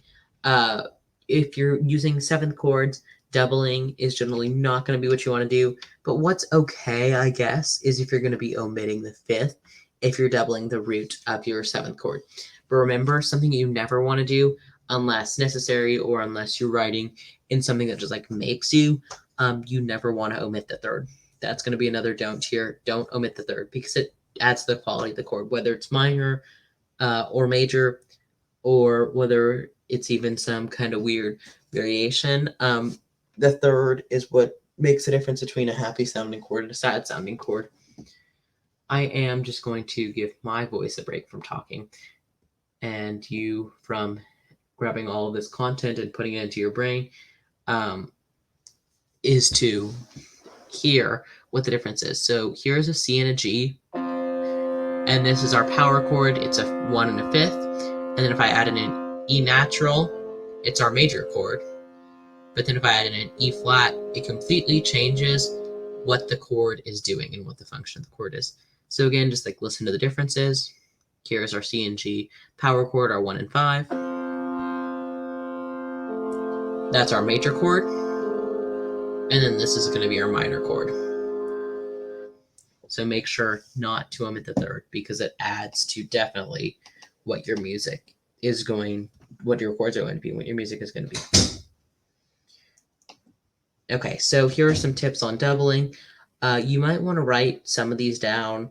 I would recommend like honestly writing this down on a note card because doubling rules are honestly one of the trickier things to remember just because it is just like memorization. There's not a lot of ways you can derive these like you can for what I should omit in a 7th chord. Like I can omit the 5th, like maybe that's okay. And with these doubling rules, if you're writing them down, your hand is going to remember what you're doing, and hopefully that muscle memory can translate into your exam. I'm not going to go through these a lot because I know that we have seen these earlier. Okay, and then so let's get into some FRQ 6 writing. I am going to push out a poll really quickly, and the delay will give you all a little bit of a break. But this is just going to be what should we do? Do you want to grade student samples with me? Or do you want to write it yourself? And then I'll review one. And by student samples, that means that there will be multiple. Okay, there we go, and I've pushed it out. You can go vote now. And yes, I am covering up the Roman numerals here on purpose so you can spend more time. I mean, so you don't spend time looking at this already, depending on what we vote for.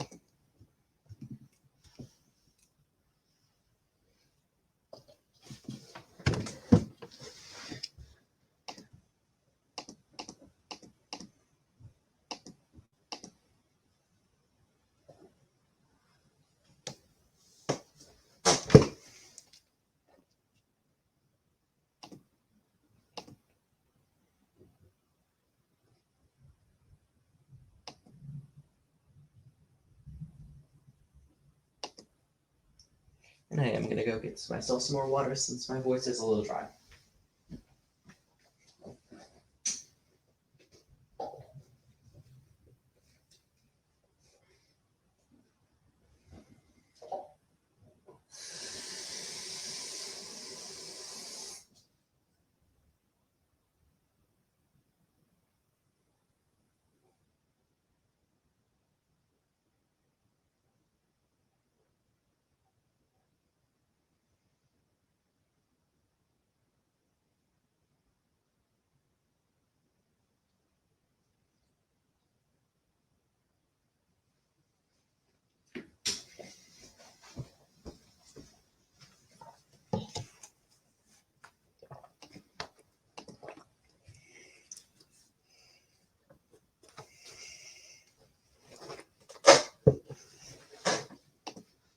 Oh, do y'all not see the poll? That's weird.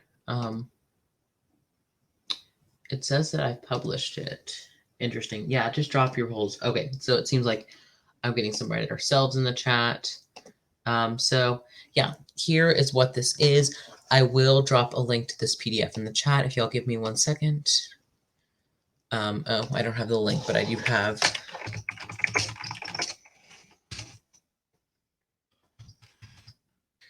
So this is going to be the link to the PDF where it's from.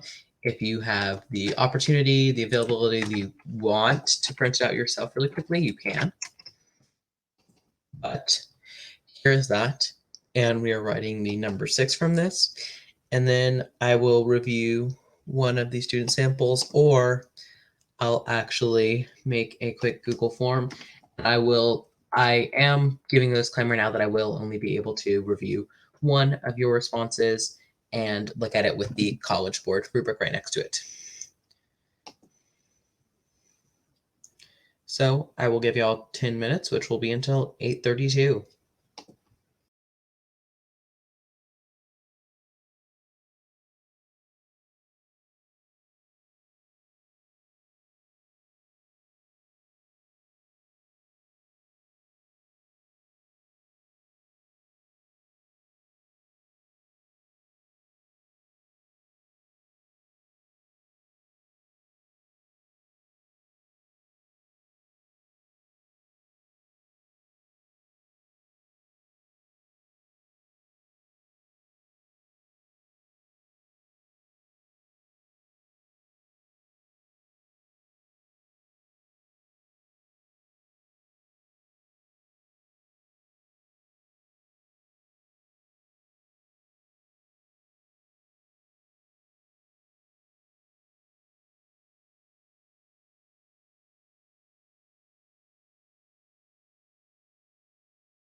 Okay, and then I will be dropping the link to the submission form in the chat right now. And I have set it to anonymous, so it will take your email just like you can upload the thing from your Google Drive, but it will not be collecting your name or anything like that.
Okay, I will graph it right here.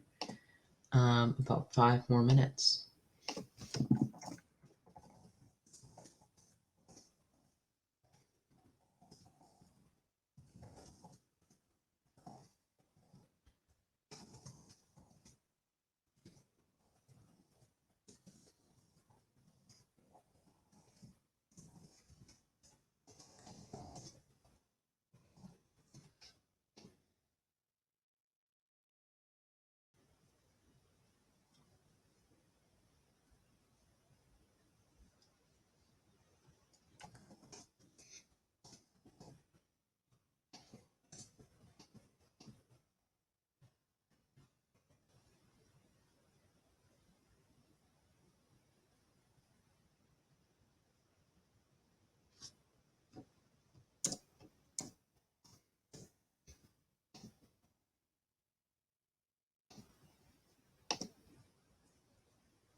Okay, so hopefully y'all are finishing up now with the writing. I do understand if like you took a minute to print it out or you still need time to submit, so I will wait until 8:35 before I check submissions, but I do just want to give you a little warning on time as I am seeing a few of these pop up.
And while I'm seeing these responses pile in, I did want to remind you of a few things, and I am switching my...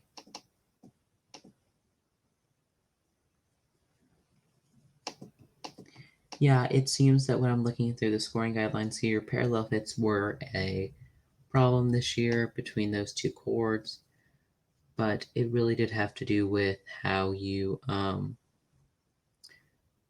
voiced the secondary dominant chord before that.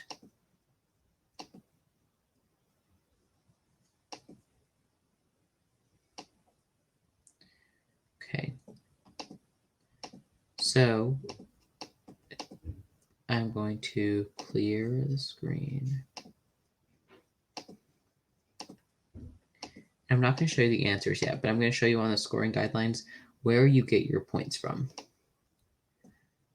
So I saw a couple questions earlier about like, can I omit the fifth in any triad? So yes and no. So if you have your triad in root position, then yes, it's technically legal. And you can also omit the fifth of any seventh chord. Any inverted chords do have to be complete though, and all triads have to have at least 3 voices.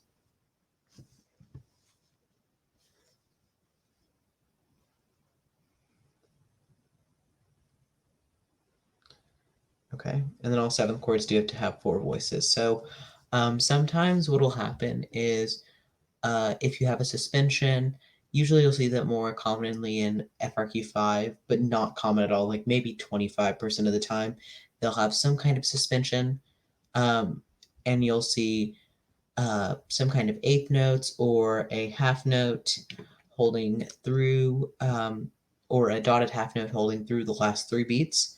And that's when you can have a different number of voices, and some students do forget to have the correct number of voices.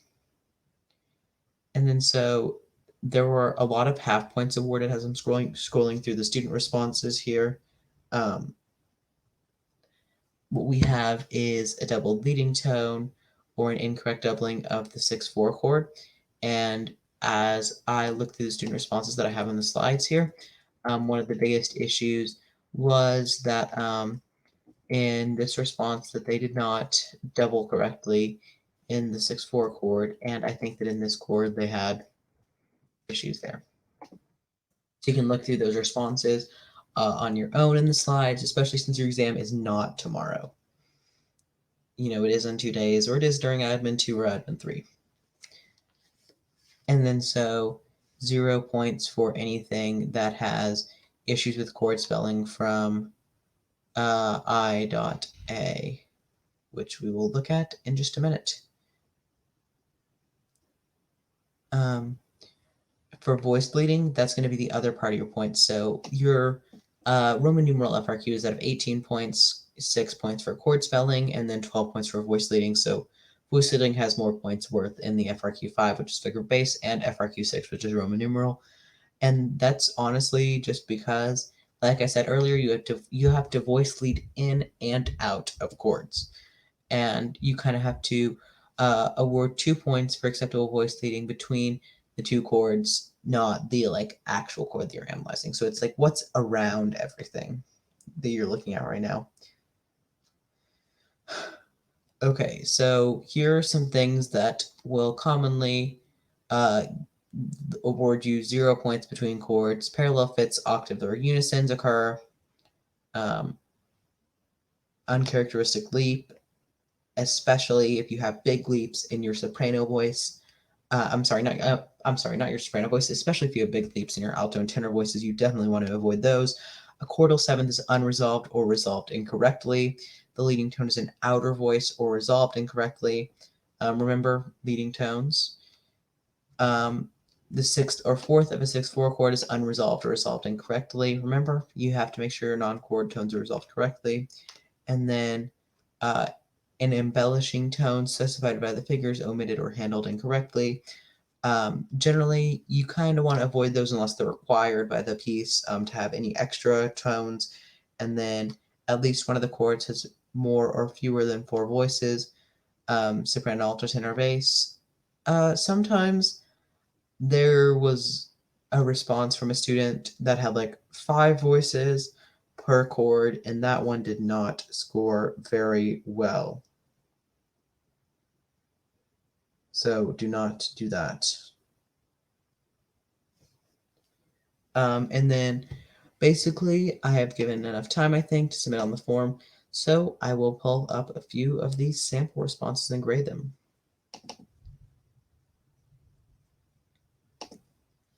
So let me see. I'll look at this one. So let me pull this one over to my screen here. So I'm going to try to put the scoring guidelines side by side with it, which means I will have to change my sharing window right here, just so you can see what their sample response was and then compare it to this mock response that I'll look at.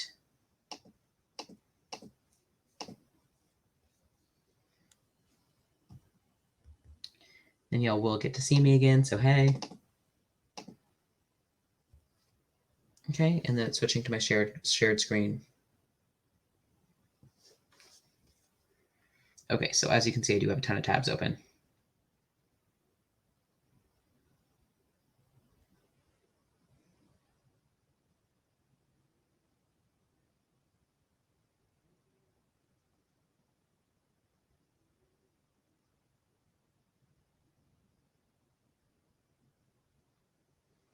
Okay, so they copied the first chord correctly, so they're not going to lose any points there. A big error, especially if they have changed to where they have the booklet and the question separate this year, is if people copy the first chord incorrectly. I know that was definitely an issue this year. So this first chord is copied correctly, so that leads to not having errors later. So they have also spelled the second chord the same and voice leaded it the exact same as what I have on the scoring guidelines here. And same thing for our 1/6 chord. But then they change it up from what we have in the fourth chord. But they do still voice it correctly. The only thing is that there is a pretty big gap here in between our voices. So we do want to be aware of that, but I do not think that we will lose any points for that right now, unless it causes us issues later. So let me double check our scoring guidelines. But I do not think that we will be losing any voice leading points for that issue. No, I do not think right now we will. Okay, and then so we do have a pretty big leap here, but I think it's okay because we are being able to keep the tenor voice the same, and there is little motion in our alto voice, and then it ends up being the same chord that we have in the scoring guidelines. And then we go into our 5/7 chord here, and we're being careful here to count for our parallel fifths. So we do have a fifth here, an open fifth, but then we do have 1, 2, 3, 4, 5. So we have a seventh here. So it is not a parallel fifth, so we do not have issues with parallel fifths, so that is a good thing. And then we do have our 5/7 resolving in a nice way, and we do have the soprano going up, which I like, and the bass going down, which is always a good thing, keeping the tenor and the alto in about the same place. So I do want to award this response 17 points. And then this is a really good response, actually. And then here are some common voice leading errors that we have here. They have these for graders in every single scoring guidelines. Oh, and as we're seeing in the chat, you really want to avoid making noise if possible in the testing room, especially because you all will be testing in person for AP Music Theory for all 3 administrations. You do want to avoid, making noise in the testing room, because singing and humming can be seen by proctors in the same way that people see talking in terms of cheating. So if you all want to take a look at this, I will drop the link to the scoring guidelines in the chat too. So, but if you are not watching this live, basically what you can do is just Google 2017 Scoring Guidelines, AP Music Theory for your response number 6. And this response is very close to the scoring guidelines, which is something good, and it makes the life easier on graders. You don't really need a sophisticated response for your part rating FRQs. You just need it to be good enough and make it sound okay-ish. Yes, and if you do want to tap your foot or finger, a tip that I have that I'm seeing, someone mentioned this in the chat, is to tap your toes inside of your shoe. If you're wearing closed-toed shoes or sneakers, you can tap your toes inside of your foot. And that's something that I do all the time, especially when I'm on stage for playing competitions for things like piano, band, etc. So good job to whoever wrote that FRQ. And then I will be bringing back up my slides again. So we'll get another little sneak peek of me. But while I'm changing my window. But what I want to see on this slide here is that at the grading, what they look at is that there are a couple things that this FRQ has what you got to do. So you're going to be demonstrating the 4-part chord progression from Roman numerals, demonstrating an understanding of chord inversions, command of voice leading procedures, knowledge of secondary dominant chords. A lot of times you will get a secondary dominant chord in FRQ 6, but you usually won't get one in your FRQ 5. And then an understanding of tendency tones and their resolution. So again, leading tones, embellishing tones, stuff like that. A knowledge of how to approach chordal dissonances. So if you have seconds, notes right next to each other, that's going to be something that you want to look for. So this is all of the skills you've got to demonstrate that you can do to get the points here. They won't be giving you points based off of these skills. The points are all going to come from like voice leading versus chord spelling.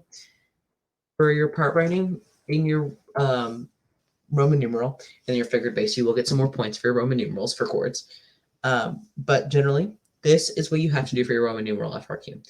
And we're ending our discussion on our Roman numeral FRQ 6 with that. There's another example here if you want to practice it yourself and compare to what we've got there. But then we have our FRQ 5, which you got to do. And this one actually has a lot more stuff that you've got to do, which is why they generally a lot more time in your suggested time for it.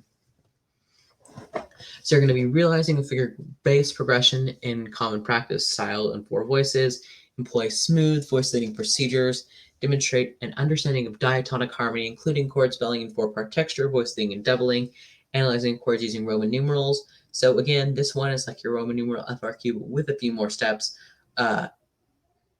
Spell chords in a minor key, including raising the leading tone in the 5 chord.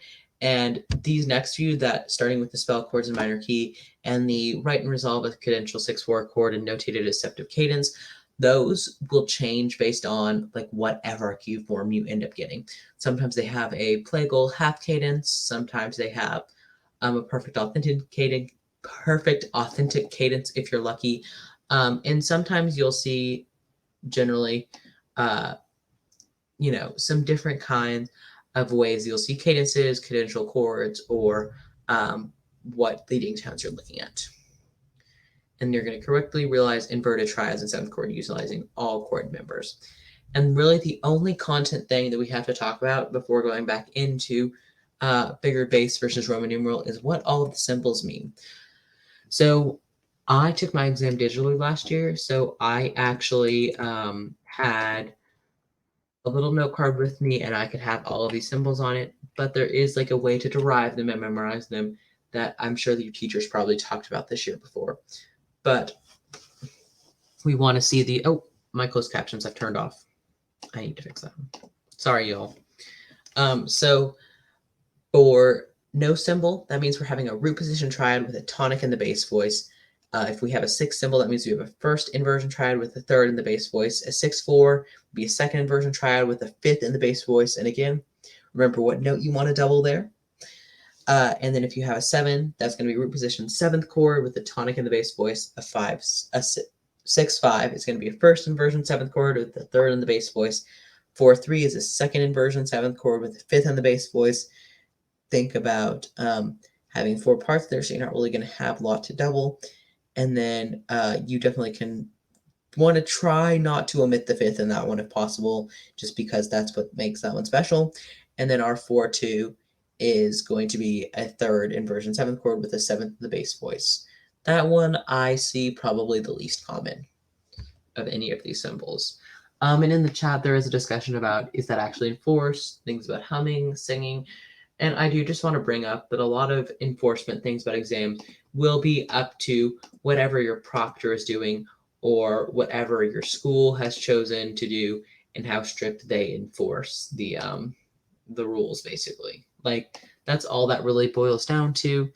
And there's really not much else to say beyond that. I mean, if you're allowed to do it, that's just having to deal with what your proctor is allowing you to do. And then if you cannot, then you're not able to do that. So, yeah. And then if you see these symbols next to figure base, that means you're changing things. So a sharp, a slash over a number, or a plus is going to raise the pitch by a half step. If it's next to a number, you're raising that pitch. And then if it's without a number, it's going to be referencing the third. And that's going to be for our flat symbol too. And any symbol that's changing what's going on in our figure base that's not numbers, we're going to be changing the third if it doesn't signify anything. And they do like to test that a lot, I have noticed. So flats are going to lower the pitch by a half step. I hope we've gotten that one down by now.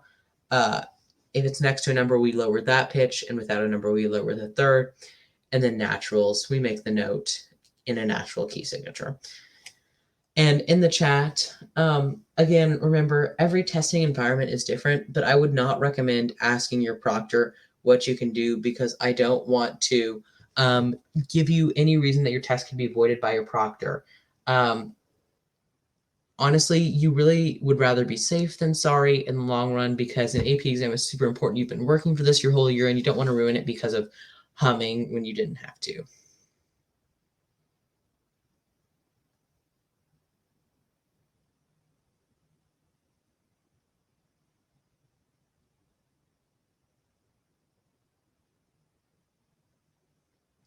Okay, so I don't think that we have time to look at a whole example, but I do just want to break down the scoring of everything that we have here. So the chord spelling, you will not get a point for the first one, just because they already spell it for you. But beyond the chord spelling and voice leading that we have, same points from the FRQ 6.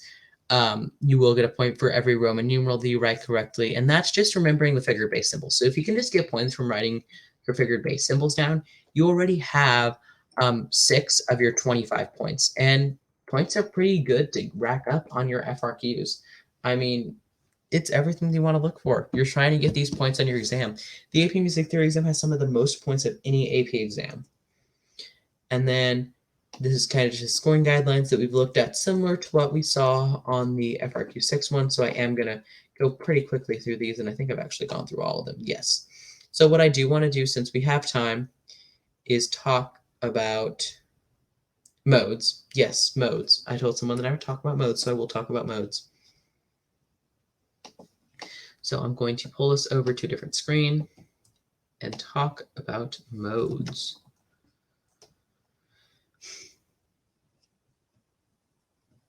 Why is my mouse choosing not to work today? There we go.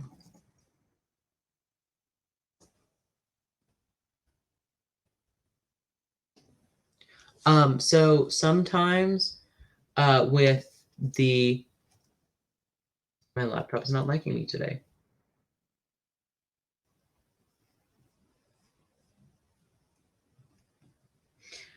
So sometimes with the sight singing, a lot of people will be just taken out of their room by their proctor. Sometimes you'll just be broken up into different parts of the room, and you'll all be recording at the same time with like headphones. So it really just depends on what your testing environment is.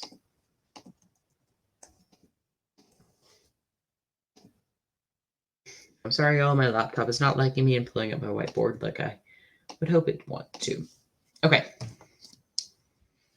So yeah, a lot of these things are up to your school and your test proctor, so you really will get some clarification from them on Wednesday or whenever you take your exam, Admin 1, 2, or 3. Okay. So remember, we're talking about modes. So we're going to talk about them in terms of scale degrees. So I know that Lonnie and Lily really like solfege, but I really like to think about things in terms of scale degrees because I'm a very math-based person. So our first scale degree, that key is just going to be our tonic. So that note is just our tonic. So that one is going to be our Ionian mode. And Ionian is just a fancy way of saying the key that you're actually in. So usually it's just going to be your major normal key. And sorry for my bad handwriting.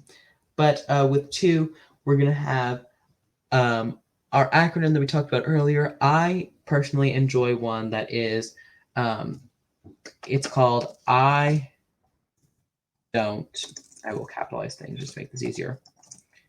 Fight little men at lunch. I learned this actually at a jazz camp, and I think it's like very, very funny, and it really helped me remember it. So I don't fight little men at lunch. So it went away. And fight is with the PH. Okay, so we have Ionian, then we have Dorian, Phrygian,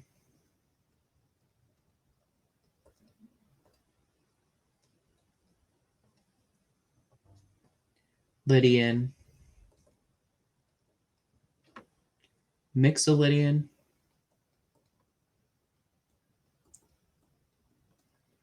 and then Aeolian. Yeah, I don't particularly like modes a lot is another common way that it's taught. I think that Lily had one, but I just think that this one is very memorable. So I really enjoy using it because I will never forget it because I think that it's just very funny.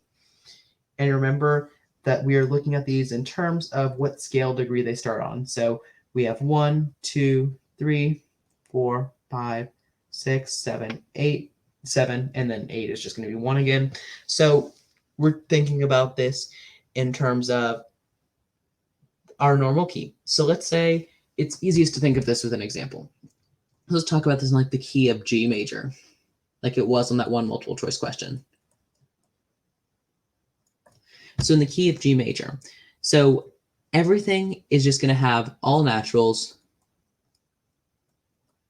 besides 1 F sharp.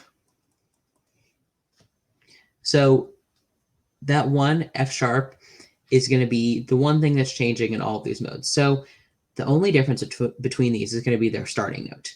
So the starting note of our Ionian mode, our number 1, is just going to be G. So it's going to be our normal G major scale. But now we're doing a G major scale, but we're just starting it on A instead. So it's a G major scale. We're just starting it on A. And then our Phrygian mode is going to be starting on B natural. And then our Lydian mode is going to be starting on C. Mixolydian mode is going to be starting on D. Aeolian mode is going to be starting on E. And then our Locrian mode is going to be starting on F sharp and ending on F sharp. So remember, that's going to be our 7th there. And really, these are just like a complicated music theory thing to make you think about what are accidentals in this key signature and like where is it relative. And it's just another way to think about scale degrees.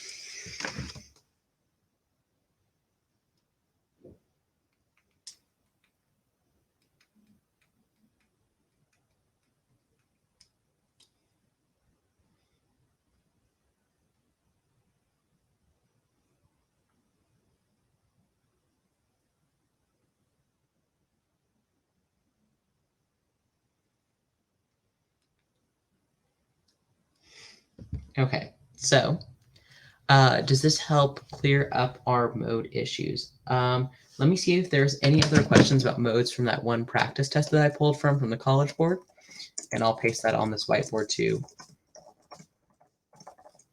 But beyond that, unless we have any other questions in the chat, I think we've covered almost everything from the AP Music Theory course in 5 hours tonight.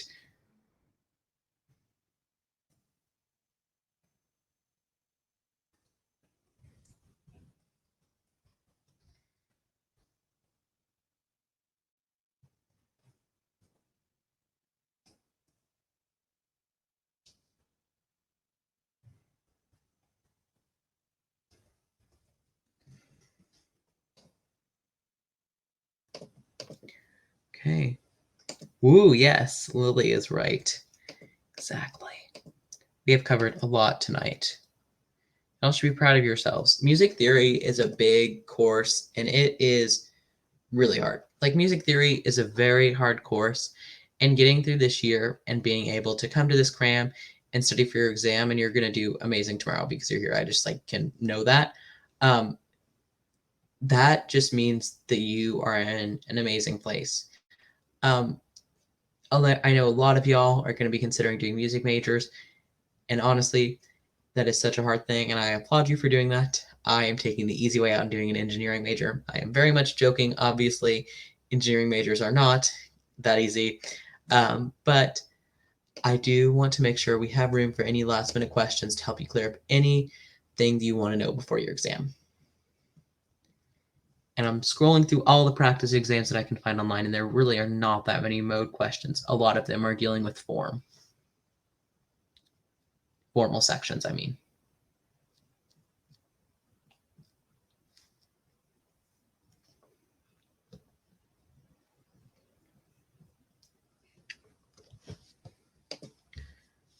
Okay, yeah. And Lily is the amazing TA who has been here all year. Lonnie and I just get to steal her thunder for a little bit tonight, but she is around in the Discord channel, and so are Lonnie and I. But make sure to drop anything in our Discord channel, and we so much appreciate all of y'all for showing up tonight for our AP Music Theory exam, and we hope you can do amazing on your exam tomorrow. So, adios, y'all. And any parting tips for part writing? What a nice way to end. Parting tips for part writing. Honestly, I mean, do it and leave at least a minute to check your work at the end. If you can watch the clock and do your Roman numeral 1 in 9 minutes and leave 1 minute to check your work, that'll help save you voice leading points, because you're going to lose points from the before and after voice leading in parallel fifths, parallel octaves, crossing voices. That's where you lose 2 points at a time. So try to do 9 minutes for writing it for your FRQ 6, and then 1 minute to check, and then 14 minutes to write your FRQ 5 figured bass, and then 1 minute to check it at the end. Just because that voice leading, that's where all of your points come from. So that is going to be my parting tip for part writing. Leave time to check your voice leading at the end. But I hope that you all do amazing on your exam tomorrow. I know you already will. You have my luck, but I really don't think you'll need it. So